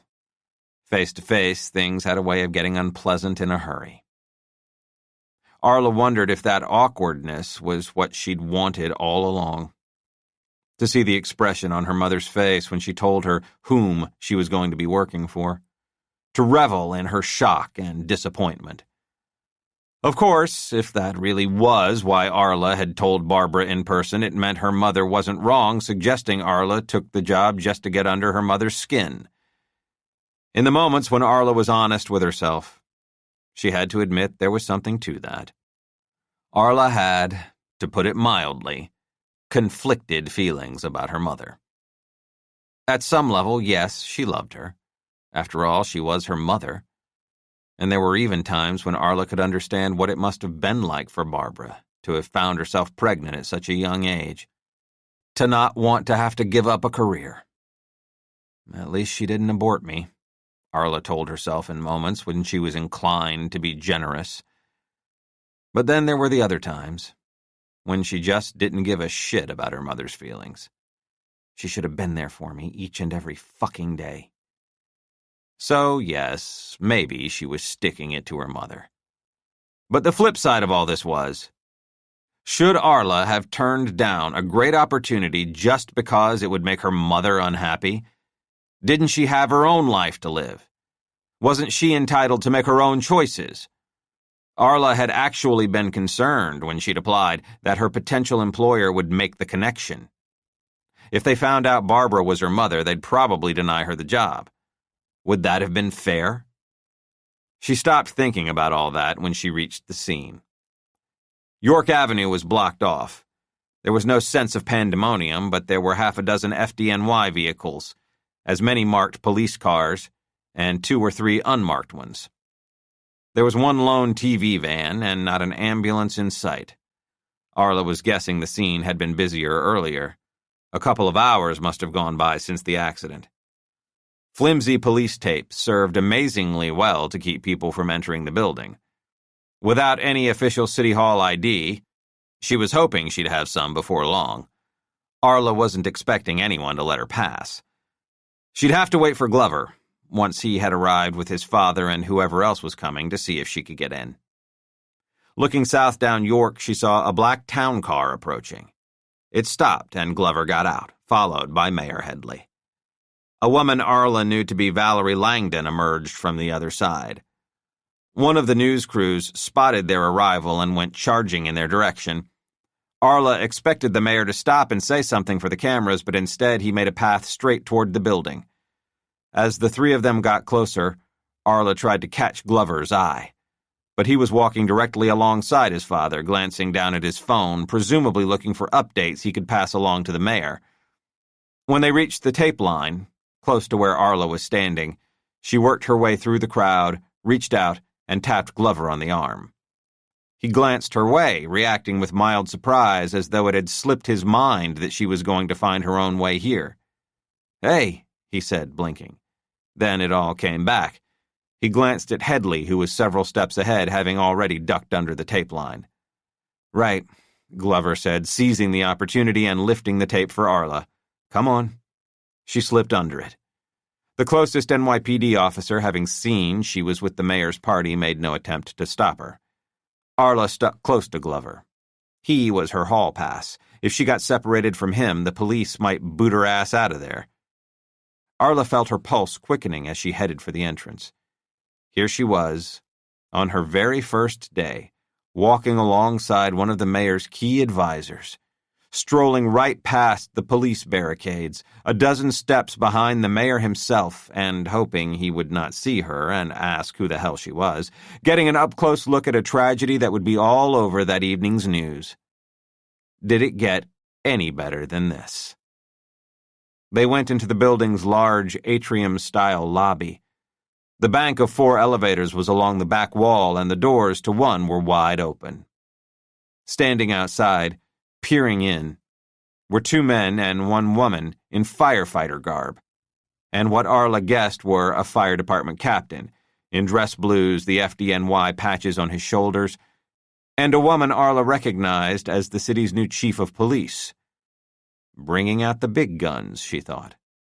Sure, an elevator accident was a tragedy if someone got killed, but it wasn't exactly John Lennon getting shot out front of the Dakota, was it? As if he could read her mind, Glover sidled up to her and whispered, "She was a big deal." "Who was a big deal?" she asked, leaning her head toward his. "The woman who got killed. Some scientist from Russia." "What happened to her? Where's—" Arla stopped herself. She'd spotted what everyone was looking at. On the floor of the elevator was a bloody, pulpy mass about the size and shape of a cabbage. Next to it, what appeared to be an arm in a blue sleeve. The elevator floor was blood-covered mess. When Arla suddenly turned away, she found herself up against Glover Headley's chest. "Oh, God," she said. But she quickly pulled away before he could place a comforting hand on her back. Her sense of horror and revulsion was displaced almost immediately by the feeling that she needed to be professional. She was not going to be that horror movie heroine who clung to the male lead for comfort. So she spun about and looked back in the general direction of the elevator without focusing on the head and the arm and the blood. "I will not throw up." Mayor Headley joined the bigwigs huddled in conversation. "What's happening?" Arla asked Glover. "Getting up to speed," he said. "Stay here, I gotta go." Arla did as she was told as he went to his father's side. There was more discussion. At one point, the chief of police whispered something to the mayor while she pointed to the far end of the lobby. Arla looked that way. A man in his mid to late 30s was sitting on a lobby couch with his arm around a young boy. A father and son, Arla guessed. The mayor nodded and broke away from the crowd. He headed for the father and son and said a few words to them. The man's head went up and down once, at which point the mayor perched his butt on the oversized coffee table in front of the couch, which put him only inches away from the boy. Arla desperately wanted to know what this was about. She slipped around the outer perimeter of the lobby, coming at the couch from the other side. There was a large pillar behind it, and she took a position along one side where she was unlikely to be seen. As cover, she took out her phone and pretended to be checking something. Although the pillar blocked her view, she could make out the conversation reasonably clearly. "Your name's Colin?" the mayor asked. Yes, the boy said softly. "You know who I am?" you're the mayor? "That's right." My dad told me when you walked in, you're like the mayor of all of New York. "I am." I thought you'd be bigger. Headley chuckled at that. It's like with movie stars. When you see them in person, you wonder why they aren't 20 feet tall. The police were telling me what a brave young man you are. Oh, you went through something pretty horrible. But here you are, with your dad here, and you're holding up okay, aren't you? I guess. "Missing school?" Yeah, said Colin. My dad phoned and told them I'd be late. "Well, you ask me. I think you should get the whole day off. What do you think, Dad?" Arla heard the father speak for the first time. Yeah, I'm thinking we might go to the movies, or maybe the Museum of Natural History. I like the whale, Colin said. Oh, yeah, the whale is something, Headley said. You wonder, how can it float up there, right? The police and the fire department folks say that not only were you brave, you were very helpful to them explaining what happened. Her head came right off, the boy said, keeping his voice steady. The rest of her is still upstairs in the hall. They should tell people so they don't come out of their apartments and see her there. I think that's been done, Colin, but that's a good idea and nice of you to be thinking of other people's feelings. Anyway, I want to talk about you for a minute. I'm going to give you my card here and one for your dad. And what we're going to do is have you for dinner at Gracie Mansion. What? That's where I live. I get to stay there while I'm serving the people. If I get voted out in the next election, then they kick me out. You could live with us, Colin offered. Could he live with us, Dad? We have the spare room. I would imagine the mayor has a backup plan, the father said. I do, Headley said, but I'll keep your offer in mind. Why do they call it Gracie Mansion? Colin asked. Good question, the mayor said. It was built way back in 1799 by a man named Archibald Gracie. Oh, I'll show you all around when you come.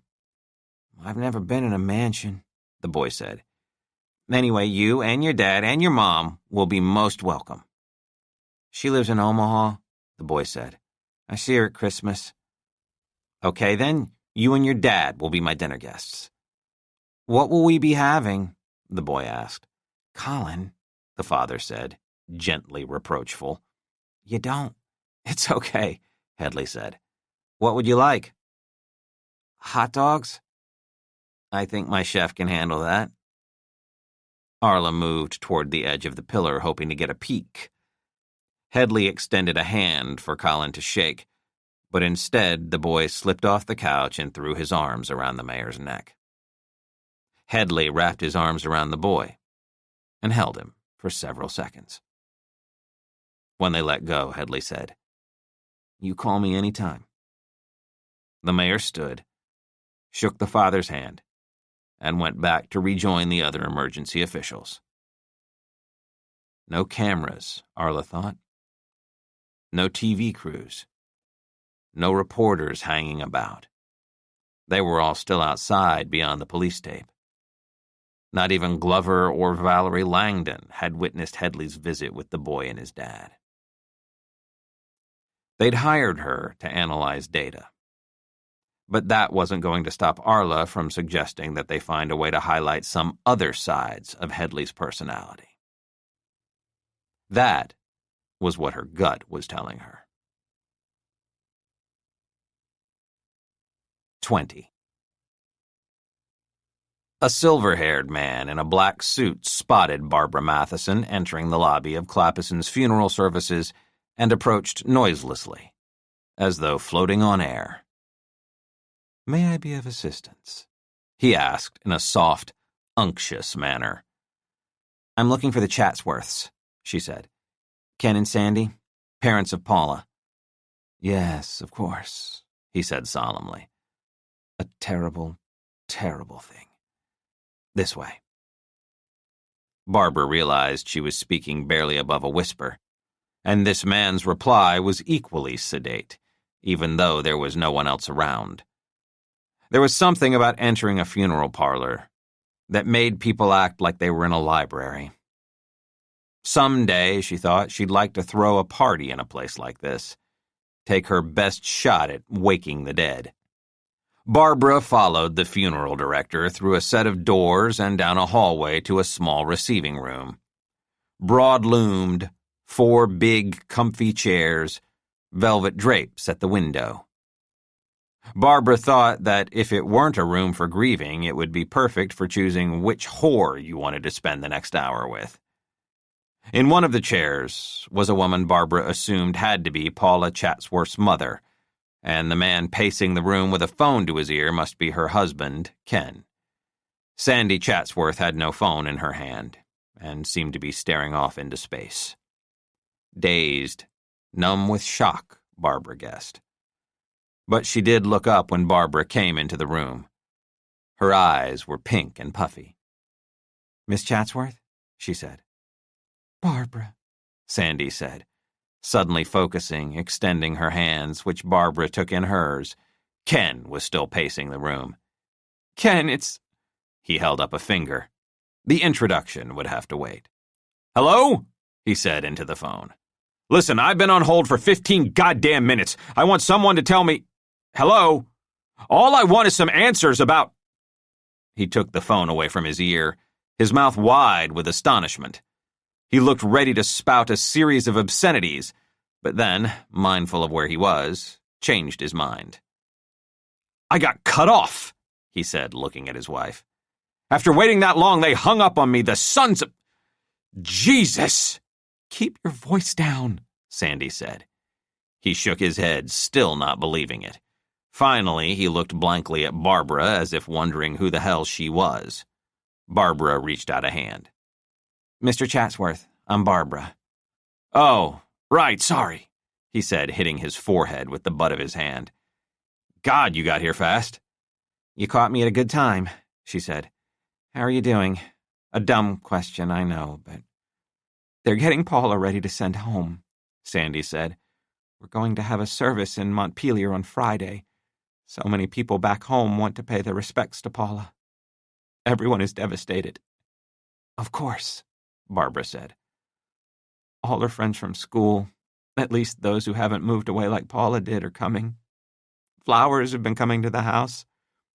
Thank goodness our neighbor's been watching, taking them in, and one of her friends set up some kind of Facebook page, but I don't know much about that." Sandy's voice trailed off, as though she realized that flowers and Facebook pages weren't very important. "How'd you get here?" Barbara asked Ken, since he'd been so worried about the logistics of coming to New York. "Flew," he said. I don't think I could have driven in this traffic." He turned his head as if looking through the walls to the street outside. Barbara nodded. "Even those of us who live here can't get used to it." She paused. "Who are you trying to get on the phone?" "Someone with the city." "Who? What department?" "I've been getting bounced all around. I want to talk to whoever's in charge of making sure the goddamn elevators in this city are safe. I want to know how this happened. I want to know who screwed up and got our daughter killed." "Sure," Barbara said. "You want answers, I understand that." "No one's telling us anything," Sandy said. "Sometimes," Barbara said, slowly.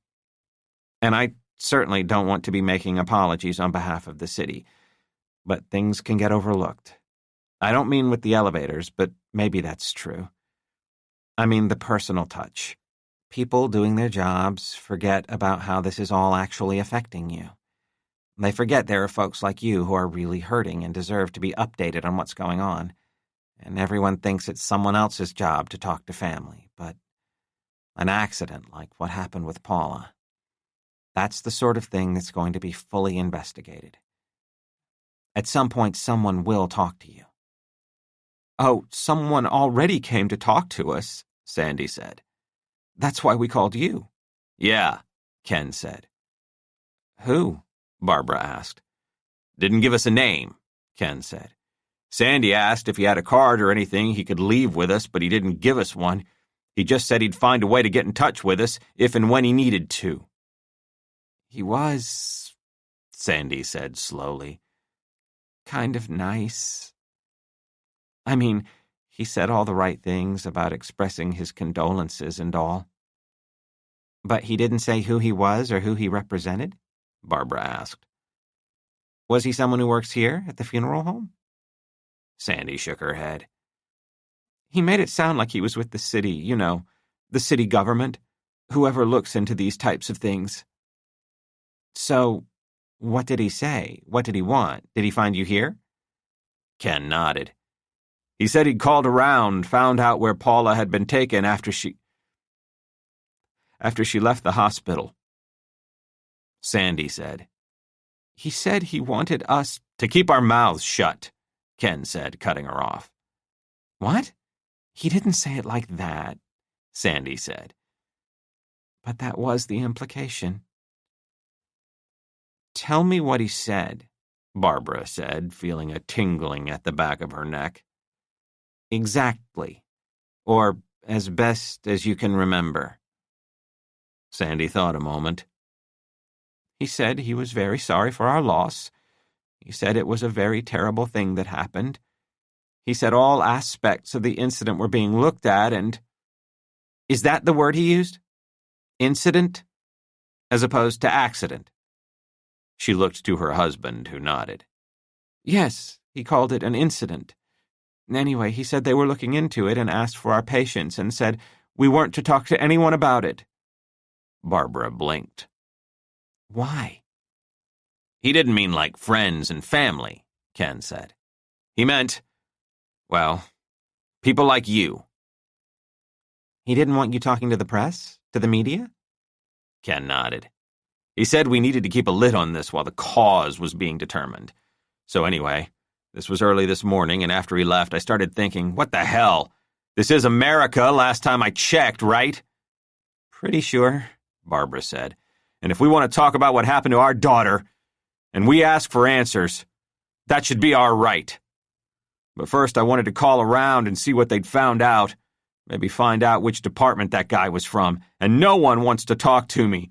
I keep getting passed from department to department. I don't understand why they'd want to keep you from talking to the press, Barbara said.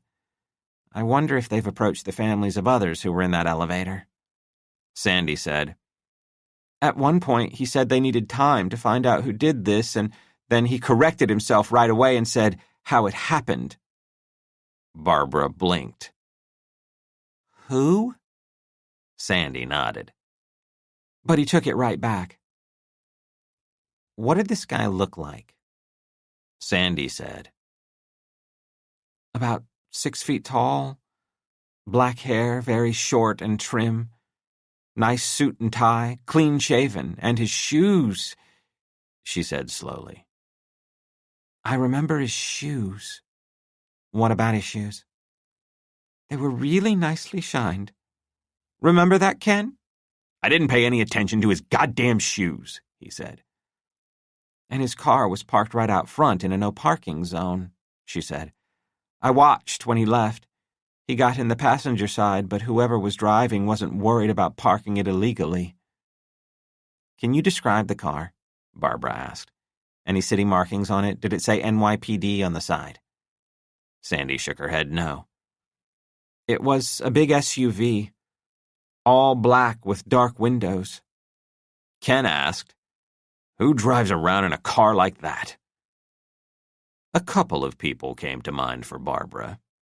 Well, not people, exactly, but agencies. Why would those agencies be interested in an elevator mishap? Tragic as it was. 21. Richard!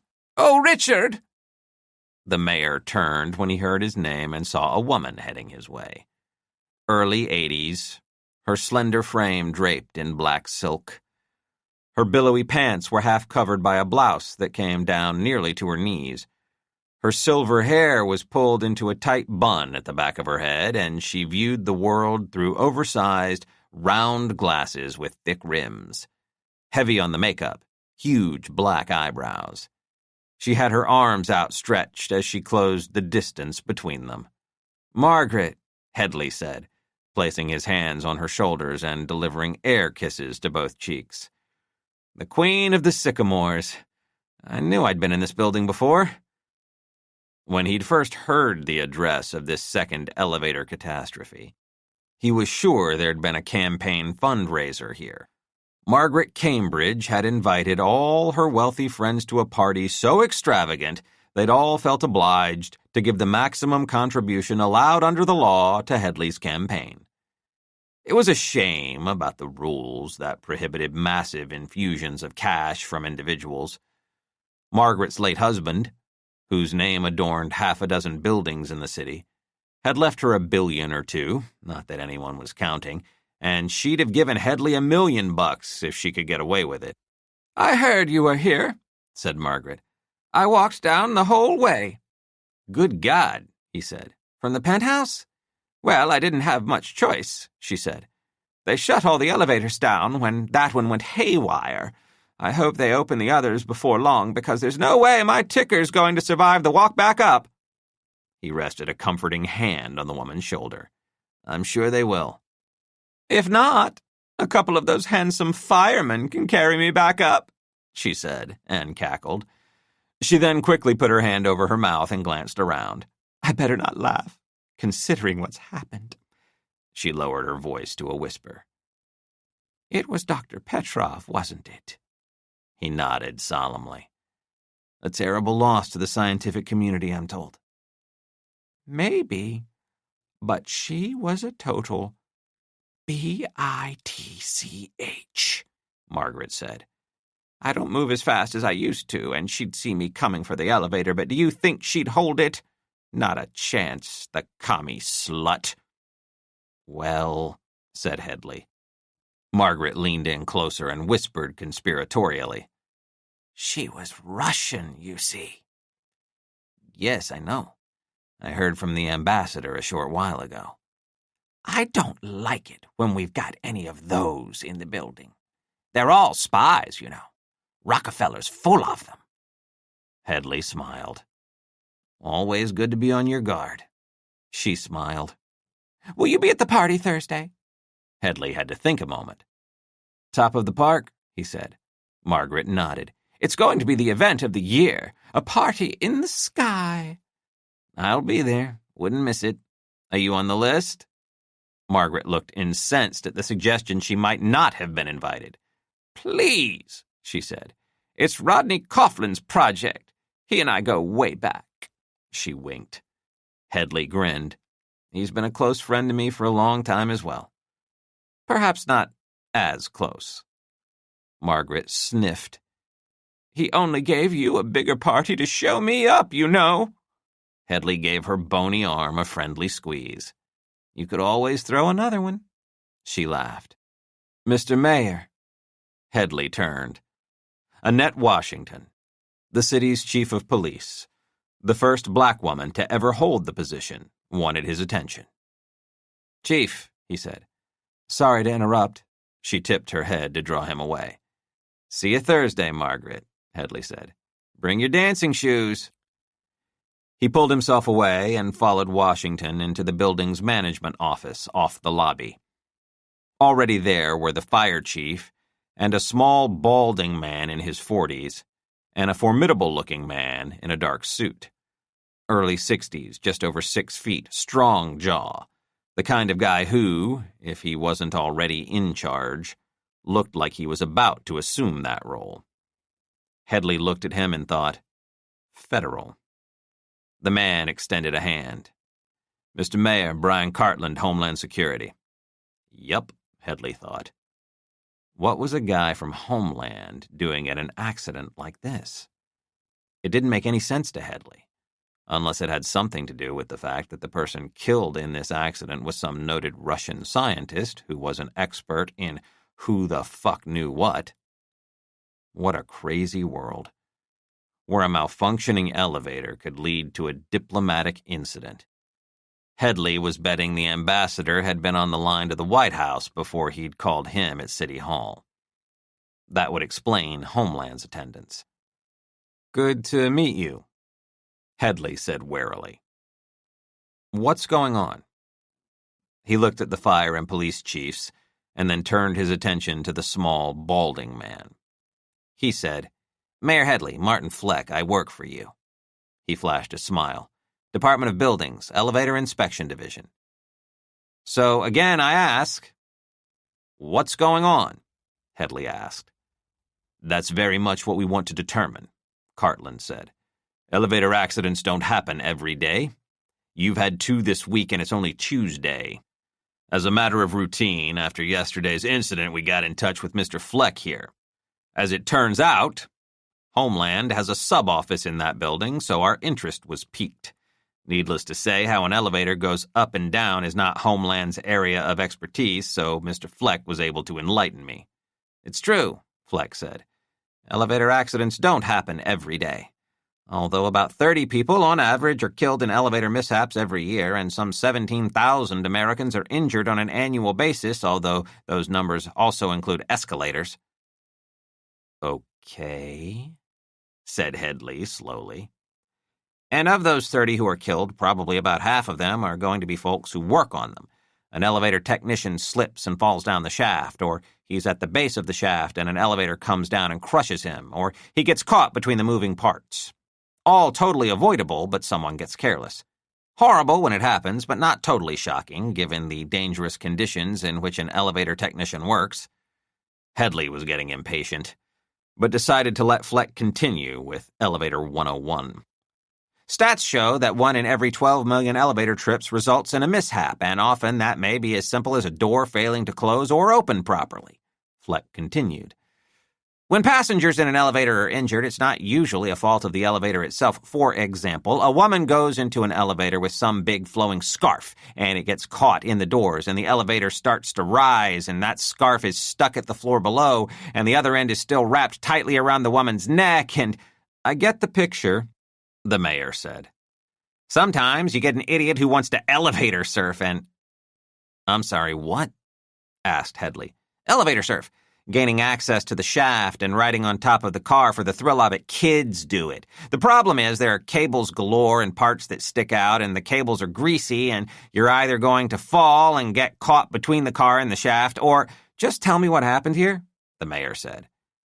Well, Fleck said, Petrov, this Russian science lady, she's partly to blame. Headley gave the Homeland agent a weary glance. If it was her fault, why are we all standing here? It wasn't her fault that the elevator stopped, Fleck said. It was her mistake to climb out. Actually, if she'd stopped there, she'd have been okay. But according to the boy, she reached back into the opening for her purse, and that was when the elevator suddenly continued its descent and she got caught and, well, lost her head.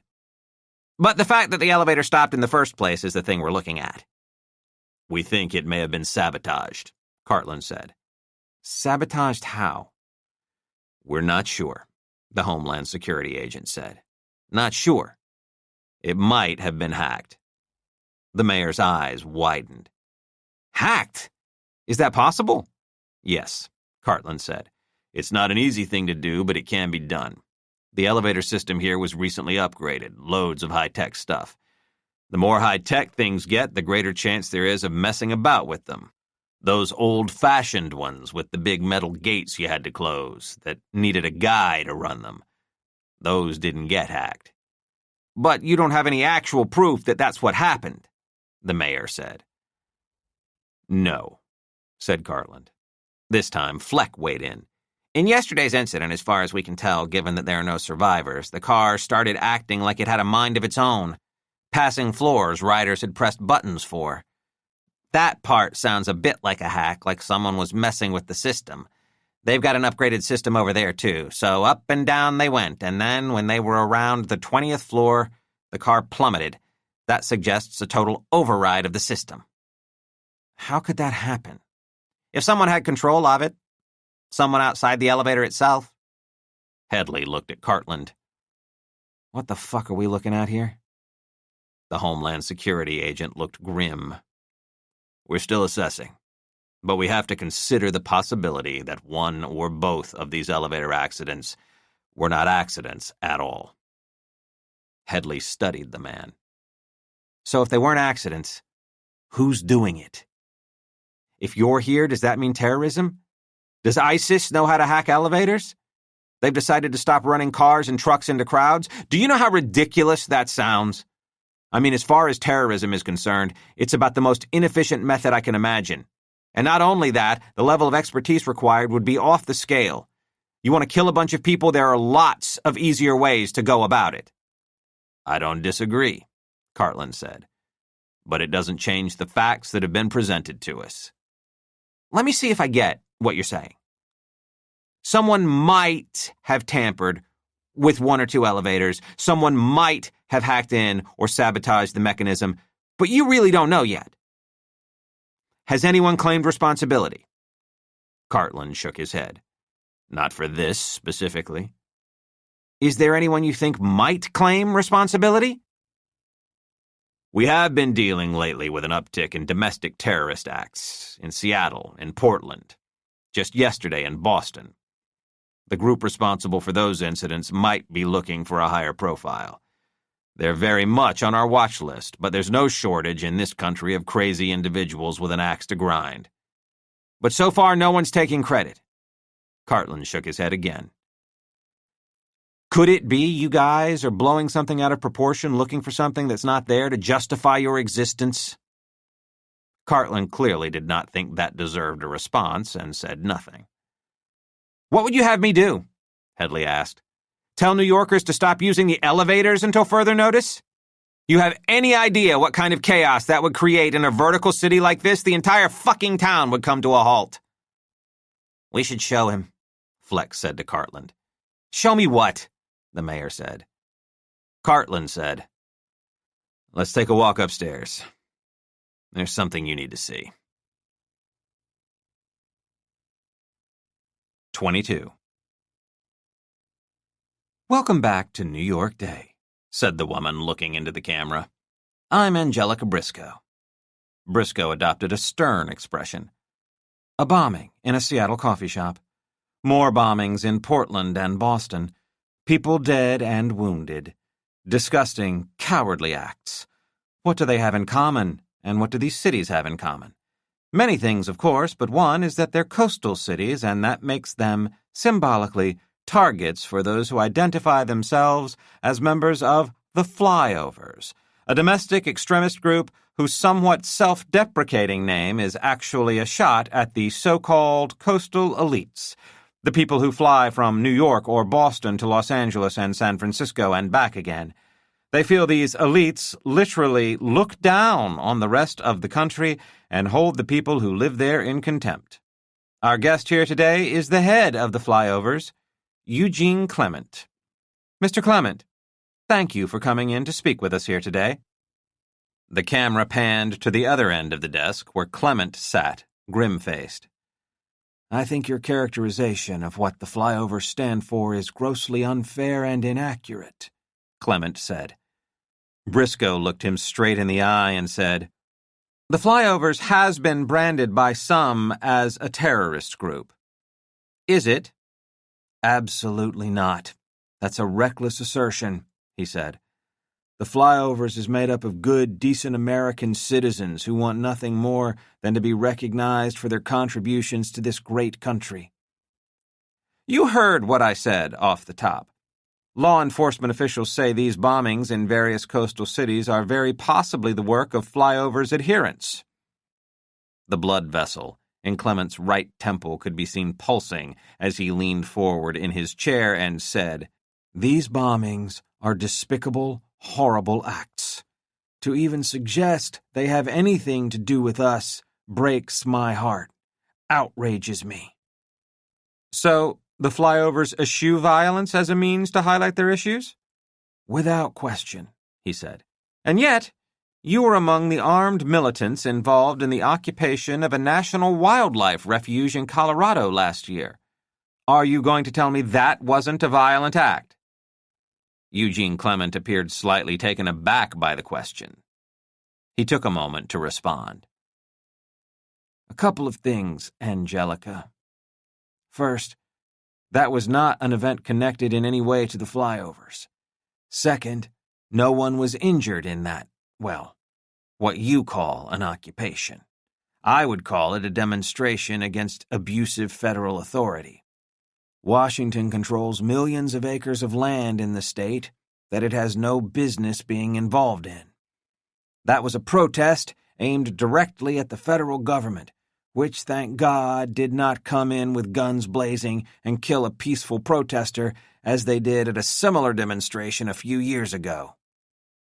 But there's a lot of crossover in beliefs between those groups and the flyovers.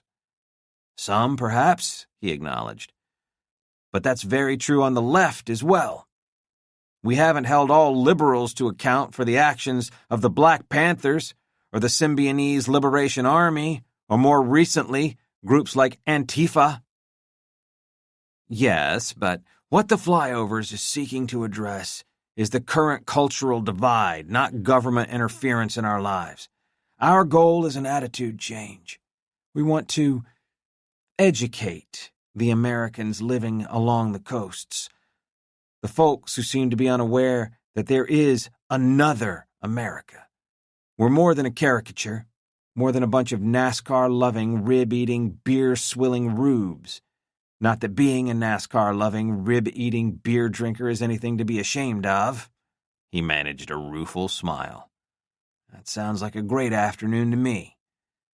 Anyway, the coast is something of a metaphor. There are people throughout the country who hold the views we seek to challenge. You can find them right here in New York, I would imagine." But isn't that exactly what you have reduced the so-called coasters to? A cliché. Sushi-eating, latte-drinking, gluten-avoiding, Prius-driving elites? Clement shook his head. "Not at all.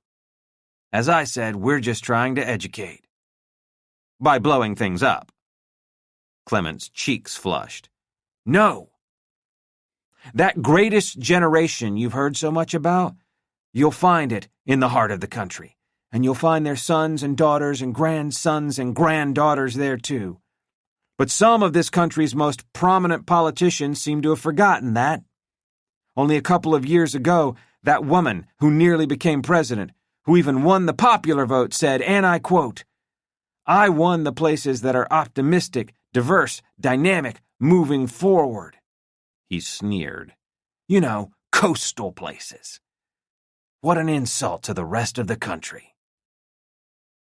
You have to admit that many of the people who swear allegiance to the Flyovers organization, "That's laying it on a bit heavy. We hardly have a pledge of allegiance." Many of your followers, your adherents, those that speak their mind on your comments page, have advocated the kinds of terrorist acts we've seen lately. You know, Angelica, many urbanites believe the only amendment we care about is the second one. Well, nothing could be further from the truth. We believe, as all good Americans do, in the First Amendment, freedom of speech. I may not like what some of these people have to say, but I would defend their right to say it, just as I defend your right to speak to me in condescending and belittling terms." The host was unfazed. "Some of the things your followers say constitute hate speech." Clement frowned. What is hate speech, exactly? It's hate speech when you don't like something I've said. But when you attack me for what I said, can't your words also be defined as hateful? He leaned in again.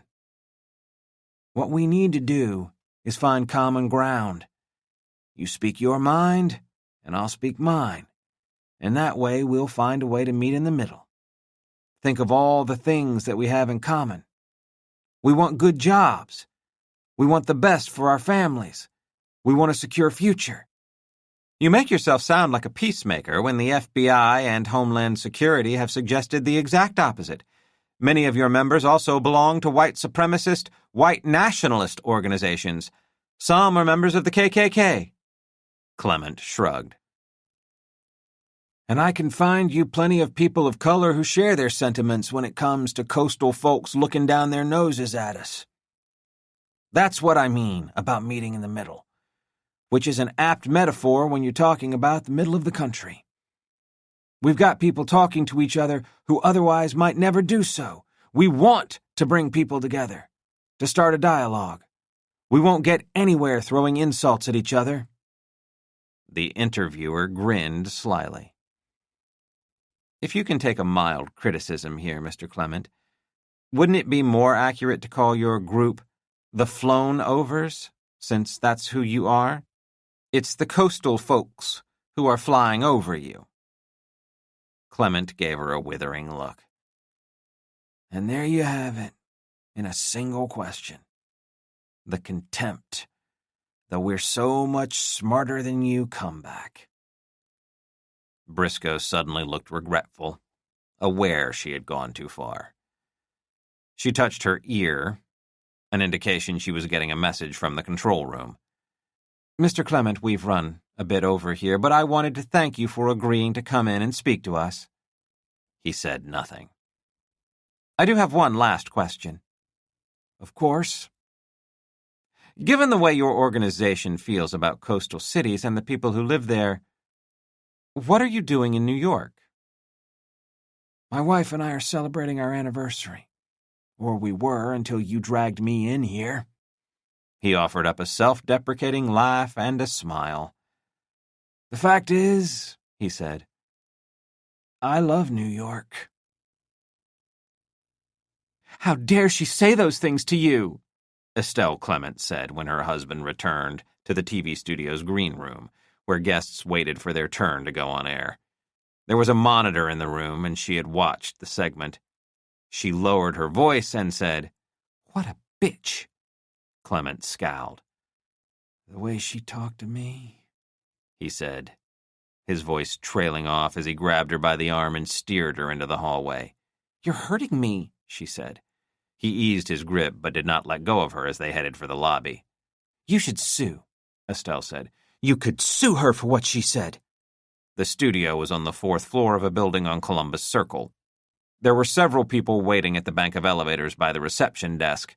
Clement said, Let's take the stairs. Do we have... I just want to get out of here as fast as I can, he said, already leading her toward a door with an exit sign over it. Estelle, sensing his anger, did not object. When they came out onto the street, Clement stopped for a moment to compose himself. Did you hear what I said up there? Estelle asked. You should sue her and the network for... No, he said firmly. It's more than just one arrogant TV host or one network.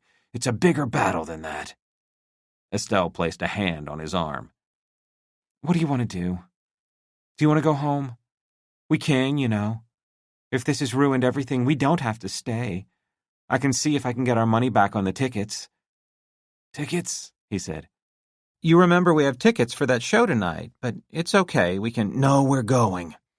He lifted his head and gave it a small shake, as though trying to rid himself of the anger he felt. Then he forced his mouth into a smile.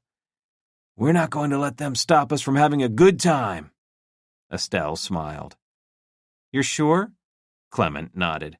I'd forgotten about the show. What are we seeing? It's that one with all the dancing, Estelle said. I know that doesn't exactly narrow it down. You're probably going to hate it anyway. All those Nancy boys prancing about the stage. I wouldn't miss it for the world.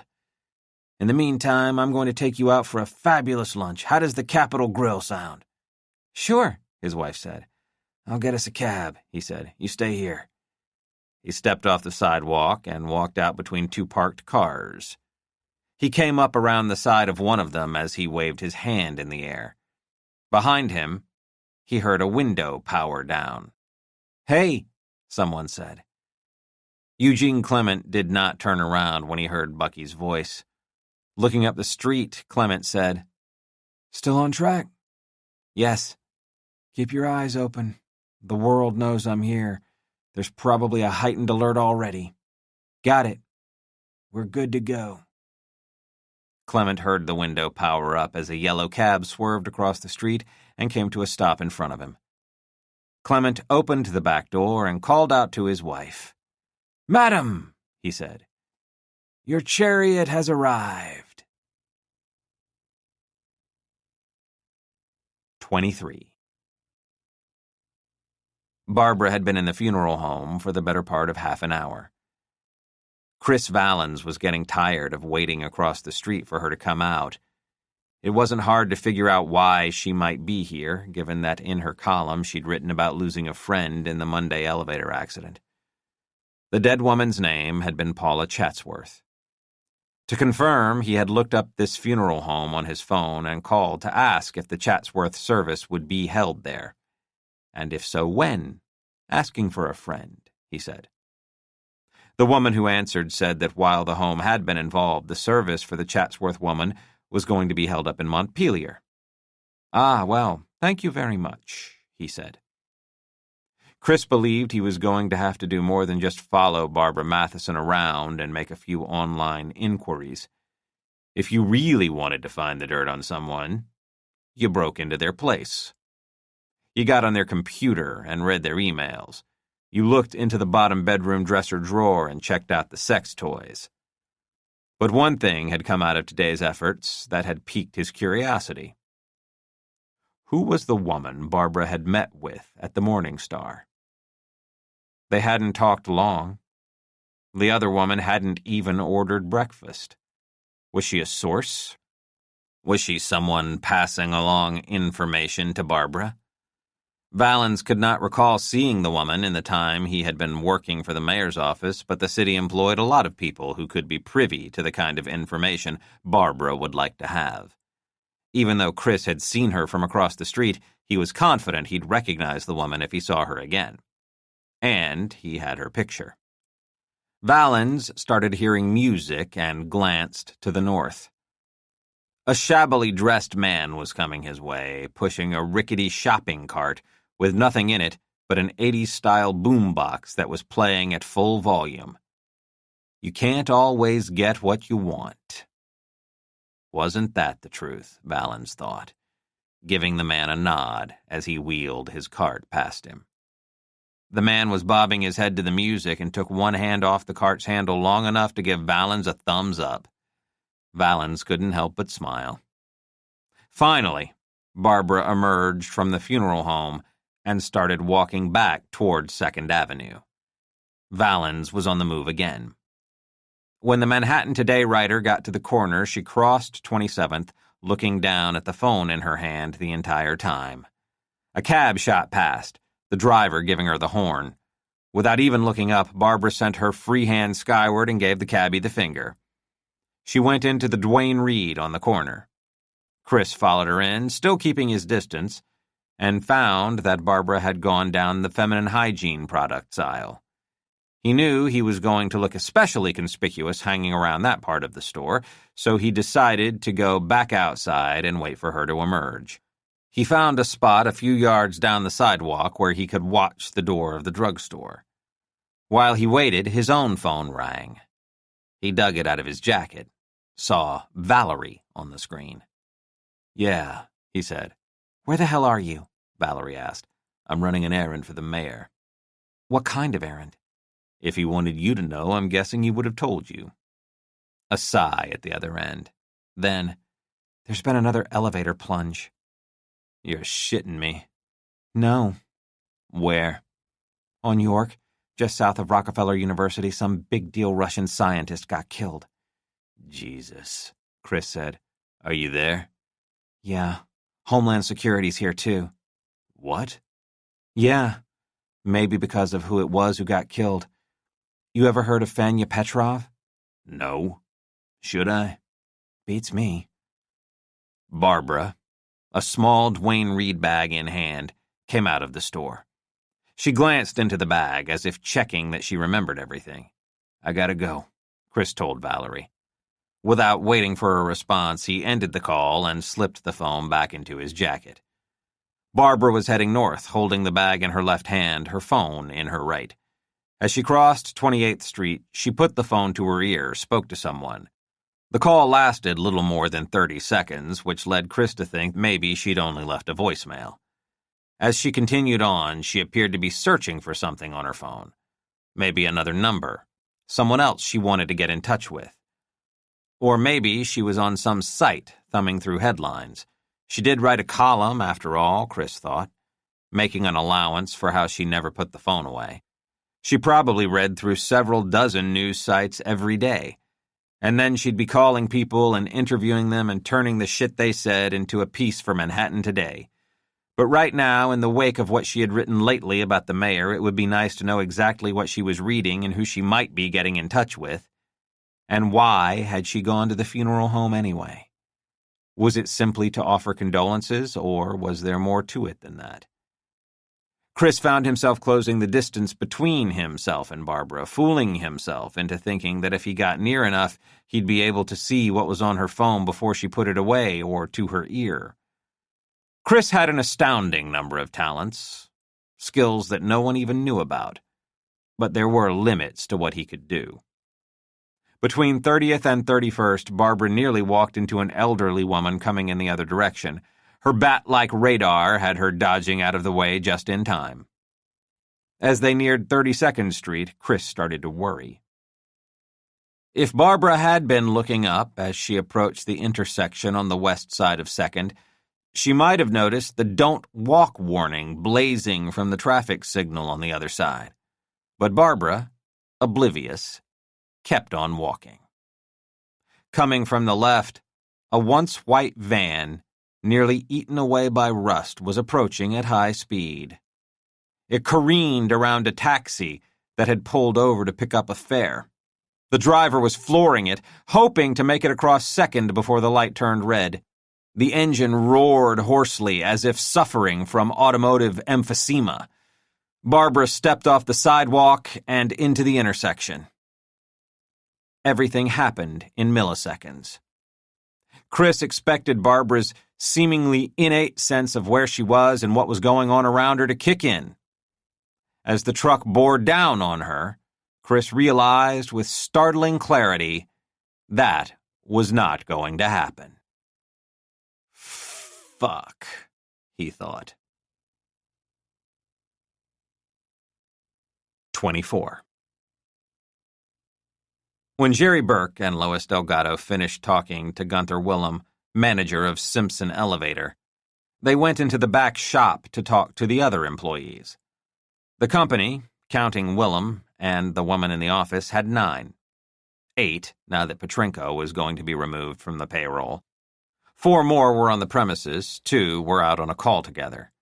Burke and Delgado split them up, each interviewing 2 men. All 4 were asked further questions about the dead man, whether they had noticed anything out of the ordinary with him in recent weeks, whether he seemed on edge, worried about anything. Did Petrenko have any vices he kept secret from his wife? Did he gamble? Did he use drugs? Was he seeing anyone on the side? Did he frequent prostitutes? And finally, who was the man who'd come to visit him? The one he went out onto the street to talk to. None of the 4 claimed to have seen Petrenko talking to the mystery man. The 2 employees not on site were on a call at a 12-story apartment building on Claremont Avenue in Brooklyn, just south of the Brooklyn Navy Yard. Delgado drove. They parked on the street and buzzed the superintendent when they entered the lobby. The building's 2 elevators were out of commission during the servicing, and the 2 technicians from Simpson Elevator were on the 12th floor. "Can they get one going?" Burke asked. The super said, I told them, can you do one at a time? But no, they shut them both down at once. Everyone in the building is complaining. No problem, Delgado said. We'll take the stairs. A wave of anxiety washed over Burke. His lungs felt absolutely fine. He hadn't taken a hit off his inhaler yet today. Climbing 11 flights of stairs shouldn't have been a problem for him. A few months ago, he might have taken half those flights 2 steps at a time. But that was before. Could he make it to the 12th floor? What if his airways started to constrict along the way? And Burke had been dealing with this issue long enough to know that just worrying about an attack was enough to bring one on. I'll be fine, he told himself. I can do this, just don't think. It was like, Burke realized, when someone told you not to think about an elephant, Dumbo popped into your head. So when Burke told himself, don't think about the drops, he thought about the drops. You coming? Delgado said to her partner. Right behind you, he said. It hit him by the 4th floor. His windpipe started to shrink down to the size of a straw. When they were nearly to the 5th, Burke called up to Delgado, who was half a dozen steps ahead. I just got a text. Delgado glanced back, stopped. Just go on. I'll catch up, he said, taking the phone from his jacket, looking at the screen and nodding as if to confirm he was right about receiving a message. What is it? Delgado asked. I got it, Burke said dismissively. Delgado climbed on. Once she'd made a turn in the stairwell and was out of sight, Burke put the phone back into his jacket. He gripped the railing with one hand to steady himself, then dug into his pocket with the other and came out with his inhaler. But, before wrapping his mouth around it, he decided to give his doctor's advice one more try. Focus. What had he suggested? Focus on 5 things you see. 5 things you hear. I'm in a fucking concrete stairwell. There aren't 5 things to see or 5 things to hear. That was okay. He could wing it. Like, think of 5 Paul Newman movies. There was The Sting, Cool Hand Luke, Harper. That was 3. Oh, and The Verdict. And that one where he was the pool hustler. What the hell was that one called? Weren't there actually 2? There was the original, that was... Fuck. The Hustler. A movie about a pool hustler might just be called The Hustler. But then 25 years later, he reprised the character in a movie with Tom Cruise, had color in the title. What the hell was that one? He was still wheezing. From a couple of floors above, Delgado's voice echoed, You okay down there? Yeah, he managed to shout. Coming. The hell with it. He exhaled, put the puffer between his lips, squeezed it, and drew the medicated mist deep into his lungs. Keeping his lips sealed, he did a mental count to 10, then exhaled. He repeated the process, then slipped the inhaler back into his pocket. Christ, it was all he could do to hold his breath for 10 seconds. You watch these movies where James Bond is rescuing someone underwater for minutes at a time without coming up for air. How the hell was that even possible? Plenty of takes. That was how. Burke felt his windpipe enlarging, his lungs filling with the stale air of the stairwell. Time to move on. He caught up with his partner at the 10th floor. Even she had stopped to catch her breath, and Burke took pleasure in overtaking her. Haven't got all day, he said. Bite me, Delgado said. They came out onto the 12th floor, and at the hallway's end, directly in front of an open elevator door, were 2 men on their knees, huddled over a large toolbox. One was white, thin, probably mid-40s. The other was black, heavyset, late 20s. Even from the end of the hallway, the detectives could tell that there was no elevator car beyond the opening. What they could see was the cinder block back wall of the shaft and various vertical cables. Hey, Burke said. The black one turned, then said to his partner, Cops are here. The 2 men stood. Burke and Delgado showed their badges and offered hands to shake, but the repairman begged off, displaying oily, greasy palms. I'm Walter, the older man said. This is Terrence. Terrence nodded. They told us you were coming. So you know what this is about? Delgado said. Can't believe Otto's dead, Walter said. Jesus. You do what we do for a living. You figure if you're gonna go, it'll probably be because you went through an open door by mistake. At which point he nodded toward the elevator shaft. Yeah, said Terrence, and then gesturing toward his coworker. Well, some moron knocks you in. What happened to him? Walter asked. Burke did the usual dance of not answering and asked the two men the same questions he and Delgado had asked the others. Had they noticed anything odd about Otto in recent weeks? They had not. Had they seen the man who'd dropped by to see him at Simpson Elevator? Again, they both shook their heads. Why? Asked Walter. You think this guy did something to Otto? We'd like to talk to him, Delgado said. Terrence said, Hang on. What? Delgado asked. He dug a rag out of his pocket and started to wipe off his hands. So, I've been wanting to buy a car. Like, I always liked Mustangs, so I've been going through the online ads, seeing if someone has a decent used one, because no way I can afford a new one. And I'm not totally nuts about the latest design anyway. I kind of like the ones from around 2005, 2006, Okay, said Burke. So I find one in Queens and I call the guy. It's a 2005, and he's asking about $3,500 for it. And I tell him I want to have a look at it, but I'm kind of busy, and he says, Where do you work? I could run it by. You could check it out, which makes the guy sound a bit desperate, so I'm thinking he might take a lowball offer, so I say okay. So he comes over, this is like 2 weeks ago, parks it at the curb, and I come out to have a look at it. Walter said, Terrence here takes a long time to get to the point. That's okay, Burke said. His hands cleared of the worst of the grease. He pulled a phone from his pocket and tapped on the photos icon. I wanted to take a few pictures of it from all angles. Told the guy I wasn't ready to make up my mind, but having some shots to refresh my memory later would be a good idea. So, here's the shots. He held the camera in front of the detectives and swiped through the pictures. Many of them were close-ups of parts of the blue car, including one of the rear wheel well. A lot of rust there. I could probably fix it myself. But if I made a big deal about it, he'd probably come down a bit more. Okay, here's the one I was thinking of. The photo he'd landed on was a full shot of the car parked on the street. So, if you look back here, that's Otto, he said, on the sidewalk. May I? Burke asked, holding out his hand. Terrence gave him the phone. With his index finger and thumb, Burke enlarged the photo, zeroing in on the background. There was another car beyond the Mustang, a plain, dark sedan. One man was leaning against it, arms folded, talking to Otto, perched on the curb. The man was white, maybe 6 feet, gray hair. He looked to be wearing a suit, but the bigger Burke made the picture, the less distinct it became. What about the car? Delgado asked.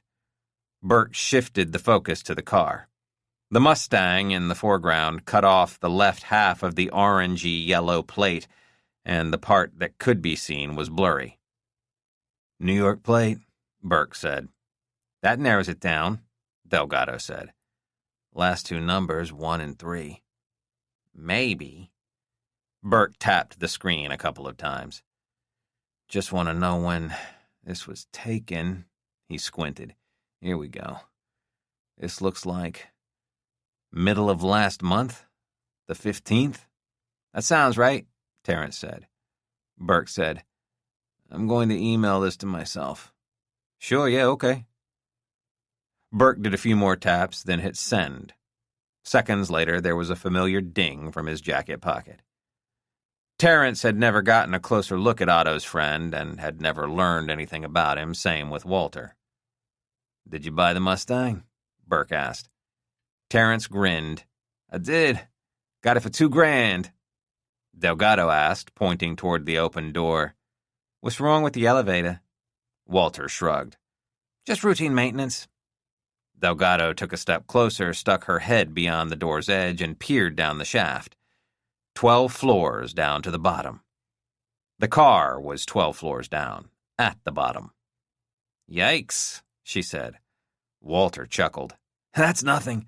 Coming to Manhattan sometime. You look down, you think you can see all the way to hell. When they returned to their car, Delgado got behind the wheel of their unmarked cruiser, waited until Burke was settled in beside her, then got out her phone. She began tapping at the screen. "What?" Burke said. "Hang on," she said. Her phone made a brief whoop sound. She'd sent a text. Before Burke could quiz her again, he heard the ding of an incoming text on his own phone. He reached into his jacket, saw the one-word message from Delgado. "Hi." He looked from his phone to her. "I heard that one," she said. "Funny I didn't hear the other two, in the stairwell or on the High Line." She put the car in drive and hit the gas. 25. Save her or not save her? It was incredible how many thoughts could go through one's head so quickly. But even in the fraction of a second that Chris Valens had to make a decision, he realized what he had here was an opportunity. As that truck bore down on Barbara, whose eyes were still focused on her damn phone, Chris saw that a solution to the mayor's problem had presented itself. In a millisecond, this walking, talking, writing thorn in the mayor's paw could be dead. A gift has been handed to us. Some gifts, it turned out, were more difficult to accept than others. He darted into the street like an Olympic runner who'd just heard the shot from a starter's pistol. His left arm went into the air, palm facing the truck, as if he were Superman and could stop its progress. Even if he could have, the truck swerved. Barbara looked up from her phone. Her head turned a couple of degrees in the direction of the truck, but there wasn't time for her to get a full view of it. Chris had thrown his right arm around her waist. He was moving so quickly that she was literally swept off her feet, and then basically thrown. It was, pretty much, a football tackle. Barbara went down, hitting the pavement just shy of the opposite corner. Chris went down with her, the knuckles of his right hand scraping the pavement, tearing his glove. Barbara let out a scream as her right elbow hit asphalt, but it was drowned out by the brake squeal and the subsequent gunning of the engine from the truck. It sped through the intersection. The driver, knowing that at least he hadn't killed anyone, evidently saw no reason to hang around. Barbara's phone slipped from her hand and skittered across the pavement, bouncing off the curb. Her Duane Reade bag was airborne.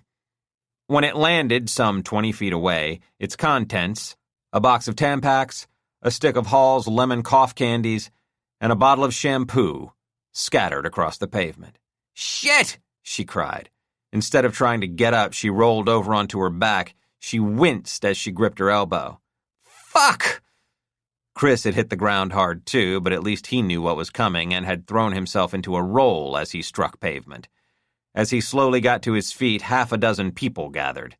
An elderly woman who'd gone to fetch Barbara's phone glanced at Chris and said, "Well done!" As she stood over Barbara, ready to hand her the phone, she asked Barbara, "Do you need an ambulance?" I think I'm okay," Barbara said. "It just hurts like a motherfucker is all." Chris watched Barbara, working her arm, tried to determine whether her elbow was broken. She could move it without screaming, so that was a good sign. He was pretty sure, despite the close contact he'd had with Barbara, she'd not actually seen him.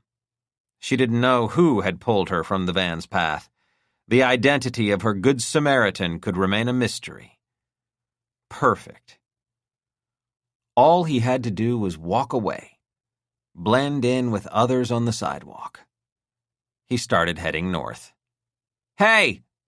Chris was pretty sure who was doing the yelling and who was being yelled at. "You! With the hat!" Chris pulled the ball cap lower onto his forehead and slowly turned. Barbara had gotten to a standing position. The old woman had moved on, but a young man in a U.S. Postal Service uniform and a short, round-shouldered woman with a wheeled wire cart full of groceries were on either side of her, offering support. Someone had gathered her Duane Reade purchases and put them back in the bag. Barbara, now standing on her own, was staring at him. Chris slowly pointed a finger to his own chest, pretending to be puzzled. "Yeah, you," she said, pointing. "Jesus, you play for the Jets?" She's going to recognize me. Get ahead of this. Don't let her be the one. He took a step toward her, let his jaw drop with feigned astonishment. Christ, it's you, he said. Barbara blinked a couple of times as though trying to focus. What? He took off the hat. I was in the limo, yesterday. I work for the mayor. Barbara's astonishment appeared 100% genuine. I don't believe it. It is you, Chris something. Valens, he said, moving in closer. He looked at the man and woman flanking her. It's okay, he said. I got this. They nodded with relief that they didn't have to hang around. What the hell were you doing, walking off? You fucking saved my life! He shrugged. You looked okay, so I didn't think I was needed. Are you okay? I think so, but my elbow hurts like a son of a bitch. You should get it checked out. You should go to the hospital. I've had enough of hospitals, she said. I just need to put some ice on it. Chris appeared to be considering something. Look, he said, my place is only a couple of blocks from here, and if I don't have ice, I've probably got some frozen dinners that'd do the trick. She eyed him warily. How'd you do it? She asked. It was a simple tackle. Nothing to it. No, not that. Was the guy driving the van in on it? He waited until I got there and you were in position? He met her skeptical eyes with his. You figured it out. I come from a long line of conspirators. My dad helped fake the moon landing. You want some fucking ice for your elbow or not? 26. Mayor Headley followed Brian Cartland of Homeland Security, NYPD Chief Annette Washington, and Martin Fleck from the city department that oversaw elevator operations to a stairwell. The fire chief, who'd evidently been up here earlier with Fleck, had stayed in the lobby. Headley had been worried they were heading all the way up to the hallway where they'd find the rest of Fanya Petrov, but it turned out that for now they were going only as far as the second floor. They came out onto a hallway and approached the 4 elevators. Only one had the doors in the open position. A police officer was standing guard, keeping people away because there was no elevator car beyond the opening, at least not one that anyone could step into. But someone could step onto it. Given that the car was 1 floor below, at lobby level, what the mayor and others were looking at was the roof of the elevator car. 2 large steel beams ran crossways, left to right, across the top of the middle of the car. Attached to it were various cables and metal boxes with large buttons on them. More cables, electrical ones, were snaked neatly across the top of the car. In the far left corner was what appeared to be a hatch. Headley pointed. That's where people can get out? They can be rescued from there, Fleck said. But it's not like in the movies where you see passengers pushing it aside and getting out themselves. It's locked. It can only be opened by rescue workers. Headley pointed tentatively into the shaft. Can I poke my head in there? Fleck nodded. The mayor stood at the edge, braced himself with one hand at where the door slid into the wall, and leaned in. He craned his neck around to look up. The shaft's 4 corners appeared to disappear into infinity. Christ, he said, and pulled himself back into the hallway. So what did you want to show me? Cartland pointed to something close to the hatch. You see that? Headley squinted. What? Cartland looked at Fleck. Can you help us here? Fleck stepped from the hallway directly onto the roof of the elevator. Headley was the only one to give a short gasp, but the elevator was as solid under Fleck's feet as if he were standing in the lobby. He lifted his leg over the beam to get closer to the far side of the car's roof. He knelt down and indicated, without touching it, a small black box not much bigger than a cell phone, but thicker, that had a short black wand attached. This is an antenna, Fleck said. And this, he said, pointing to the box, is a remote pinhole camera. Headley watched. Go on.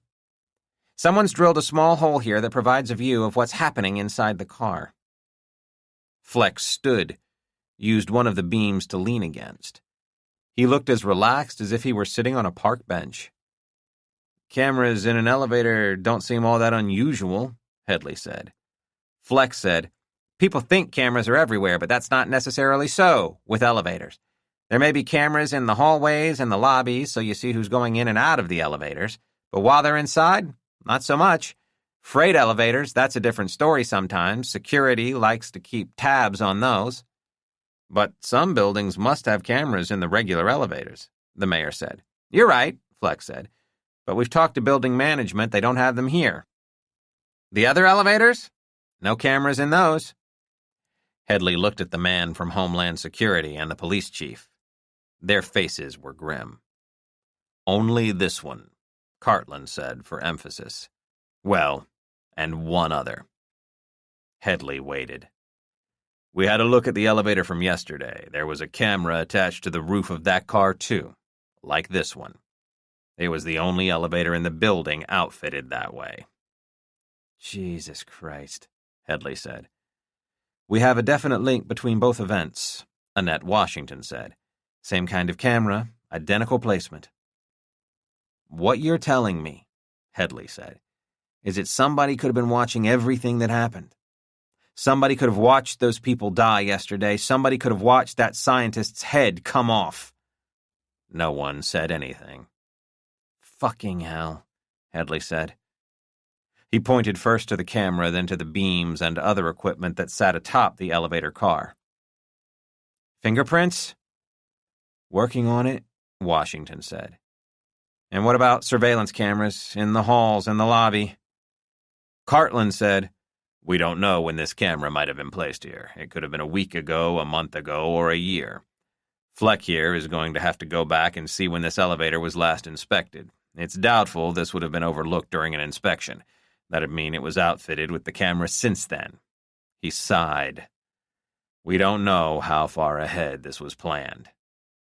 Fleck said, my experience, someone walks in wearing maintenance coveralls and a hard hat, he can pretty much get into any part of a building he wants. This is unbelievable, Headley said. He turned on Fleck. It's your fucking department! Aren't your people looking for this kind of thing? Fleck didn't flinch.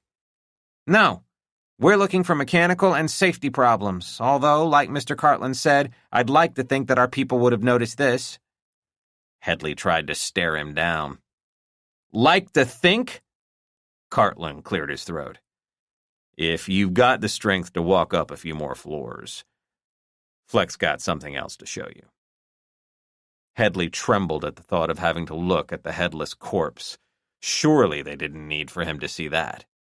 If you're asking me to see what's left of Dr. Petrov up there, you can spare me the trouble, Headley asked. Is her body still up there? Cartland nodded gravely. Seeing her head was enough, the mayor said. Fleck threw his leg back over the beam, got himself off the roof and back into the hallway. He dusted himself off and then looked at the mayor. That's not what we want you to have a look at, he said. What then? As bad as what you've seen so far, he said.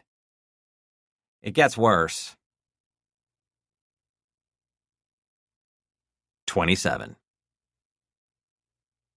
Driving back into Manhattan, looking straight ahead as she drove over the Queensboro Bridge, Lois Delgado said, So talk to me. Jerry Burke said, Talk to you about what? She glanced his way. What's with the texts that aren't texts? I've got ears, you know. If someone had sent you a text, I'd have heard it. Burke ignored her. Watched the traffic. You can't breathe, she said. You're sneaking puffs on that thing. Now Burke shot her a look. What? She said. What kind of detective would I be if I hadn't noticed? Burke, looking away, said, I use it the odd time. She sighed. It's not allergies or bronchitis or anything like that, is it? If it was, you wouldn't be hiding it. It's in your head, right? Before he could reply, she said, "Shit. It's not like cancer, is it? Emphysema? I've never seen you smoke." "I don't have cancer and I don't have emphysema." "So it's the other thing." Burke said nothing. "Maybe you came back too soon." "I took 2 weeks. I was fine. I could have taken 2 years. It wouldn't have made any difference." Delgado said, "You don't know that. What happened to you? That kind of shit can mess you up. There's no shame in not coming back until you're ready." She decided not to push and drove a few more blocks without saying anything except for one "fucking asshole" when a cab cut her off. "The doctor says there's nothing physiological," Burke finally said. "Okay? It's like you say. It's a reaction to stress." She nodded.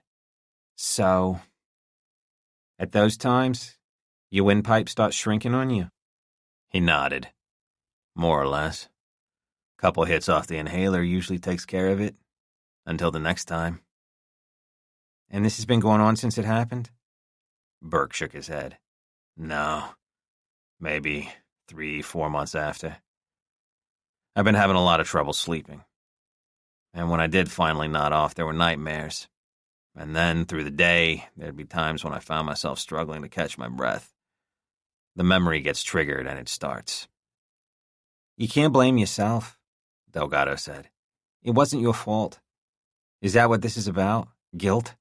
Because you didn't do anything different than I would have done?" "Tell that to the kid," Burke said. "You know, and I know, the only person who gets the blame is Blair Evans. What were you supposed to do? Stand there and let him shoot you? There was a review. You did nothing wrong." "I should have taken the bullet. He might have missed anything vital." "Listen to you. More likely he would have put it right between your eyes." Burke's voice went low. "I should have been ready. I was going for my weapon, but I wasn't fast enough." "Well, the son of a bitch got what was coming to him anyway. Running into traffic right in front of a double-decker tour bus. Wham! Look, you're going by the Waldorf when you hear a shot. This Evans asshole comes running out the front, armed, before you've even got a chance to react. You yell freeze, he's aiming right for you. He pulls the trigger and you dive out of the way. Exactly what I would have done." "I didn't know she was behind me," he said so quietly that she almost didn't hear him. "How could you, Jerry? You got eyes in the back of your head? If it hadn't been her, that bullet would have kept heading up Park Avenue until it found someone." "Her name was Sasha." Delgado nodded. "I know. And her baby's name is Amanda." "I know that too." Burke's voice went even quieter. "There were drops of blood on Amanda's face. She's in a baby carriage. On her back. She's looking up. Imagine being 14 months old and seeing your mother take a bullet through the head. Tasting her blood as the drops land on your lips." Delgado could find no words. "It's the drops I see," Burke said. "Whenever I close my eyes, I see the drops." "You should talk to someone." Burke looked at his partner. "I'm talking to you." And when he breathed in, they both heard a whistle. "Oh, shit," he said. He took his inhaler from his pocket and uncapped it. Before he could put it to his mouth, it slipped from his fingers and landed in the footwell in front of him. "Damn thing slips out of my hand half the time," he said. The inhaler was beyond his reach. He briefly unbuckled his seatbelt so he could shift forward to scoop it up. He took a couple of hits from it before tucking it back into his jacket. "If you didn't have that thing, what would happen?" Delgado asked. "Ask my doctor the same question," Burke said. "He never really gave me an answer." 28. Chris Valens said to Barbara Matheson, "Here." He'd stopped in front of the doors to a plain white brick apartment building on the south side of East 29th Street between 2nd and 3rd. "My place," he said. Sitting on the sidewalk, his back supported by the apartment building, was an unshaven man in his 40s or 50s, a paper coffee cup on the ground in front of him with a few coins in it. His clothes were worn and dirty, but he was wearing a blue pullover sweater that looked relatively new. "Hey," Chris said to the man, who gave every indication of being homeless. He looked at Chris and smiled. "My man," he said. "How's it going?" "Not bad," Chris said. "You?" "It's a beautiful day in this neighborhood," he sang. "A beautiful day for a neighbor. Will you be mine?" Chris grinned. "How's the sweater working out?" The man gripped the front of the sweater, gave it a tug, then let go. "Mighty fine. Nice to have when there's no room at the inn overnight. Got any more?" "I'll look through my closet again." "In the meantime," Chris said, taking off his gloves, "you might as well have these." The leather on the fingers of the right glove was torn in several places from when Chris had hit the pavement. "No, I couldn't," the man said, but reached up anyway to take them. "The right one's a bit ripped up, I'm afraid." Valens glanced at his bruised knuckles. "Me too, apparently." Barbara looked at Valens' hand. "I'm sorry, that's because of me." Valens shrugged, his attention still focused on the homeless man, who was already trying the gloves on for size. "They fit?" The homeless man grinned and said, "Not bad. Got a receipt in case I need to return them?" "Think I lost it," Valens said. The man finally looked at Barbara and said, "He's a keeper." She said, "Oh, no, we're not. This is a friend of mine, Jack. Barbara." "Hi, Barbara." "Hello, Jack," Barbara said. "Jack served his country with honor and distinction in Afghanistan," Chris said. Barbara gave the man a solemn nod as Chris opened the door and said, "See you later, Jack." The homeless man gave them a thumbs up. As they entered the lobby, Barbara said, "I should have given him something." Chris shook his head. "Don't worry about it. Drop a buck in his cup on the way out if you feel like it." They took the elevator to the 15th floor, walked to the end of a hall, and entered his apartment. Chris went straight to the kitchen. "Take the tour while I find some ice." He shuffled things around in the freezer compartment of his refrigerator while Barbara admired the view from his apartment window. "If you look between those two buildings over on the left," he called out from the kitchen, "you can see a small sliver of the East River." "I bet when they advertised this place, they touted the river view," she said, one arm crossing her midsection so she could hold her elbow. "You guessed it. Allowed them to add another $200 a month to the rent," he said. "When a boat goes by, it's like looking at it through a keyhole." While the view was not spectacular, it was a decent apartment. Spacious enough living room, a sliding glass door that led to a balcony big enough for 2 chairs. A peek down the hallway showed 3 doors, so a bathroom and 2 bedrooms. Not bad. Barbara would have killed for an extra bedroom that she could have turned into an office instead of always using her kitchen table to do her work. The furnishings were modern, and there was the obligatory wall with the flat-screen TV, audio equipment, and shelves for speakers, CDs, DVDs, books, and a few framed snapshots. Barbara ran her finger across the spines of the books. She never went into a house without seeing what the residents read, or at least displayed. Valens' taste ran to mostly non-fiction, history, politics. He even had a copy of that sports star's memoir, the one Barbara had ghostwritten. Maybe I should autograph it, she thought. She stopped and looked at one of the photos.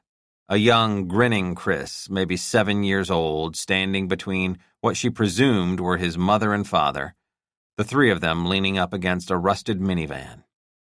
It looked like a vacation shot, and whoever'd snapped it was one of those amateur photographers who thought you must show the entire person, from shoes right up to their heads. All 3 were in cutoffs, short sleeves and sneakers, and there was what looked like camping gear strapped to the roof racks. Everyone looked happy. You didn't need to vacation at the Ritz to have a good time. Barbara glanced into the kitchen. Sleek cupboards, small granite-topped island, wolf stove with the red knobs, sub-zero fridge. If Valens had come from humble beginnings, he appeared to be doing okay now. Valens pointed to the small, round table tucked into the corner of the kitchen by the window. There were 2 open laptops with darkened screens sitting there. "Let me make some space," he said, closing them, setting one atop the other, and moving them to the kitchen counter. "Sit," he ordered. Barbara sat. He brought over a bag of frozen vegetables from the freezer, set it on the table, and gently lifted Barbara's arm and rested her right elbow on it.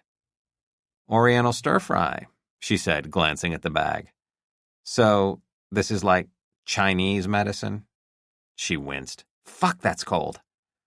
She'd rolled her sleeve up, but the bag was too cold on bare skin. She rolled her sleeve down and put her elbow back on it. "I still think you should go to the hospital." "I'm not dying." She almost managed a grin. "I'm not that bad." "You tackle like a girl." "What about your hand? Doesn't it need some frozen veggies too?" He waggled his fingers in the air. "They work fine." He went back to the freezer. "Hey, this might be better." He held up a pliable, blue gel ice pack. "The veggies are doing the job," she said. He closed the freezer. "You want a coffee? I got a 1-cup maker." "You never have company?" she asked. Valens ignored the question. "Yes or no on the coffee?" "Actually, just some water and some Tylenols if you've got them." He opened one cupboard to get a glass and another to get a small bottle of pills. He filled the glass from the tap and shook out 2 pills onto the kitchen table. She popped the pills into her mouth and washed them down with her free hand. "I've yet to encounter a problem that can't be solved with drugs and or alcohol," she said. "So you want a beer with that then?" She shook her head. "Water's fine." She paused. "Tell me about your friend." "Nothing to tell, really. Served his country, came back. PTSD, couldn't hold a job, lost his family, no support, end of story. There's a million of them." "But you help him," Barbara said. He shrugged. "Not really. Not as much as I could, or should."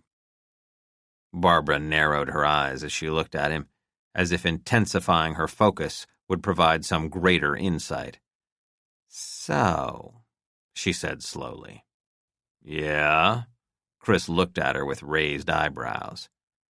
"You were following me," she said. "Nope."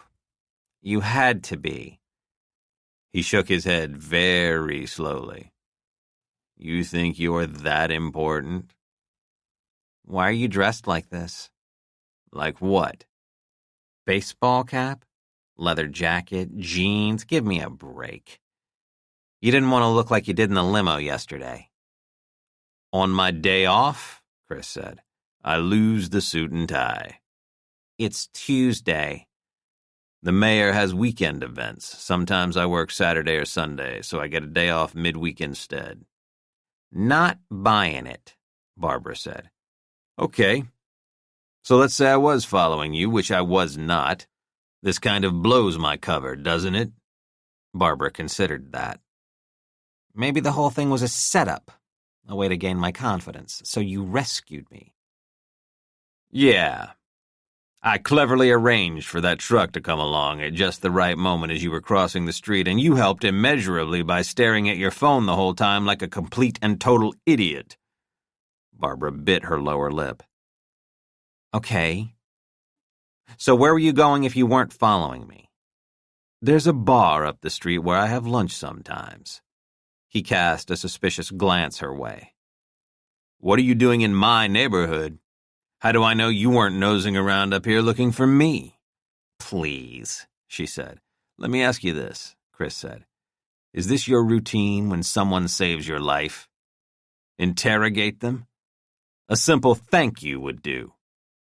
Barbara was quiet for several seconds, as though working up her nerve to say something nice. "Okay," she said slowly. "Thanks. And I'm sorry you scraped your hand." Stop gushing, he said. You're embarrassing me. You could still have been following me, but had to do the right thing when I nearly bought it. Felt you had no choice. That's why you tried to take off without my seeing you. The veggie's working, he asked. She lifted up her elbow momentarily. I think a piece of frozen cauliflower is digging into a bone. He got up, went to the freezer, and brought back the proper ice pack. As she set her elbow on it, he tossed the bag of frozen vegetables back in. You got any real food here? She asked. He opened the fridge compartment wide enough for her to see. It was nearly empty. This could be my place, Barbara said. You don't get to the store much? Valens shrugged. Let me ask you something, Barbara said. More questions about how I staged your near-death experience? She shook her head. Sit down. He did. So, Headley. What exactly do you do for him? What's your title? I was recently knighted, so you might want to call me Sir Valens. Funny, I would have pegged you for the court jester. I'm an assistant to the mayor. I assist. Barbara smiled. In what ways do you assist? Chris leaned in closer. Any way I can. Security, policy implementation, research, whatever. Security? He nodded. You got a conceal and carry license? I'm sorry? Barbara rolled her eyes. She knew he knew what she was talking about. Are you packing? Did you seriously say, are you packing? Are we in a Scorsese movie? Show me your gun, Barbara said. First of all, Chris said, I am not going to answer that question. And if I were packing, which I am not saying I am, I wouldn't be doing it on my day off. Barbara sighed. Fine. So you assist the mayor. So, following me around, that would fall into the category of assisting. You're a one-trick pony. Okay, she said, switching gears. Tell me about him. Off the record? Off the record. Cross my heart and hope to die. Valens shrugged. He's an asshole. I wouldn't call that a keen insight. A lot of us have figured that out. But even if he is, you don't get how things work in the real world. I think I've heard this speech before, Barbara said. Chris said, nothing gets done in this town without cutting corners. Cutting corners shouldn't mean rewarding people who donated to your campaign. Did you ever get a job because you knew somebody? A friend who put in a word for you? Do you know anyone who hasn't somewhere along the line gotten a job that way, one hand washing the other? It shouldn't work that way at City Hall. Suppose right now you became mayor, or I don't know, managing editor of the Times. Who would you bring in to help you run things? People you'd worked with in the past? People whose abilities and reputations you knew? People who'd supported you along the way that you wanted to help out in return? Or total strangers, so as not to look like you were practicing favoritism. And then those total strangers turn out to be total fuck-ups. She decided to go in another direction. What's the deal between the mayor and Glover? Who hates who more? Valens spoke slowly, as though choosing his words carefully. The father-son dynamic can be a complicated thing. Diplomatic. Glover never stops trying to impress his father. It's not easy. Because Headley's hard to please, or the boy's just not up to it? Bit of both. Barbara nodded. Why are the feds involved in the elevator crashes? Valens blinked. I think I just got whiplash there. We're done with Glover. Is it Homeland? What are you talking about? At least one set of relatives who lost someone in yesterday's crash was told not to talk about it or ask questions. By a guy in a dark suit with a dark SUV who sounded like he was right out of Central Casting. Everything but the Ray-Bans. I've got no idea, Chris said, so ask Homeland. What do you want to talk about next? It's like you've got this list in your head. You're checking things off. Barbara looked into his brown eyes for several seconds. What's your story? Who are you? Where do you come from? Grew up in Queens. Moved into Manhattan in my 20s. What did your folks do? Dad worked construction. Died when a beam landed on him.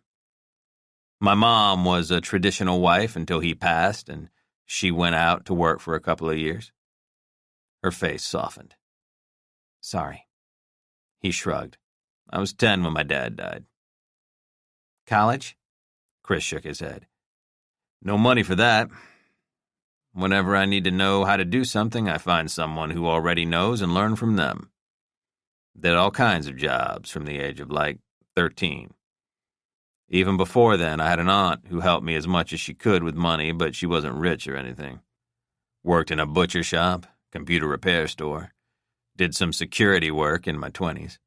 Sometimes I'd be doing them all at once, finishing up one shift at one gig and heading off to the other. He smiled. I'm a quick study. Show me how to do something once, I'll know it forever.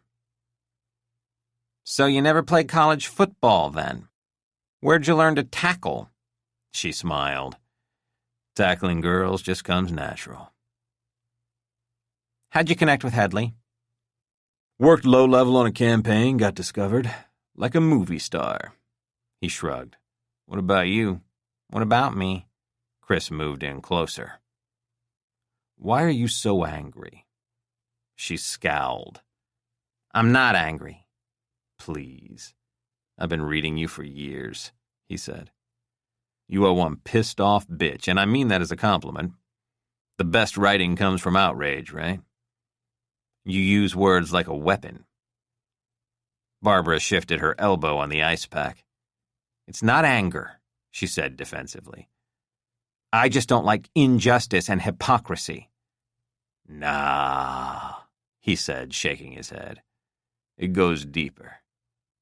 Something happened to you. Something changed you. What was it? Don't psychoanalyze me, she said. He studied her for several seconds. You think who you are doesn't come through in everything you write? I may not know your shoe size, but I know who you are. And who's that? Someone looking to settle a score, he said. Let's have a look at that arm. He gently took hold of her wrist with one hand, as though she might try to escape, while he lightly touched her elbow with the other. Barbara made no effort to stop him. So, this bald thing you got going on, she said, looking at his scalp. You after the Dwayne Johnson look? You shave it, or did you lose your hair before your first prom? I don't have money for combs and conditioner, he said, still holding her arm.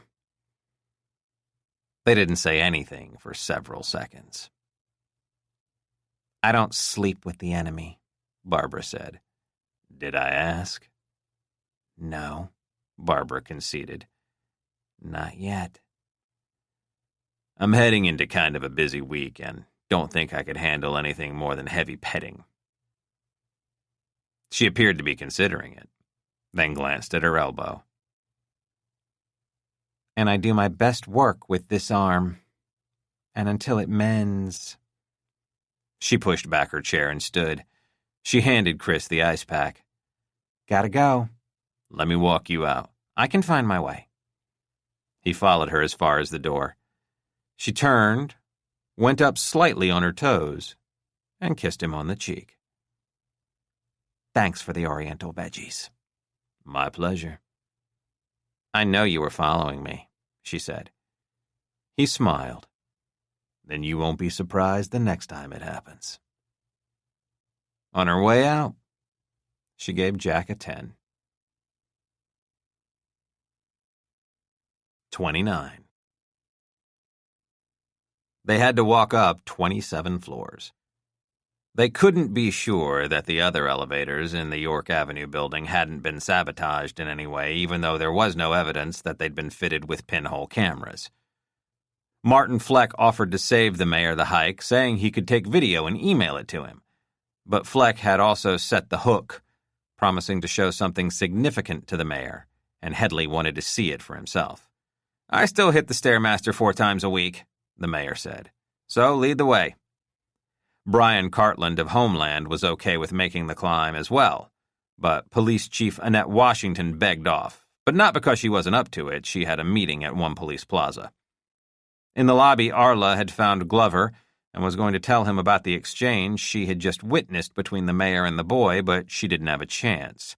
The sound of a text notification came from inside Glover's jacket. He looked at the phone to find a message from his father. "On 2nd floor, but on the move. Get up here." "Gotta go," he said. "You might as well head back to the office. The others should be back by now, and you can get started." Arla was dismissed. Glover found the entrance to the stairwell and was just about to exit onto the 2nd floor hallway when the fire door opened, and his father, Fleck, and Cartland entered. "We're going up," Headley said. "How far?" Glover asked. "You'll see," his father said. Fleck led the way, followed by the mayor, then Cartland, and finally Glover. Everyone except Glover was careful to pace himself, taking the stairs at a steady rate. Glover, however, in struggling to keep up, occasionally took the steps 2 at a time, which only tired him out even more, causing him to stop several times to catch his breath. Once they'd reached the 29th floor, Cartland said of the yet-to-be-seen Glover, "Shall we wait for your son, Mr. Mayor?" Headley had a hand on his chest, feeling the pounding inside. "That really was a workout," he said. "You think you're in shape, but... No, let's get started. Glover will get here when he gets here." Fleck led them down a corridor around the corner from the elevators until they reached a locked, green door, marked Equipment Room, Keep Out.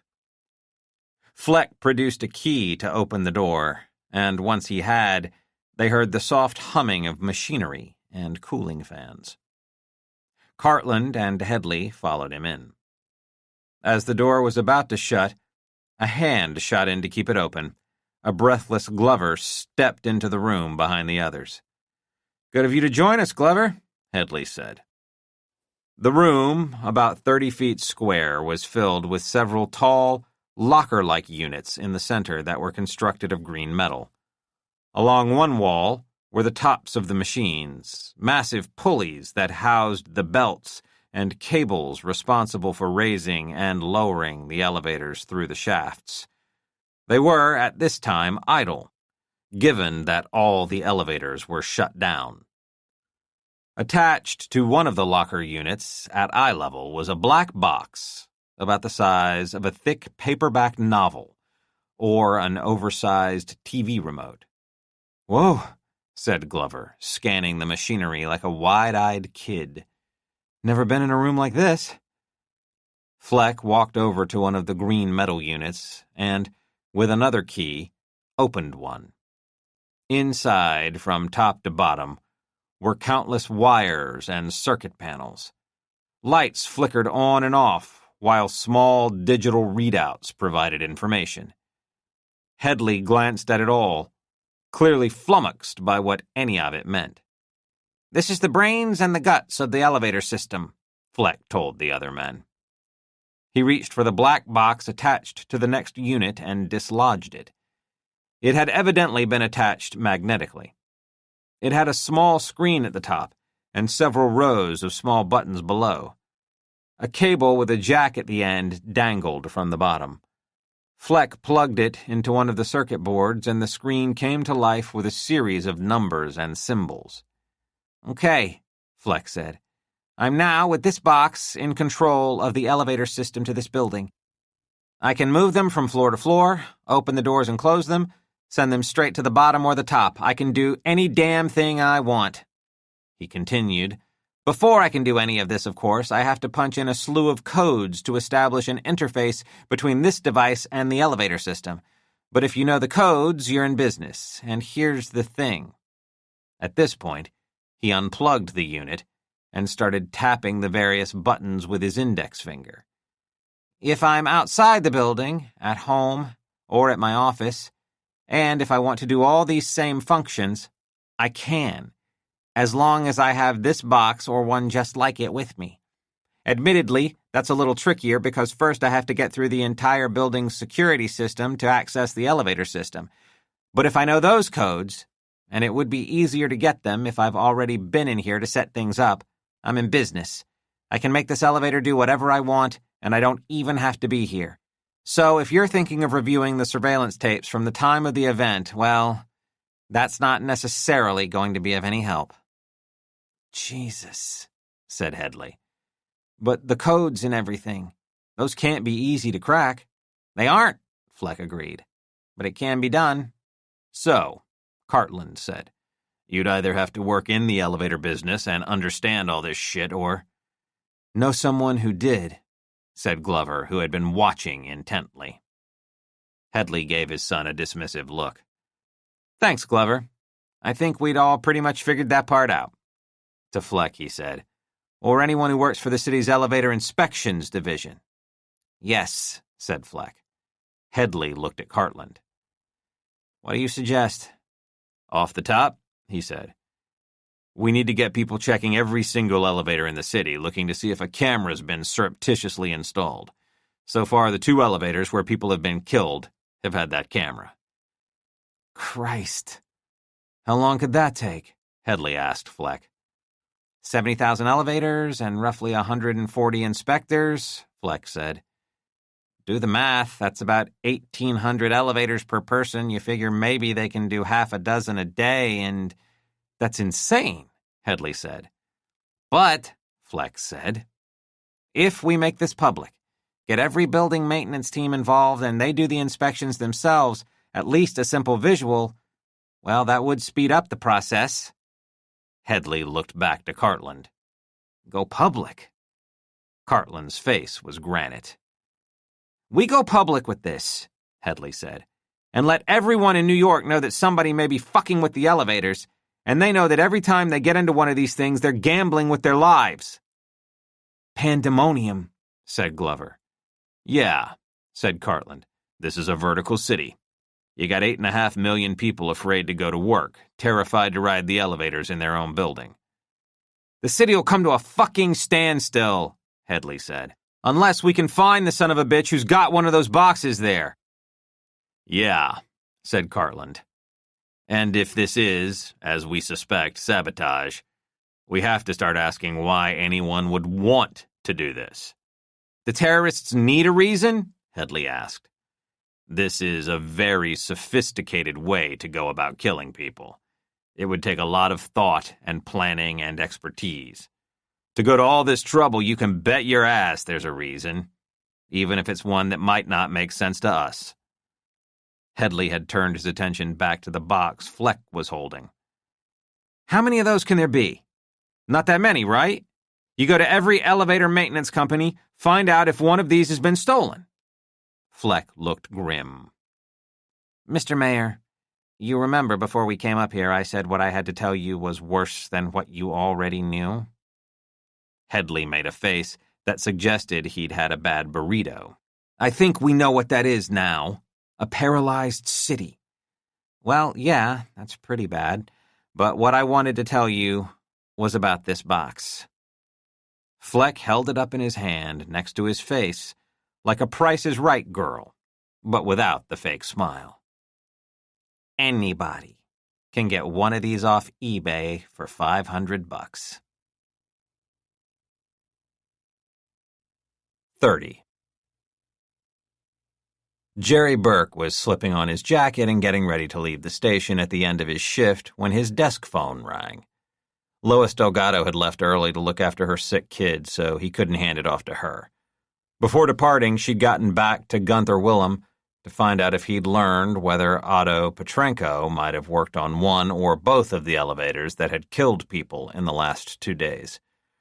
Burke, checking his phone on the way back into Manhattan, got up to speed about the York Avenue elevator mishap that had claimed the life of some Russian scientist. I hate coincidences, he'd said. 2 elevators drop and we've got an elevator technician beaten to death. Once they were back at the station, she'd called Willem. He promised to get back to her as soon as he could. Shortly before Delgado left, He phoned in and reported that according to company records, Petrenko had never done work in those two buildings, but the company had in years past. Even so, Delgado had made a point of telling their captain that while there might be no connection whatsoever, she and Burke were investigating the death of an elevator technician. The captain said that if those two elevator incidents were anything more than straightforward accidents, the information hadn't made its way to their precinct yet. Now, on his own, Burke was standing by his desk thinking about what he would pick up from the hot table on his way home when the phone rang. He snatched up the receiver and put it to his ear. "Detective Burke," he said. "Is this Detective Burke?" a woman asked. It never mattered that you gave your name when you answered. People had to make sure. "That's right." "This is Misha Jackson? You were trying to reach me?" "Yes," he said, slipping back into his chair, reaching for a notepad and taking a pen in hand. "Thanks for returning my call." "I work in the casino and don't get off work till about 4 in the morning, and I turn off all the phones so I can get a decent sleep. When I woke up..." And at this point, she started to cry. "I had calls from my brother and Eileen. I can't believe this. Who would do something like this to Otto?" "I'm sorry for your loss," Burke said. "I can't get my head around it. He was an okay guy. I don't know why anyone would do this." "That's what we're trying to find out." "Anatoly, my brother, said you'd already talked to him." "Yes, I'm wondering if your story is similar to his." Misha Jackson made sniffing noises at the other end of the line. "Yeah, I guess. It was weird. I mean, we didn't hear much from Otto. He was always the odd one out of the three of us, you know?" "Explain?" "Well, he was always more of a loner, more to himself. Me and Anatoly had lots of friends, but Otto was the one who kept to himself. He was kind of a mechanical geek from the get-go. He'd have never gone outside the house if our mother hadn't forced him." "Mechanical geek?" "Even as a kid, he always took apart everything to see how it worked. Toaster, TV, you name it. Computers, too. He could just see the inside of a machine in his head, you know what I mean?" "Sure. His boss said as much." "I get a Christmas card from him and Eileen every year. But even that, she wrote it and put the stamp on it and walked it down to the corner mailbox. Otto didn't give us much mind. But we were still family, you know? Just because he didn't pay much attention to us didn't mean he didn't give a shit. If something happened to either one of us, he'd be there. 4 years ago, my husband had a heart attack, and it was looking bad there for a while, and when Otto heard about it, he was on the first plane out to see how I was doing." "Sounds like, on balance, a good brother." Another sniff. "Yeah." "Tell me about his recent calls." Burke heard the woman take a breath. "It was strange. Him calling for no obvious reason. Wasn't my birthday or Christmas. He just calls and asks how we're doing. But here's the part that's strange. He wanted to know what hours I work, and I told him, and next thing you know, he's calling me at the casino, and not from his home phone, a different phone." Said Burke. "And on this call, he's all, 'Hey, Misha, you need to watch yourself. Make sure you lock your doors. Make sure you put on the alarm at night.' He even wanted to know if I carried a gun. Why the hell would I want to do that? He tells me it's legal to carry a concealed gun in Nevada, that I should think about doing that. And I'm thinking, where is this coming from? And I ask him, and he says it's nothing, but the world's changing. You can't be too careful." "That sounds like what he told your brother. He wanted him to carry a gun, too." "I asked him if he was in trouble, and he said no. But I could tell he was lying. It was in his voice. He was definitely on edge about something." "Did he say whether he was being threatened in any way?" "No." "Did he talk about the flyovers?" "The who?" "An activist group." "I don't remember any talk about that." "It sounds as though your brother was trying to put you on guard, that he believed there was some threat to you that he wasn't willing to share." Well, no one's threatened me except for a guy who lost $100,000 the other night on blackjack. He wasn't too happy and security had to remove him, but that's work stuff. Happens now and again. But outside the casino, going about my business, I haven't noticed anything out of the ordinary. No one waiting by my car when I finish work, no one watching the house, at least that I've been able to see. Is that what Otto was suggesting? That there could be someone watching you? Misha Jackson paused. That reminds me of something he said. I only just thought of it now. What did he say? I kind of forgot about it because it seemed so crazy. I thought he had to be joking. He said, just because you don't see them doesn't mean they aren't there. Kind of a variation of the line about being paranoid. It doesn't mean they're not out to get you. That's why I thought it was a joke that he was referring to that, but now that I think about it, maybe he meant it. Why would anyone be watching me and my brother? That makes no sense. And yet someone did kill Otto. Can you think of anyone who might have a grudge against your entire family? Christ, you think we're next? I don't know anything like that, Miss Jackson. But Otto was murdered, and clearly he was trying to warn you. There was a long silence at the other end of the line. Miss Jackson. I'm gonna get it. Get what? That gun. 31. So, how'd your first day go? Glover Headley raised an eyebrow as he asked Arla the question. He was nursing a Stella while Arla was waiting to take her first sip of Cure Royale. They were seated at a table at Gran Morsi, an Italian place a short walk from City Hall. Yeah, right, wow, she said. It's not every job where the first thing you see is some dead scientist in an elevator. That's why I wanted to check in on you. I hope this wasn't too forward, asking you here for a drink. I wanted to get away from the building, see how you are. That was a pretty traumatic thing to have to deal with. Yeah, sure, I get that. Look, aside from the decapitation, it was a pretty good start, other than that, Mrs. Lincoln, did you enjoy the play? Glover couldn't help but chuckle. God, that's awful. But the way you put it, that made me laugh. When you got back, the rest of the department was there? Arla nodded. Everyone was great. I think tomorrow morning I can really hit the ground running. That's terrific. But listen, I'm glad we've got a second to talk because I saw something kind of interesting today. Glover took a swig of his beer. Oh yeah? In the office? No, at the building where it happened. She described how his father had dealt with the boy who'd been in the elevator when the woman was killed. He was great with that kid. That's a side of the mayor we don't see often enough. Yeah, that's for sure, Glover said, an edge to his voice. Arla caught the tone. What? Glover put his elbows on the table and leaned in. My dad is a guy with many sides. There was a time, from all accounts, when he was a complete jerk, back when he worked for his own father, looking after the buildings he owned. They're stories, and they're not pretty. But once he got out from under his dad's thumb and started out on his own, I think he started to change, become more empathetic, to actually care about people, At least to some degree, and with some people.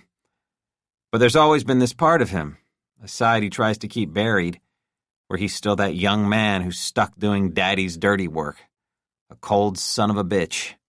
It comes out every once in a while. Arla smiled. Like with you sometimes. Like with me most of the time, he said. It's kind of an open secret. He sighed. There's even a poor Glover hashtag on Twitter where people post times when my father humiliates me.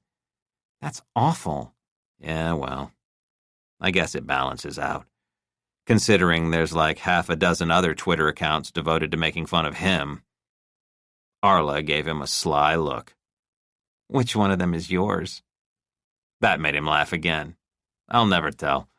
The thing is, I get what he's trying to do. His dad was tough with him, and that turned him into someone with drive and ambition. He figures if he's tough with me, he'll get the same result. He'll turn me into the kind of man he is. He paused. I don't know that I want to become the kind of man he is. Sure, Arla said. I get that. We all have to be, our authentic selves. She rolled her eyes self-deprecatingly. Or some new age bullshit like that. Glover nodded. God, I can't believe I'm telling you all this. He ran his hand over his head. Well, look, I don't want to keep you from anything. I wanted to buy you a drink and make sure that you survived. Arla paused a moment before asking, You want to get something to eat? I mean, we're just sitting here and it's dinner time and all, but you totally don't have to. You probably have to go help the mayor do something. I don't. Great, Arla said, smiling. And listen, I'll get this because you've been so... No, that's nuts, he grinned. I can build the city for this one. I'll write it off as employee training. Well, you strike me as a very good trainer, Arla said. As soon as she said it, she thought, what the hell was that? You strike me as a very good trainer. Why did she say something like that? As soon as the words left her lips, she realized it sounded like some 50 Shades come on, which it was not. Unless it was. No, it was not. She had to come back with something else. The whole department, she said, seems very equipped to bring new people up to speed, to train them in the latest data analysis. Okay, she thought. Not a bad recovery. She couldn't tell from Glover's expression whether he'd interpreted her previous comment as sexual. That was probably a good sign. But then, Glover leaned in even closer. We have to be very careful these days. I don't want my sitting here with you, having a drink, having dinner, to be seen in any way as inappropriate.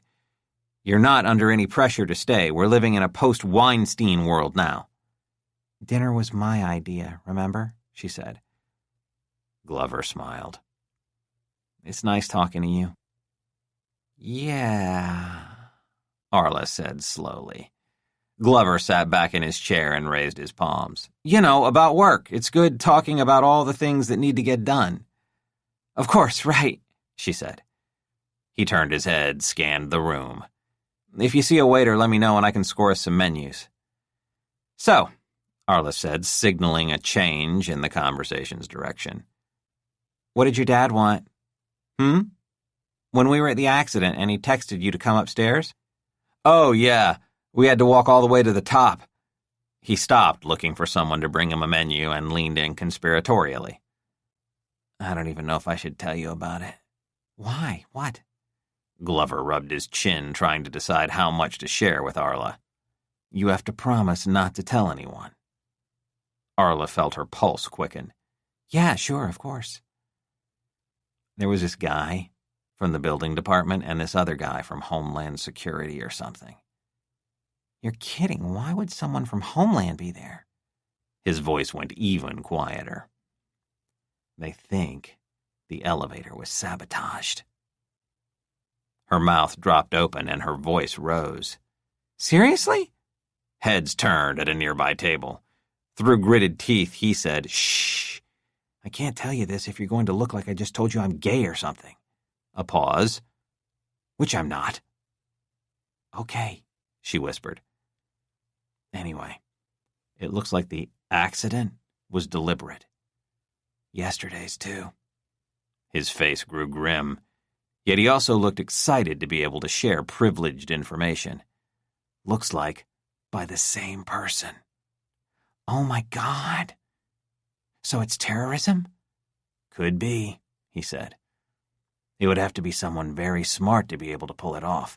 Lots of technical know-how required. Glover smiled, as if in admiration of whoever had done it. And this is kind of curious, although I haven't mentioned it to my dad because he's been such a prick lately, pardon my French. But people who supported my father lived in both of those buildings. You think that means anything? Glover shrugged. Probably not. I mean, there's probably people in every skyscraper in Manhattan who supported him. A pause. Hard as that is to believe at times. So what are they doing about it? She asked. Last I heard, they're quietly putting out the word to every landlord in the city to check the elevators. Not giving the real reason why. They're making up some excuse, maybe to do with the cameras that were installed. Cameras? He filled her in about what had been found on top of the elevator cars. If that's all that it was, it might just be a peeping Tom thing, but it's way worse than that. But if it's happened twice, it could happen again. Don't people need to be warned? Glover shook his head. They don't want to start a panic. Listen, I'm going to go find us some menus. He got up from the table in search of a waiter. Arla watched him walk away, thinking, oh my God, my mom so needs to know this. 32. My feet are dead, Estelle Clement said to her husband Eugene as she sat on the edge of the bed in their hotel room. She had kicked off her shoes and was massaging her right foot with both hands. What an idiot I was, wearing heels to the show tonight. I told you, Eugene said. I thought we'd be able to get a cab after. I never dreamed we'd have to walk all the way back. We should have gotten one of those Ubers. I never take those, he said. There's a record. Where you were, where you went, when you took the trip. You don't want the world to know we went to a show and came back to the hotel? She asked. I just don't like being tracked, he said. You've been on edge ever since that TV thing, she said. The mention of TV prompted Clement to pick up the remote. He pointed it at the television and turned it on. He flipped through channels until he found news. Did we come all the way from Denver so you could watch TV? She asked. He ignored her. Estelle said, Fine. Having massaged her feet enough that she felt she could walk, she strolled over to the window. There's not much of a view. You should have booked us on a higher floor. This was all they had, Clement snapped.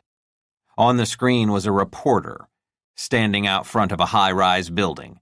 The chyron across the bottom read, "Second elevator disaster in 2 days." He had the volume set too low to make out what she was saying.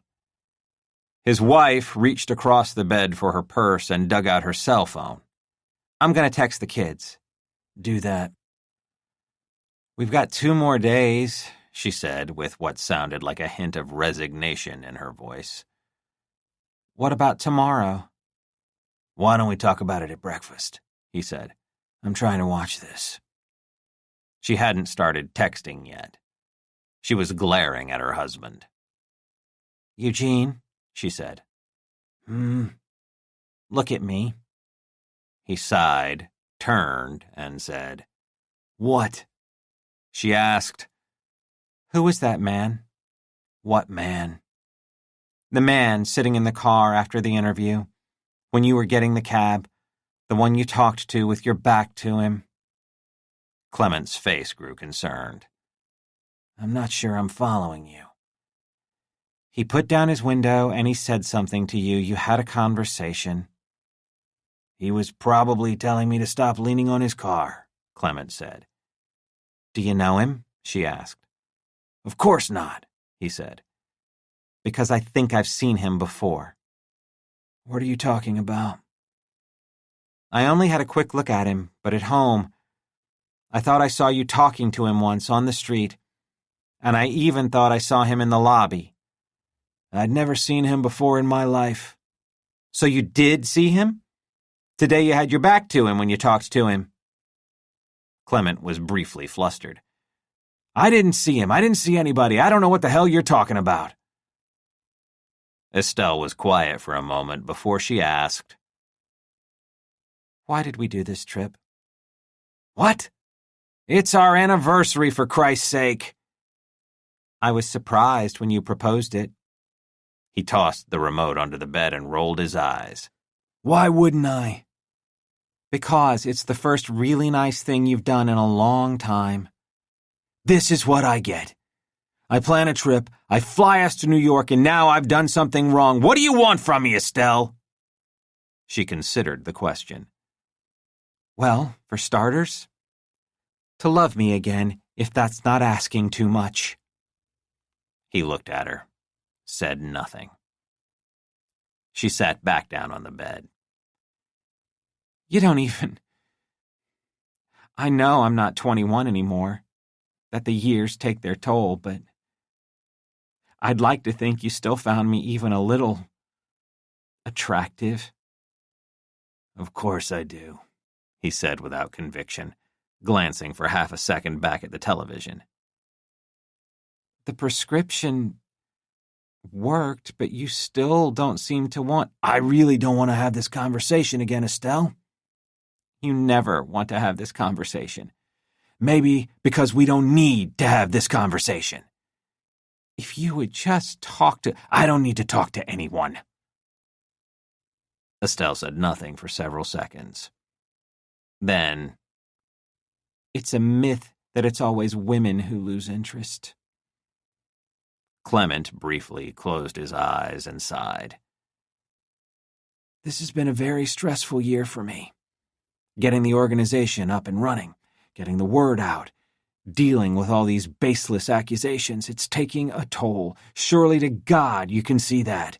Maybe you need to stop thinking about yourself all the time and try to imagine what I'm going through. That cut deep. She eyed him scornfully. Her voice was cold and even when she said, Everything I do is for you. He waved his hands in the air, let them fall to his sides. Fine. Okay, you do. I think the reason we came here has nothing to do with our anniversary. That's ridiculous, he said. She got up from the bed, went to the bathroom, and closed the door. When Clement heard her turn the lock, he grabbed the remote. Maybe, he thought, he could catch the rest of that elevator report on a different newscast. 33. Barbara, as was her routine at night before turning off the lights, was sitting cross-legged on her bed, MacBook in her lap. She was jumping from website to website, reading the latest from the New York Times, Politico, The Hill, The Huffington Post, CNN, BuzzFeed. She'd taken some more painkillers for her elbow, which still hurt like hell. Despite Chris Valens' plea, she had not sought medical attention. She fell. No big deal. People fell all the time. And her elbow still worked. She knew this for a fact because she had used her right arm to empty a bottle of Chardonnay into a wine glass when she'd come home. She'd had a hard time getting Chris Valens out of her head the rest of the day. She was feeling things for him she did not want to feel. Get over it, she told herself. Barbara had made some calls when she returned home. She wanted to reach family members of the others who had died in Monday's elevator crash and ask if any spooky officials in black SUVs had come to see them too, to tell them to keep their questions to themselves, to not speak to the media. She figured that was a better place to start since she was going to run into more problems, especially considering she did not speak Russian, trying to find relatives of the woman who died in today's elevator incident. She had no luck getting any of Sherry D'Agostino's relatives to call back. Ditto for the family of Barton Fieldgate. But she did get through to Stuart Bland's mother. Stuart, as it turned out, had still lived at home. "I told him to leave that lady alone," she said tearfully once Barbara had identified herself. "He went to her house and nearly got in trouble. He wouldn't have been in that elevator if he'd listened to me." It took several more questions for Barbara to get the full picture, that Stuart was trying to get a producer to look at a script he had written. That was what had taken him to the Lansing Tower. "At first they thought he had something to do with it," Bland's mother said, "because he was using a phony ID for FedEx, so that made them suspicious. But he couldn't have had anything to do with it. That's just crazy. He could barely get his bicycle chain back on. I think I convinced them. But I shouldn't even be telling you this. Why? The man said. What man? The man who came to see me from the government. Did he say which department? He didn't say, but I could tell. What was his name? I'm not sure he told me. He didn't leave a card. I have to go. And she hung up. Barbara wrote a piece for Manhattan Today, but it didn't take long, and she wasn't very happy with it. Recounting her conversations with Bland's mother and Paula's parents, she asked her readers, "Who is this mystery man?" Why would someone want the families of the victims to keep a low profile while the elevator accident was being investigated? Why would they be pressured not to ask questions? Barbara did not speculate in her piece. She did not mention the FBI or CIA or Homeland Security. She didn't have anything solid enough to do that. And Valens hadn't been any help when she'd asked him about it. If he knew anything, he wasn't saying. And he never did answer the bald question, the bastard. Okay, so maybe that was too personal. Just as well she'd resisted the urge to run her hand over his head. Looking again at the story she posted, she fretted at how light it was on facts. But maybe someone who did know something would read it and get in touch. That was often how it worked. A story that was incomplete could produce more leads than a story that didn't run at all. It had produced a few responses already, not that they were in any way useful. Just comments from, as Barbara's father once referred to those who call into radio talk shows, a cavalcade of nincompoops.